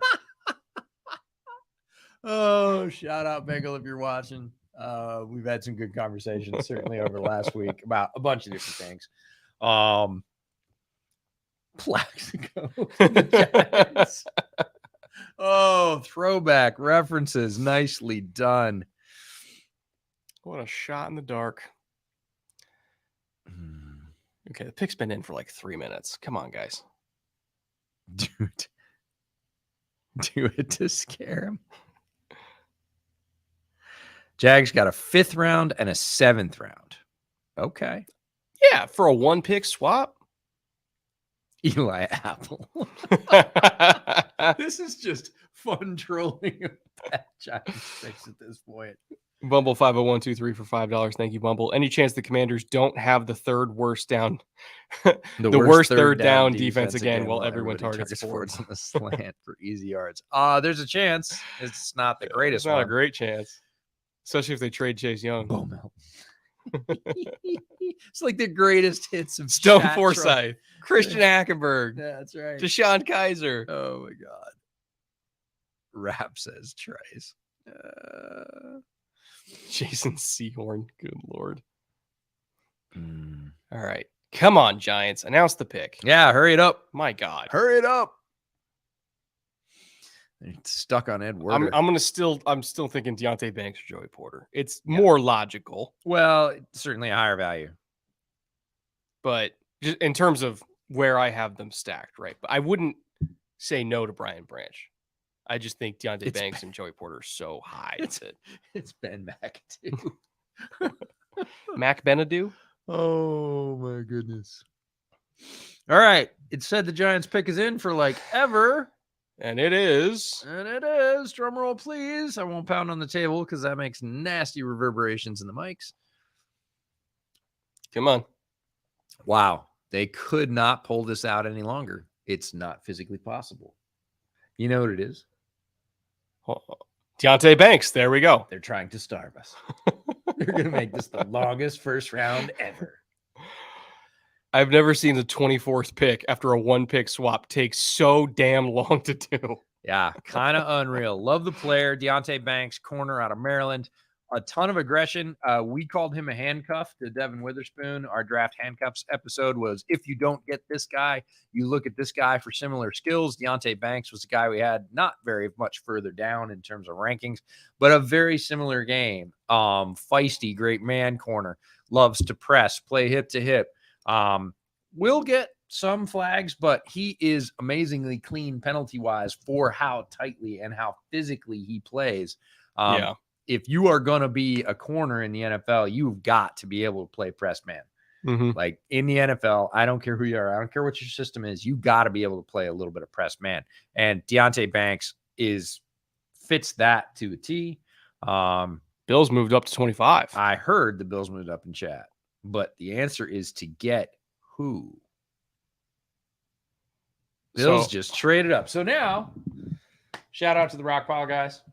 Drew and Chris. Yeah. Now they're sweating bullets. Now it means something. Could be their style of tackle is Anton Harrison. Sure. Very reminiscent of Deion Dawkins to me. Yeah. Now I could see it. We talked about why earlier. Yeah. Is that we didn't really trust the right tackle to stay healthy because he hasn't. And he's underperformed compared to what he was earlier in his career, right? Yeah. It's kind of gone downhill. Anton Harrison would be an upgrade, in my opinion, and he absolutely fits their style. Not like the cleanest, prettiest mover, but such tremendous hands, uses his length well, great power, great core strength. I think Anton Harrison would fit well here. Going back to Deontay Banks, he was my last of my tier 1 corners that were available. Phenomenal physical tools. He's got deep speed. He's got burst. Can play press. Can play off, which is an underrated thing. Not a lot of corners can do both at a very high level. He can. His footwork is tremendous. His burst out of his breaks is tremendous. Some guys are more kind of build-up speed guys. Some have that quick trigger and the long speed. He's got both. I didn't think he was going to get to 24, and the Giants probably didn't think so either. So it makes sense to go secure their guy. He's the best corner they've drafted in a very long time. And I think he's going to be an immediate day 1 starter and a very good one at that. So great pick by the Giants for sure. Now moving back to the Bills, still thinking tackle here. I don't think they traded up for Mozzie Smith, even though they could use Mozzie Smith. No, and this is the shelf for me. I don't know where your shelf exists. It depends on what you think of DeJuan Jones, right? DeJuan also kind of fits what they like, But right? in terms of dropping out, and we talked about this at the top of the show, we talked about the shelf for offensive tackle, where after which there will be a drop off, and you're talking more about a developmental prospect than someone who has a chance to start. For me, the true line is Anton Harrison. Yeah. And the maybe line, the dotted line, is DeJuan Jones, depending on your style and what you think and how quickly you think you can fill in some of the gaps that he has. After that, like it is a hard line in pen. So we're about to pass it, and the Bills are looking at that, saying we're at the end of the first round. If tackle is the way we need to go, we need to go now, because either we're going to do it or somebody else is going to do it, and then somebody else is probably going to do it before the end of the round. Yeah. Somebody's going to go, okay, so we're staring down the barrel of day 2, GM. You said we needed a tackle, and we have one DeJuan Jones before we're into the hinterlands. Like, what do you want to do? And the GM's likely going to say, go get that guy. We can work with it. We'll go with Parcells Planet Theory. He's 6'8", 374. bring him on down, we'll make it work, and let everybody else try and navigate the choppy water tomorrow in the tackle market. I want to offer one more theory. Go for it. Look at who they jumped. That's what I'm with, is like, why? That's always what I'm interested in. And same thing with the Giants Jacksonville trade. Like, why did they go there? But why go ahead of Dallas? Yeah, that's my point. Who was Dallas going to take? Probably a tight end. Yeah, it doesn't feel like tackle. That's for darn sure. Uh-oh. Dalton Kincaid. Dalton and Dalton. Dalton squared. Dalton and Dawson. So clearly, oh, right. Who am I thinking of? Oh, I'm thinking of Dalton Schultz. Yeah, I know. Dalton and Dawson, I forgive you. Yeah. Okay, well, I didn't even get to finish the theory before it got announced. Dalton Kincaid. There we go. Interesting. So we knew they wanted to get another weapon for Josh Allen. I didn't think it was going to be in the first, and I didn't think it was going to be a tight end. That being said, assuming the Bills were one of the teams that medically cleared Dalton Kincaid, I think we can assume that. I think we can assume that is safe to say. A lot of teams did not.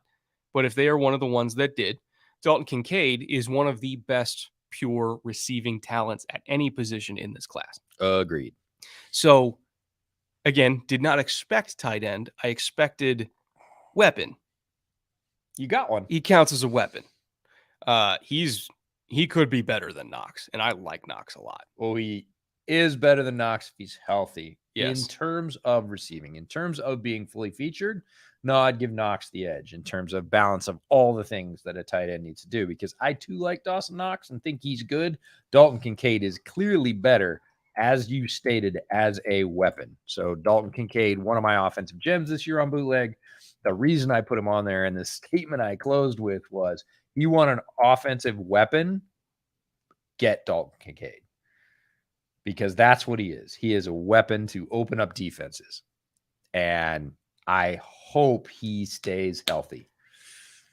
Wait a minute. Was the Chiron wrong? Again, who'd they pick? Was that not the pick? I thought the Chiron said Dalton Kincaid. It did, but apparently we cannot trust the Chiron because they have not yet made a pick. Well, there's our theory about Dalton Kincaid. Sorry, Bills fans. Okay. Didn't mean to give you a heart attack. Well, it's like they put it up and then they put in a pick is in. So maybe they put it a little early. Okay, so it is Dalton Kincaid. All right. ESPN's Chiron's got to get together. They got to get together. We're dodging a bullet. All right. Well, he's there. They cleared him medically. He is still a weapon. Yeah, everything we said holds true. But boy, he's going to be a lot of fun with Josh Allen thrown to him. Oh yeah. No, his burst off the line of scrimmage in terms of how quickly he can stack on a DB and get vertical, it's reminiscent of a wide receiver, except he's a 245-pound tight end. The one they just showed against Colorado where he reverses his head from left to right. Love that play. Yeah. No, he's a tremendous receiving talent. I mean, it's not even, he's a third down machine. He's a first and second down explosive gain getter and a third down machine. Yeah, you can use him as a primary, and I say that knowing the offense is going to has Stephon Diggs as the primary. Yeah. You can take pressure off your primary with the real threat that you're going to use Dalton Kincaid as a primary receiver. Yeah. I love it. I love really it. do. I hope he stays healthy. That is my one wish for Buffalo and Josh Allen and the Rock Pile guys and everybody else we met and know in Buffalo. I hope he stays healthy because he is a transcendent player when he is healthy. He is a game changer. Love him to death. Who does Dallas pick here in your guys' opinion? Well, now that Dallas is on the clock. Yeah, and they don't have Dalton Kincaid to go after. Well, they still can go tight end if they like Michael could. Mara. Or not Mara, Mayer. Mayer. We just had Giants. Mess me up. Michael Mayer here. Yeah. Would make sense. And it would be yeah.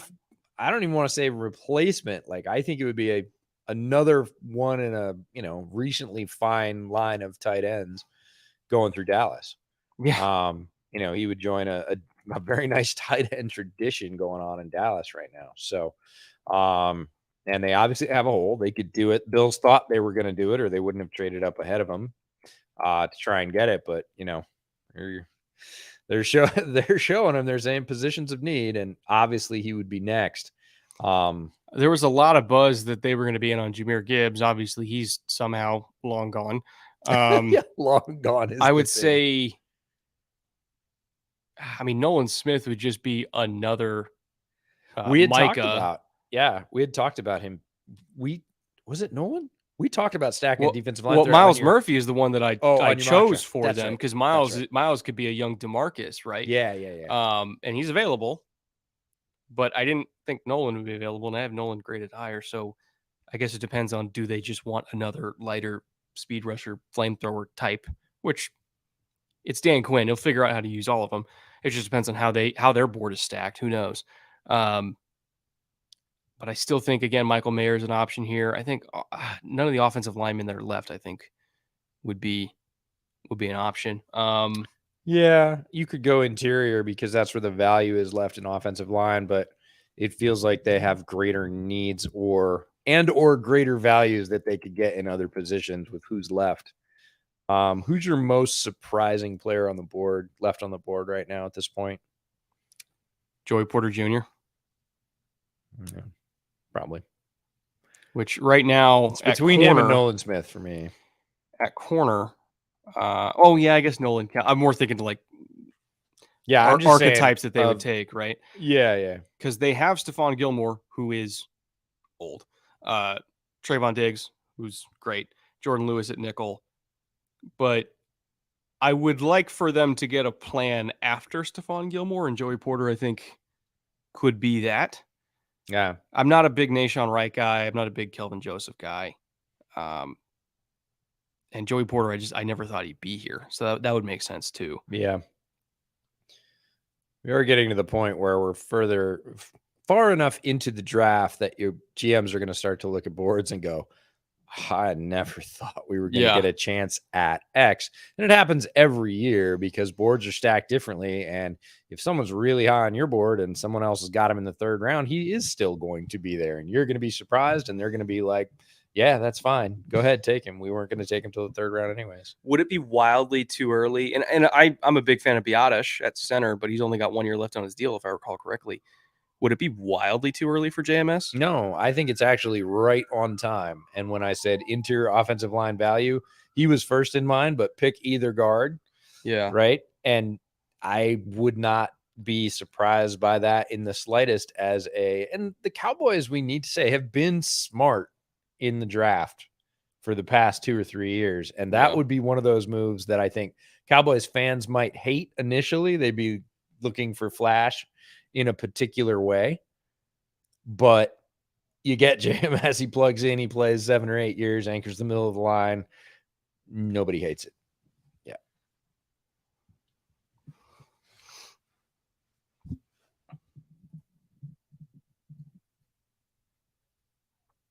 I think our second angle might have froze when you're. Oh, did it? Yeah.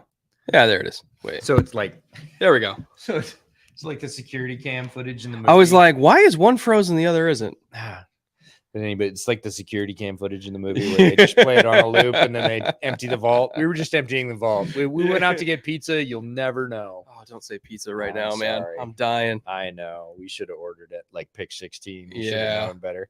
It's fine. Yeah. If any of you are in Kansas City, know a good pizza place, please let me know. Yeah, Any apparently he's got pizza on the recommendations? brain. We've got some leftovers, but pizza. I and can't beer eat after- barbecue 4 meals in a row. I mean, I can, but it wouldn't be good. Can't is a strong term. I bet you can. No, we don't want to. And pizza and beer after the draft. Come on, how is that not just perfect? Oh yeah. So pick is in. We don't know what it is yet. And they said interior defensive line, which we were talking about, more exterior threats. Would they take Mozzie or Keanu Benton here? I think they would. Benton is a real fit for them organizationally. How about that helmet? Yikes. It's funny because we have sirens going by outside, and on TV, there's some guy with 5 police sirens welded to his helmet. So, pretty impressive. Mozzie would be a really, really fun addition next to They have so next to a Diggy Zua. Yeah. Good They luck have running on so that. many of those guys. Yeah. They just pick them all the time, and feels like one of them's finally going to fire off. Maybe it's Mozzie. Diggy's been very good. Oh, he's been great for them for I mean, he came in and took the starting job as a third-round pick. Yeah. Never let it go. Yeah. Loved him that year in the draft. All right. Let's go. Would love Dallas to get O-line and future-proof it. Yeah, I mean, especially at center, just because I think Feels like a really smart pick. You're saying, is it too early? I'm saying, nah, it feels like right on. it's not that dissimilar to when they took Travis Frederick, right? And everybody hated it. Everybody but all clowned worked on out. him, and he was one of the best centers in the league. Yeah. No, I would say that's a very. They're typically very Similar smart. path. Oh, Mozzie Smith. Okay. There you go. Oh, again, smart pick. Mozzie Smith is a great player. You know, to me, best nose in this draft. You put him next to Odigizua at 3 technique. And right now they have Jonathan Hankins, so I wasn't sure if they were going to go nose early, but Mozzie is such a freak talent. He's so high upside. I think he could legitimately be another DJ Reader. Yeah. I think this is a really, really good pick. Look at the really good pick. power in his hands on these replays, because that's the thing with Mozzie Smith that really just stands out to me. They'll show a few plays where he has really quick hands, like the one they just showed against Maryland, but the ones that sort of rock me back in my chair are him standing up and just delivering 2 piston shots to the chest of whoever is in front of him, and they just stand up. They lose every angle, right? And he's got that kind of just hammer power in his hands. And NFC East foes are not gonna like trying to handle that. The reason he was available for them in the 20s is that it's not consistent. He will disappear for stretches. There are long stretches in games where he doesn't make plays, but if they can dial that up, he is massive. Beck's in the chat. Oh, hey, family's watching. Well, see, that's the thing, is you got a couple hours laid off, right? Yeah. 8:20 for you, almost 10:30 for us. Hi, Beck. Hi, kids. How are you?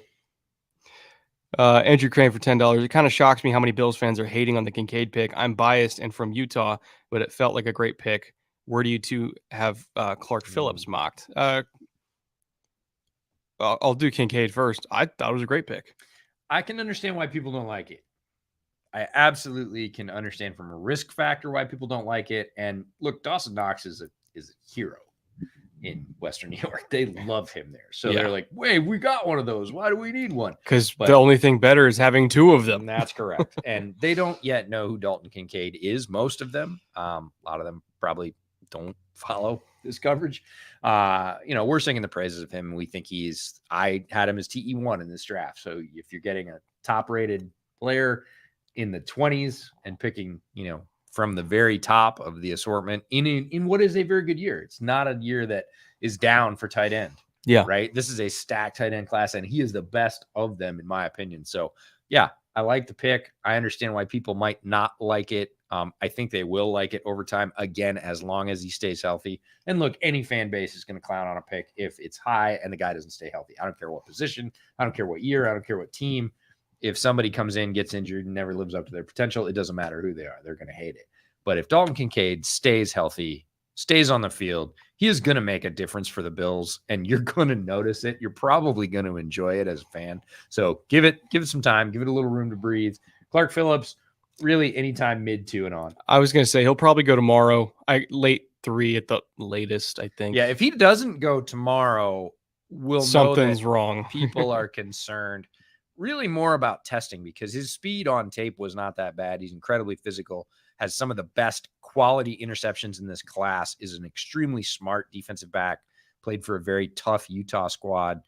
Isn't great against the run, so that may be a reason he slides for some teams, but is an elite pass defender from the nickel, and that is hard to do. Also has experience outside, so he has flexibility if people are okay with his height outside. Is solidly built. Like Clark Phillips a lot, and anytime from mid-2 on. But if he doesn't go on day 2, I would be surprised. And I think we both kind of go, hey, Clark Phillips is still here in the 4th round. What's up? Circling back to Mozzie Smith a little bit. I feel like, maybe a lot of Cowboys fans might not like it just because they weren't all in on nose, but I want people to understand how important nose tackles are to a defense, especially in the era of 2 high safety looks, or rather starting out in 2 high safety looks and rotating into 1 high looks. Dan Quinn came from a Legion of Boom background, so everybody thinks he just plays cover 3. He doesn't. He plays everything. But you can only get away with playing every type of coverage if you have a nose tackle that can stop the run, even up the math, take away multiple gaps. It's literally only possible to run the defense Dan Quinn wants to run if he has a resetter at the line of scrimmage like that, who can also rush the passer too. He's a tremendous talent. He will make that defense go. Mike is going to get all the stats and the glory, and D-Law is going to do his thing. But what will make that defense function is Mozzie Smith. So we're saying the Jaguars pick is in, and we had a lot of conversations today about Jaguars and offensive line, and Anton Harrison is still there. I did not expect Anton Harrison to be on the board. If I were them, he would be my pick, because if A, Cam Robinson's getting suspended, B, Cam Robinson, if they cut him after this year, would save him $17.5 million anyway in 2024. They're going to need that money because they're going to have to basically buy a private island for Trevor Lawrence. That was loud. Anton Harrison will make a lot of sense. We know they're looking at guard too. Anton Harrison I have graded higher than pretty much all the guards in this class, so I would still favor him. Brian Branch is still on the board. He's been linked to them forever. They got options. Yeah, they got options. A lot of folks in chat saying Anton Harrison's a pick. We'll talk about it if it actually is. I like it if it is. I believe he fits with their needs for the reasons that you laid out. They're going to be without one of their top tackles at the start of the year. We don't know for how long. It's not yet been announced, the length of his suspension. Which is concerning, right? Yeah, that we don't know how long it's going to be. Typically, if it was shorter, they just would have said. Sounds like it might be longer. We don't know what it's for, so that's another reason. But Anton Harrison, a very solid fit for them. We both like him. There it is. Anton so Harrison, official offensive tackle out of Oklahoma. They're starting left tackle. Probably will play right for them with Walker Little playing left. Plays with he can do that. Bunch of aggression. Yeah, he certainly has the skills of a right tackle. He gets on the move. He's not a guy you want to see coming with a head start. He is a banger. He has a lot of run snaps under his belt coming from Oklahoma, some of the highest number of run snaps of any offensive tackle in this draft. Very experienced there, and pops really strongly with his hands, will punch guys over. You'll see him just absolutely fold people. And the other thing we talked about much earlier in tonight's broadcast is will fight through the down, even when he is quote unquote beaten or has given up advantage or whatever. He's not one of those tackles that just kind of throws up his hands and goes, damn, and signals the quarterback, look out. Like, he will keep fighting, keep trying to gain advantage, keep trying to slow down the defender. Love him as a player. And given the Jags' needs, I think it's a very solid sort of mesh of need, value, fit, timing. I love it. I didn't think they would get him. No, I really didn't. Like, when I did my mock draft, I gave him DeJuan Jones, and I was like, because that's what's left. I felt like I had to, right? Sure. Anton Harrison I had going off the board in the top 15. So yeah. I think it's a tremendous pick. The thing I love most about Harrison is how he uses his hands. I think him and Skoronski have the best hands in this class. And I talked about it yesterday in the mock draft stream. Some people might remember it. Some might not have been there.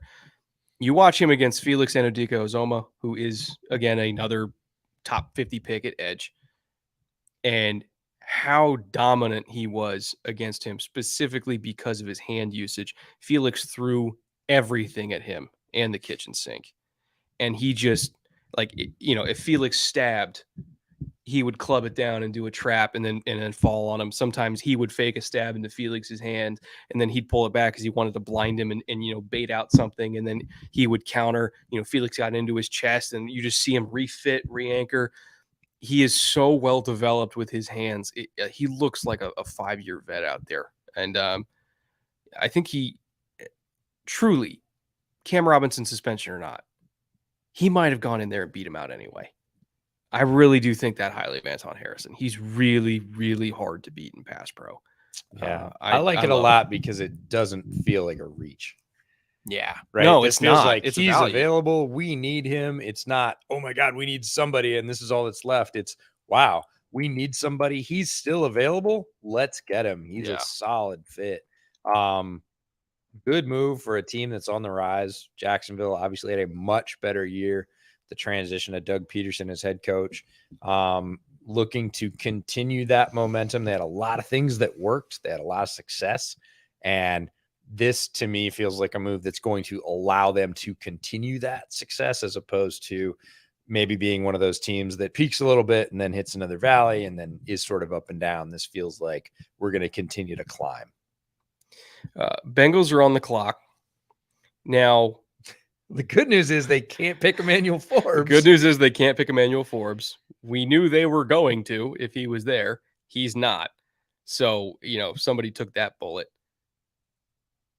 Honestly, I'm good with anything they take at this point. I think oh, Miles Murphy. Hell yeah. Woof. Hell yeah. Woof. Love that. Yeah. So Miles Murphy, defensive end from Clemson, big guy. Definitely a defensive end for me, not an edge. Plays with power. You're going to see it Look at that. in these highlights that they play. Really good, strong, long arm move. Very fast as well. Faster than a guy his size should be. If you really want to see who Miles Murphy is, go back to his 2021 tape, 2021, yeah. which is his last year under Brent Venables before Venables took a head coaching job and left as the defensive coordinator of Clemson.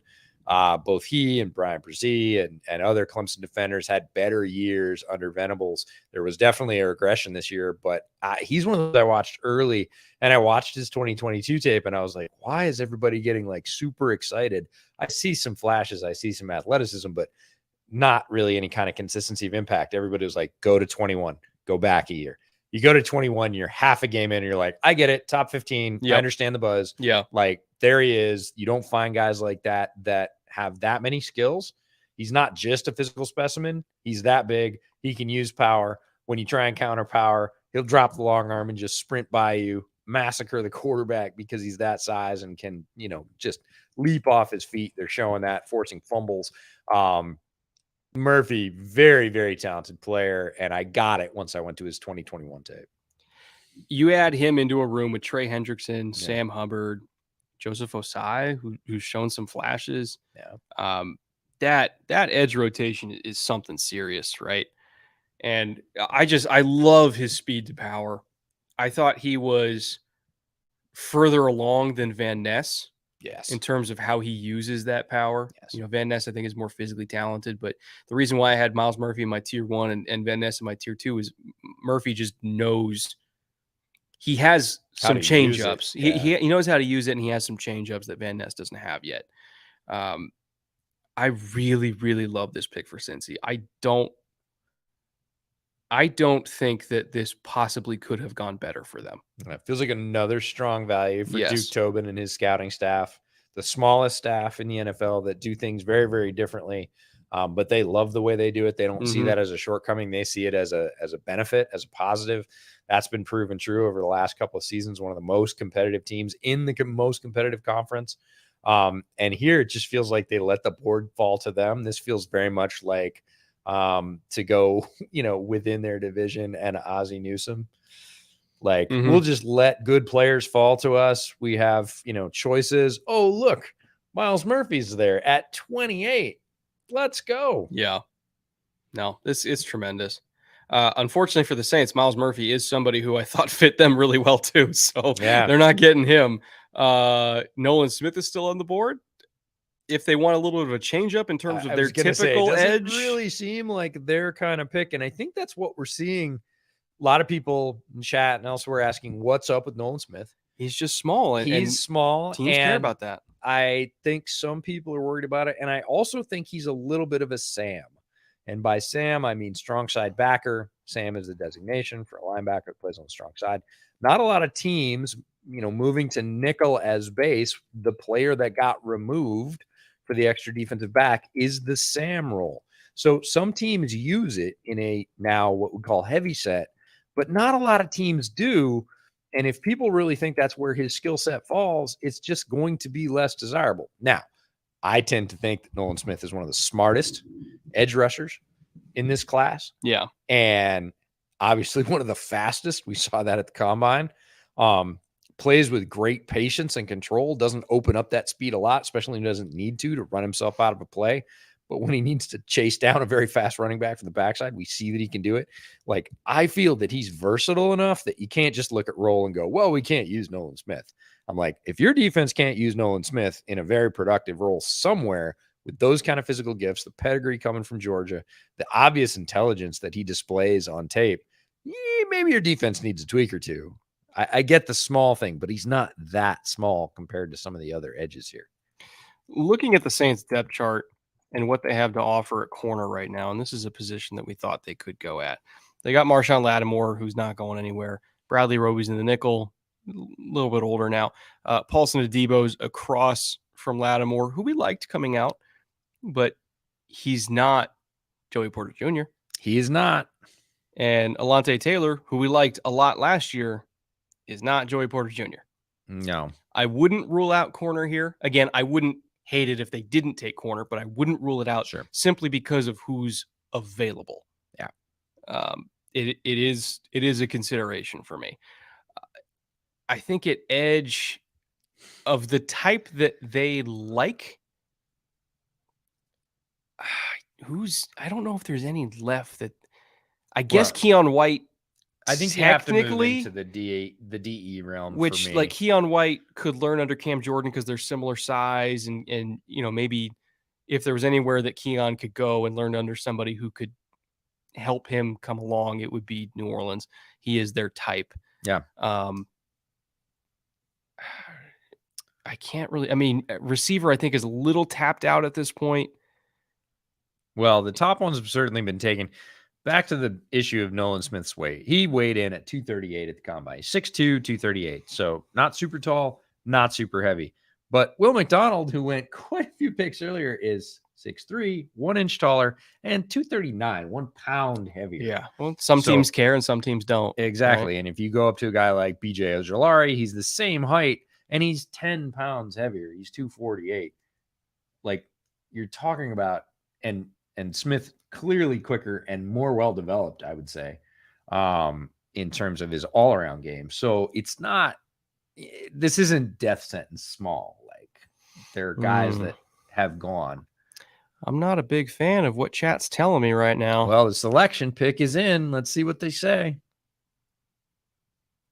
New Orleans has made its selection. I don't know if I'm super into this, EJ. Good news is if the Saints fans don't like the pick, they can head down to Bourbon Street. Oh, all right. But speaking of type, you and I see. So here's the thing. Yes. EJ and I see Brian Bresee very differently. Yes, it's true. I'm not a Bresee guy. EJ is. So in the spirit of positivity, please talk up Brian Bresee. Brian Bresee was the top recruit in the country the year that he went to Clemson. And he wrecked guys in the ACC, very competitive conference, especially in those days, as an 18-year-old. He massacred grown dudes that were heading to the league as an 18-year-old. Plays with a brawler's edge. He is a defensive tackle. He is just about 300 pounds. He is, 6'3", 6'4"? Around there, yeah. Yeah. Big, tall guy, tons of power, attacks, plays with speed. When everything works, and it works a lot of the time, not necessarily last year, you see why he was the top recruit in the country. It's very easy to see with a guy that speed, power, size range would be that. The last year was incredibly hard for Bresee. We already talked about the loss of his offensive coordinator and what that meant to his game. He also struggled with injury, and he had off the field tragedy. You can't call it anything else. Yeah. His sister succumbed to cancer. Obviously, these things affect everyone, athletes, young people, even more so perhaps. And Bresee did not look like himself last year. Again, if you go back to the 21 tape, injuries were a bit of a thing. The off-field stuff hadn't started to affect him as much. And you see a dominant player under Venables that he is not great against the run. And I think because of his size, a lot of people go, he must be good against the run. He's really not. Pounds. He's really not. He is not. He is a rusher. And this is why I like this pick more than you do. Mm-hmm. Because you don't need to play him at 1 or 0 or 3. You can play him at 4i or 5 in the Saints, and he would look a lot like Cam Jordan. And when I put him in tier 3 in my interior defensive line rankings. Yeah. And I literally said, he's got pass rush juice. He's a 4i or a 5. I'm not putting him anywhere inside of that. So you and I see him very differently. It's just we see him the same in terms of role. It's just we value that role differently. Yeah. Right. And going to the Saints, I actually, when we talk about player fit, I'm like, yeah, this is a place that can understand having a very big bodied guy that is quick and uses his hands well in pass rush. Absolutely. He's a great pass rusher. And is a big brawler. Like, I just get think him he out gets there. his ass kicked in the run. And so I'm not putting him anywhere. I'm not putting him anywhere inside of a 4i on early downs because I don't trust it. No, because you're probably not going to get the return that you want. But again, we went two sides to the same place. You say, well, these are all the things I don't like, so this is the only way I'm going to use them. I'm saying, well, these are the things I do like, and I see them best utilized here. Yeah. We end up at the same place. So it's not that we don't necessarily like the player. It's we could say the same thing about McDonald, right? Mm-hmm. McDonald had switched. You're like, well, I see all these things, and I think his best use is over here. And I'm like, well, they didn't use him so well, so it's more of a protection. But if they're going to use him well, it's over here, right? It's It feels like two sides of the same coin for two different players, same argument, and they both happen to play, defensive line or pass rush. But I like the prestige pick. I really want to see him back to what he was because physically, as a player, they don't build many like this.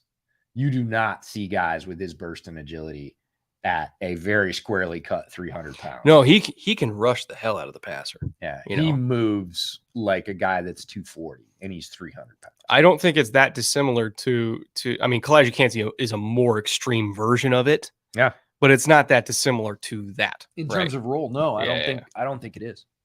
At least it's not Stephon Anthony. Oh man. Oh, we don't speak that name. I know. All right, Eagles are on the clock. This better be Nolan Smith. That's gonna be. It's gotta be. It's gonna be. I mean, if Nolan Smith's not going here, he's not going in the first round. Dude, Nolan Carter, Davis, Nakobe. Just getting the band back together. Why not? Just getting the band. Everybody said at the time that 2021 Georgia defense was an NFL defense. Howie believed him. Howie believed him. We'll see if he's right. The Philadelphia Bulldogs. I love it. I want the jersey. I want the Philadelphia Bulldogs jersey. That would be awesome. Way to go, chat. That's a hell of a hit. Find a tweet that DJ sent out years ago. Oh, okay.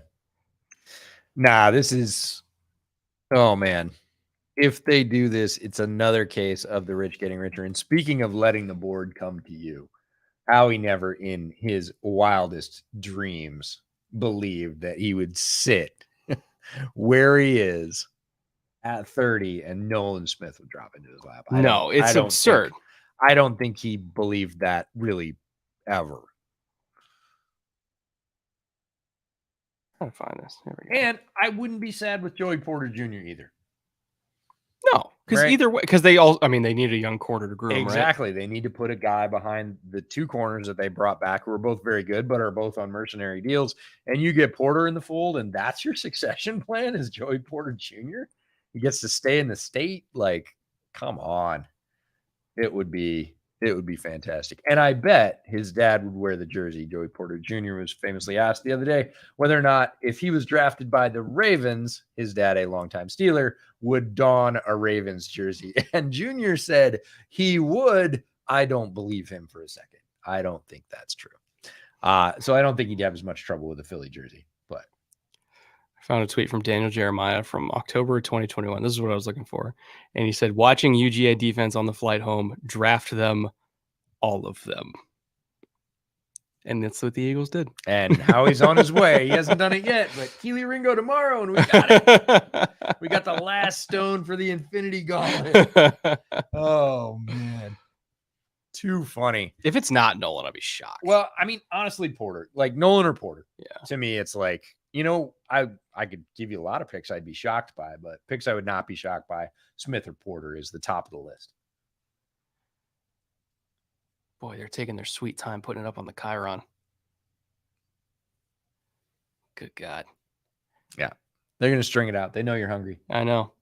Well, we've only been on air for 4 hours and 42 minutes. Just put it on the ticker, man. It's nothing. We're just warming up, folks. We'll be here all day tomorrow for rounds 2 and 3. We'll start about 30 minutes early tomorrow before rounds 2 and 3 kick off. And then 30 minutes early on Saturday, we will be here for 4 through 7, fast and furious, all the picks to finish out the NFL draft. And we will collapse into a heap for a very short period of time on Saturday night. And then Sunday, we will be back up at the Holiday Distillery with the KCSN guys doing they're calling it a draft wrap-up party. I think it's more like a draft mop-up party. It's just a party. It's is just what a it is. party. So if you want to head up to the Holiday Distillery, if you're in the Kansas City area, check out the KCSN Kansas City Sports Network page. They've got details over there. We're going to food truck, live music, former Chiefs players, Lots of drink whiskey. specials. Yeah. All kinds of good stuff. We'll be there. They'll be there. We're actually going to get up there a little bit early, record our favorite drafts pod, the one we did in your living room last year, from up there, and then kick back, have a couple of drinks, catch a ride back home. Or 3 or 4. Or 6. Yeah. And then Monday, get all our stuff together and fly out of here. But I will be a little bit sad when we leave KC already, I can tell, because it's a beautiful place and there's a lot of nice people. And this is already a lot of fun. Greg Patton, super chat missed, resend. What do you say to Falcons fan who wanted Jalen? I wanted Bijan. You couldn't really go wrong, right? You could have saved me a bottle bet, but other than that, you didn't screw it up terribly. They're both elite talents. It seemed to be the two places that Falcons fans, there were some folks saying corner, but then they traded for Kuda, and that sort of died down a little bit. And the two places that people were left concentrating was really, people were saying like offensive playmaker, but it was just like Bijan. It was like Bijan the playmaker. Yeah, like, that was the only one. It was just Bijan. Yeah. We want a playmaker, but his name's Bijan. Or defensive line help. And people went tackle like Carter, or you'd see some edge. You'd see some Nolan Smith. He's got the prayer hands. Nolan Smith, baby. There we go. They are getting the bands back together. Love it. Love it. And Nolan Smith, elite fit, gets drafted in the first round. Again, he had that suit on. So I'm so happy for him. He's such a good dude. And he's a great player. He's really smart. When you watch Nolan Smith on the field, talk about the player that just got drafted, you see him use intelligence like a weapon. And a lot of people, including me, at the beginning of the process, thought that meant that he wasn't hyper athletic. Mm-hmm. He's a good athlete. Obviously, come on, he's starting at Georgia. He's going to be a good athlete. Then he goes to the combine. You're like, oh no, just because he's really smart and in the right place and doesn't have to run hard all the time because he's, worked his way into that. He can also run in the 4.4 in pads is what I'm going to say. Yeah. And that's damn fast for a guy his size. That's wide receiver speed, but he doesn't need to use that speed that much. You see him with good ability coming forward. They show some rush highlights there. You see him with good coverage highlights as well. He gets good depth. He understands what the offense is trying to do. That's what I'm trying to say with him being a very smart player. His football intelligence, or FBI, is really high. He's got great physical skills. There's just not a lot of things you can't do. So people are saying, oh, he's not big enough, or oh, he's not this, or it doesn't fit that role. I'm like, yeah, but he can do all this stuff. Go get him. And I think the Eagles are going to benefit from this one. I love it. That play against Bryce Young. Yeah. That was the first one where I was like, oh yeah, he runs 4.4. Yeah, he ran. That was the over first him. play where I was like, oh shit, he's fast. Bryce Young, not slow, Yeah. not hyper fast, but Nolan literally ran over him like a speed bump. And you were like, whoa. When I first really paid attention to Nolan Smith in 2021, it was when I was watching Jordan Davis and Devontae Wyatt, and I can't remember what game it was, but there was a sack that he got in 2021, and the first step was just so outrageous. Yeah. It made me stop what I was doing. Keep on, I was watching Jordan Davis, Yep. who's ridiculous. It made me stop what I was doing and only watch Nolan Smith the rest of the game. And look up his number. And look, Who's I that was guy? like, who the hell Yeah. is 4? Yeah. And I fell in love with him right then and there. And, it sucked that we didn't get a full 2022 because he tore his pec, but he's going to be fine by the start of training camp. And he's just a tremendous football player. This is the Eagles have had a great draft. They could go home after this, and Don't they have to go home after this? I mean, I don't even know. Aren't they out of picks? Let me see what their next pick is. They only started with 5, and they've made a couple of blasters. Because they gave up next year's 4, right, to move up. God. The one against South Carolina where he just kicks his outside foot out and ducks under, drives off the inside foot. I don't think people appreciate how hard that is to do. He makes it look so easy. That's the thing, is he uses his knowledge pre-snap, his eyes, and then the physical ability only when he has to. He's in the right place so often. Just a smart football player. So Eagles pick tomorrow at 62 Yeah, and 66. They picked it up in the tampering. So 62 and 66. And then they don't pick again until 219. Oh, they're buried. So, but 62 and 66 on top of what they've already gathered is like They're fine. walk off. Yeah. Just, you're done. You don't need all the extra picks. Knowing Howie, he'll somehow manifest a few extras in the middle Because he could it's trade just- down if he Yeah, wants it's to. just Howie. But it's very difficult to argue with Philadelphia's extremely strong start to this draft. Now, as the Chiefs are on the clock, and while we still have people here, I want to take one last moment. If you've enjoyed our 5-hour no breaks stream so far tonight, no breaks for me, at No least. breaks for you. And all of the no break streams that we have for the rest of draft weekend, as well as our wrap up pod and everything we've done draft season. If you enjoy all that and you would like to support the show as we continue to try to bring acceptable content to you guys, best way to do that is by supporting our sponsors so that they come back. I've said it before, I'll say it again. If you guys need, if you find yourself in the market for any sort of grooming products, whether it's body trimmers, beard trimmers, nose trimmers, ear trimmers, lotions, shampoos, boxers, taint mascara coming soon, maybe soon, 2024, maybe. whatever you need, anything to take care of any part of your body, Manscaped has you covered. And just go browse their catalog. If you like something, if you need something, and you find yourself wanting to buy it, just use our promo code bootleg. They'll give you a 20% discount and send it to you with no shipping cost. Totally free shipping. So again, best way to support us, support the sponsors. Thank you for watching. We only have one more pick to go. Chiefs have a minute on the clock as of right now. I truly have no idea who it is. I guess Edge. Nolan's gone, so I'm gonna take a wild stab. Yeah, Ojulari is who I was gonna go with, Ojulari or Derek Hall, one of those two. Yeah, I wonder who Maddie Lane, who is our buddy at KCSN, did a lot of their draft guide for defense this year. I wonder who he prefers. I know he likes Ojulari, and I think he likes Hall, but I don't know who he likes better. So we'll have to ask him. But if you're around, Chiefs fans, and you're in the chat, tell us who you want to be picked. They're going to say Felix Anudike-Uzomah. Yeah, all the K-State guys. I wouldn't mind that at all. Isaiah McGuire. and while we're paying the bills, definitely check out Homage Clothing as well. It's homage.com. Full line. They've got an NFL license. They've probably got 25 or 30 styles for every team. Every single team. They've got collaborations with Grateful Dead and NFL teams. They've got retro gear. I wore some of it yesterday on the Draftmas live stream. Big Kansas City script shirt that a lot of people resonated to. Said, I got to get one of those. Those are pretty sharp. But everything from new. I picked up a Seahawks old school hoodie with the silver helmet, since those are coming back this year. And I was like, that's perfect. You said it was the most comfortable hoodie you'd ever put on. The Texans one you were wearing. Crazy soft. It's so soft. The t-shirts are soft. Check out Homage. We've got our code in the description. Use that code, buy anything. We get a percentage of the profits. Again, goes to help support the show, gets us out to NFL stadiums, to draft host cities, gets us places to stay, and hopefully after this pizza to eat. So do that. Make sure you're subscribed to Bootleg so you don't miss the rest of the festivities this weekend, but then all the content that'll come after that. We've got a full slate. We do not take the summer off. We put out 42 episodes during the summer. So, and we're doing the same this summer. You will have plenty of NFL content to keep you through the down part of the year. If you subscribe to Bootleg, can't thank you all enough. This has been tremendous. Obviously, the biggest stream we have ever had on Bootleg. Oh, by far. By a good stretch. Yeah. So welcome. Thank you. And, we will see you tomorrow as well.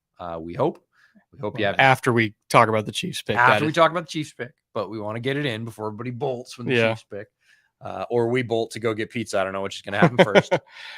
So we're going on half hour before it starts tomorrow? Half hour, 30 right. minutes before the picks start tomorrow. We will be on, take you all the way through rounds 2 and 3, just like we took you all the way through round 1. And we'll do the same thing on Saturday to close out the draft 4 through 7, every single pick.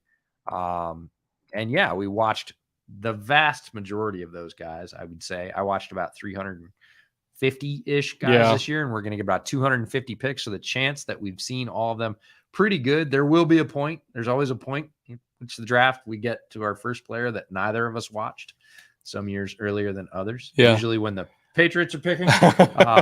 But no, love bringing this kind of content to all of you. This is something obviously that we really enjoy. By the way, it starts at the picks tomorrow start at 7 p.m. Eastern, not 8 like today. So make sure you're there. We're going on at 6:30 Eastern. Felix, oh come on, is it really? Hope. No, I don't think it's really. I think this is just still people manifesting. But I would love that pick if it's true. We will see. Oh, it'd be such a good fit, and also it would go against the archetype that we're used to for Chiefs edges of just giant. Well, he's big, but he can actually bend. Yeah, they don't giant. take bendy guys. They don't know. They definitely have shied away from bendy guys. But Felix is bigger than people think. He's 255. Oh yeah, I know, but he also played 5 technique at 255, which is crazy. I understand. But he's got hit. Like I like him better than I liked Karlaftis. Oh, by far. But I was not a Karlaftis guy. I wasn't. I mean, I liked Carl. There it is. Official. Felix. Let's go. Let's go. Great pick. This is one we talked about early on. This is a great capper for the first round. Guy gets to basically stay home. Kansas State player comes to KC, plays with a ton of power. You're going to see it in the highlights here.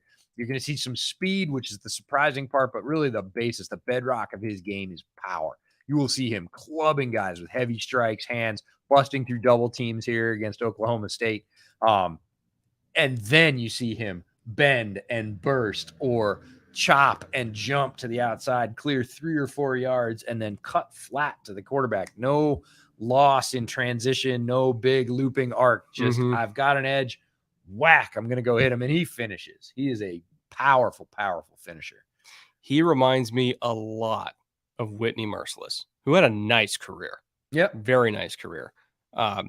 This is great. In terms of just thick build, has power as his fastball, but can change up in any direction. Yeah. And remember when I mentioned that he threw everything at Anton Harrison? He has every move. Yeah. He tried him against Anton Harrison, but Anton Harrison's just really good. But he has every move in the toolkit. Yeah.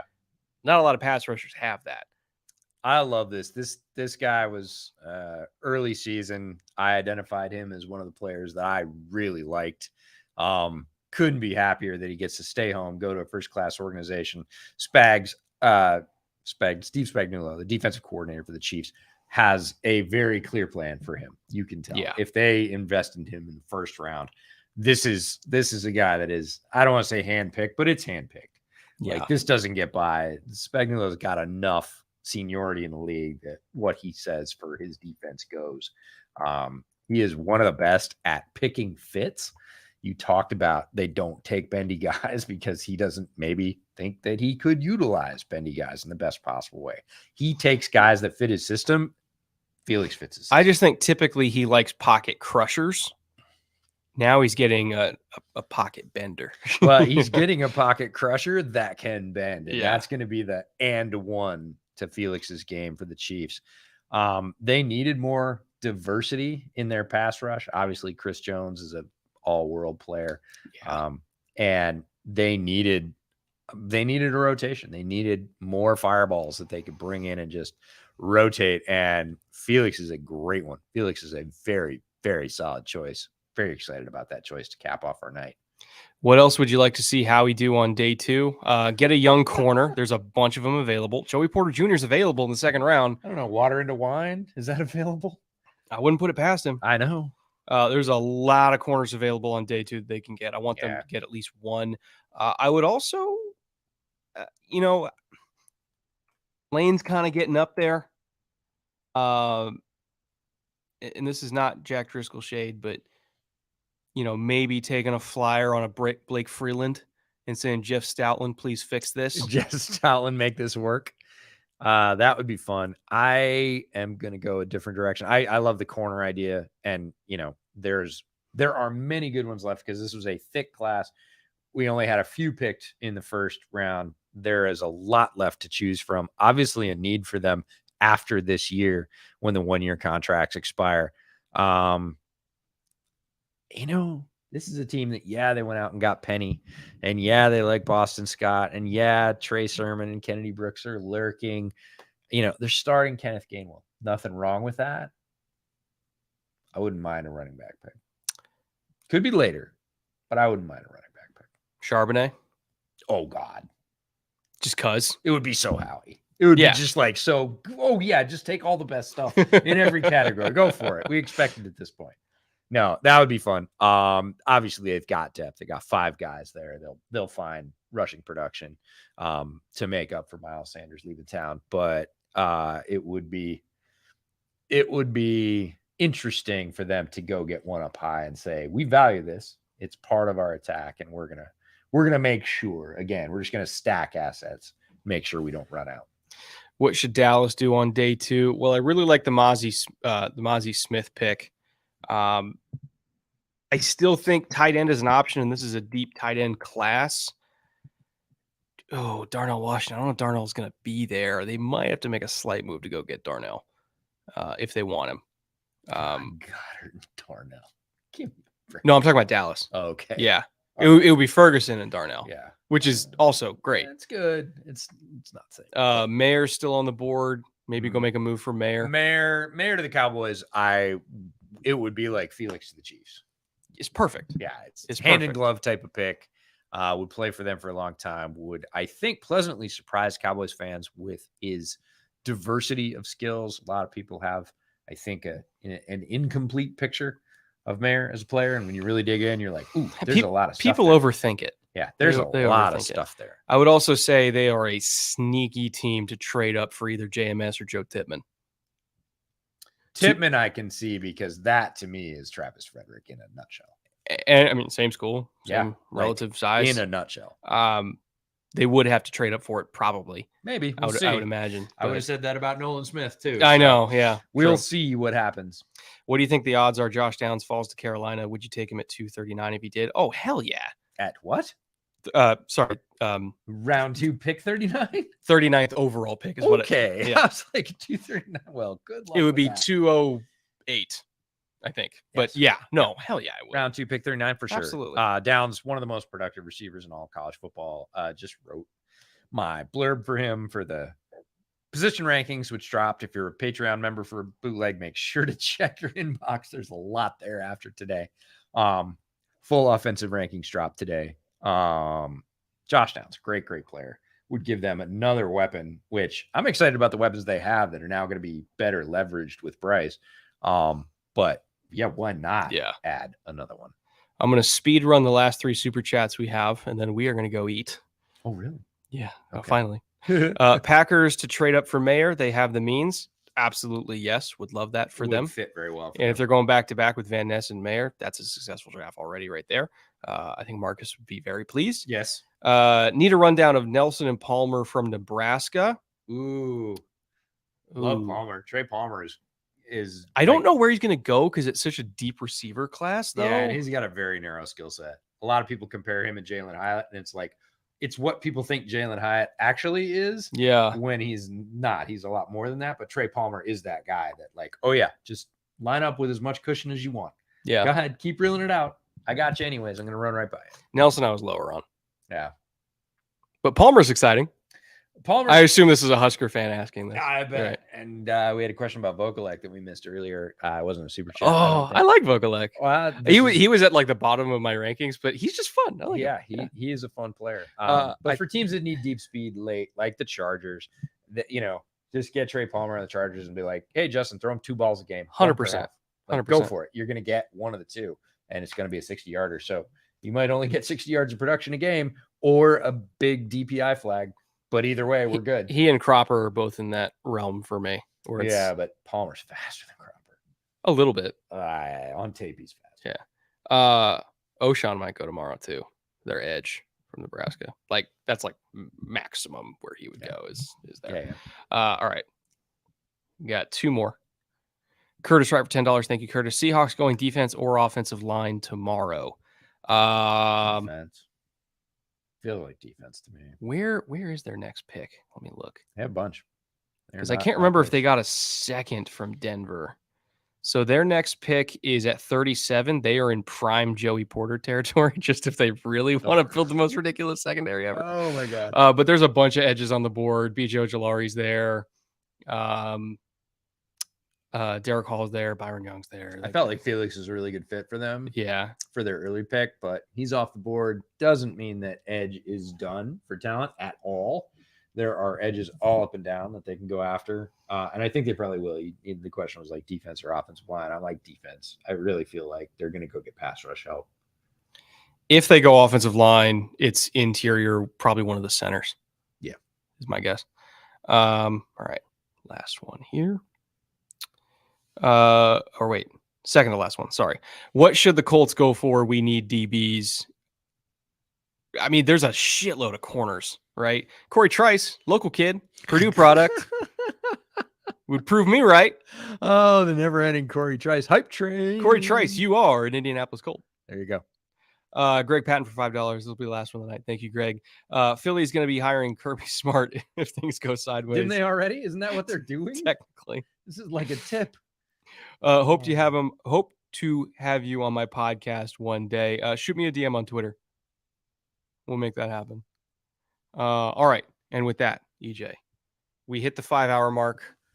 Day 1 in the books. We'll be back. I can't fucking function at this point. I know. We'll be back tomorrow, 6:30 Eastern, for probably another 5-hour-ish stream. It'll be a good time. It'll be a good time. Please join us tomorrow. Thank you to Manscaped for sponsoring. Thank you to Homage for sponsoring. EJ, let's go get some pizza. Yeah, we'll have drinks tomorrow too. Yes, we will be making a beer run. I didn't drink a single drop of water this entire time.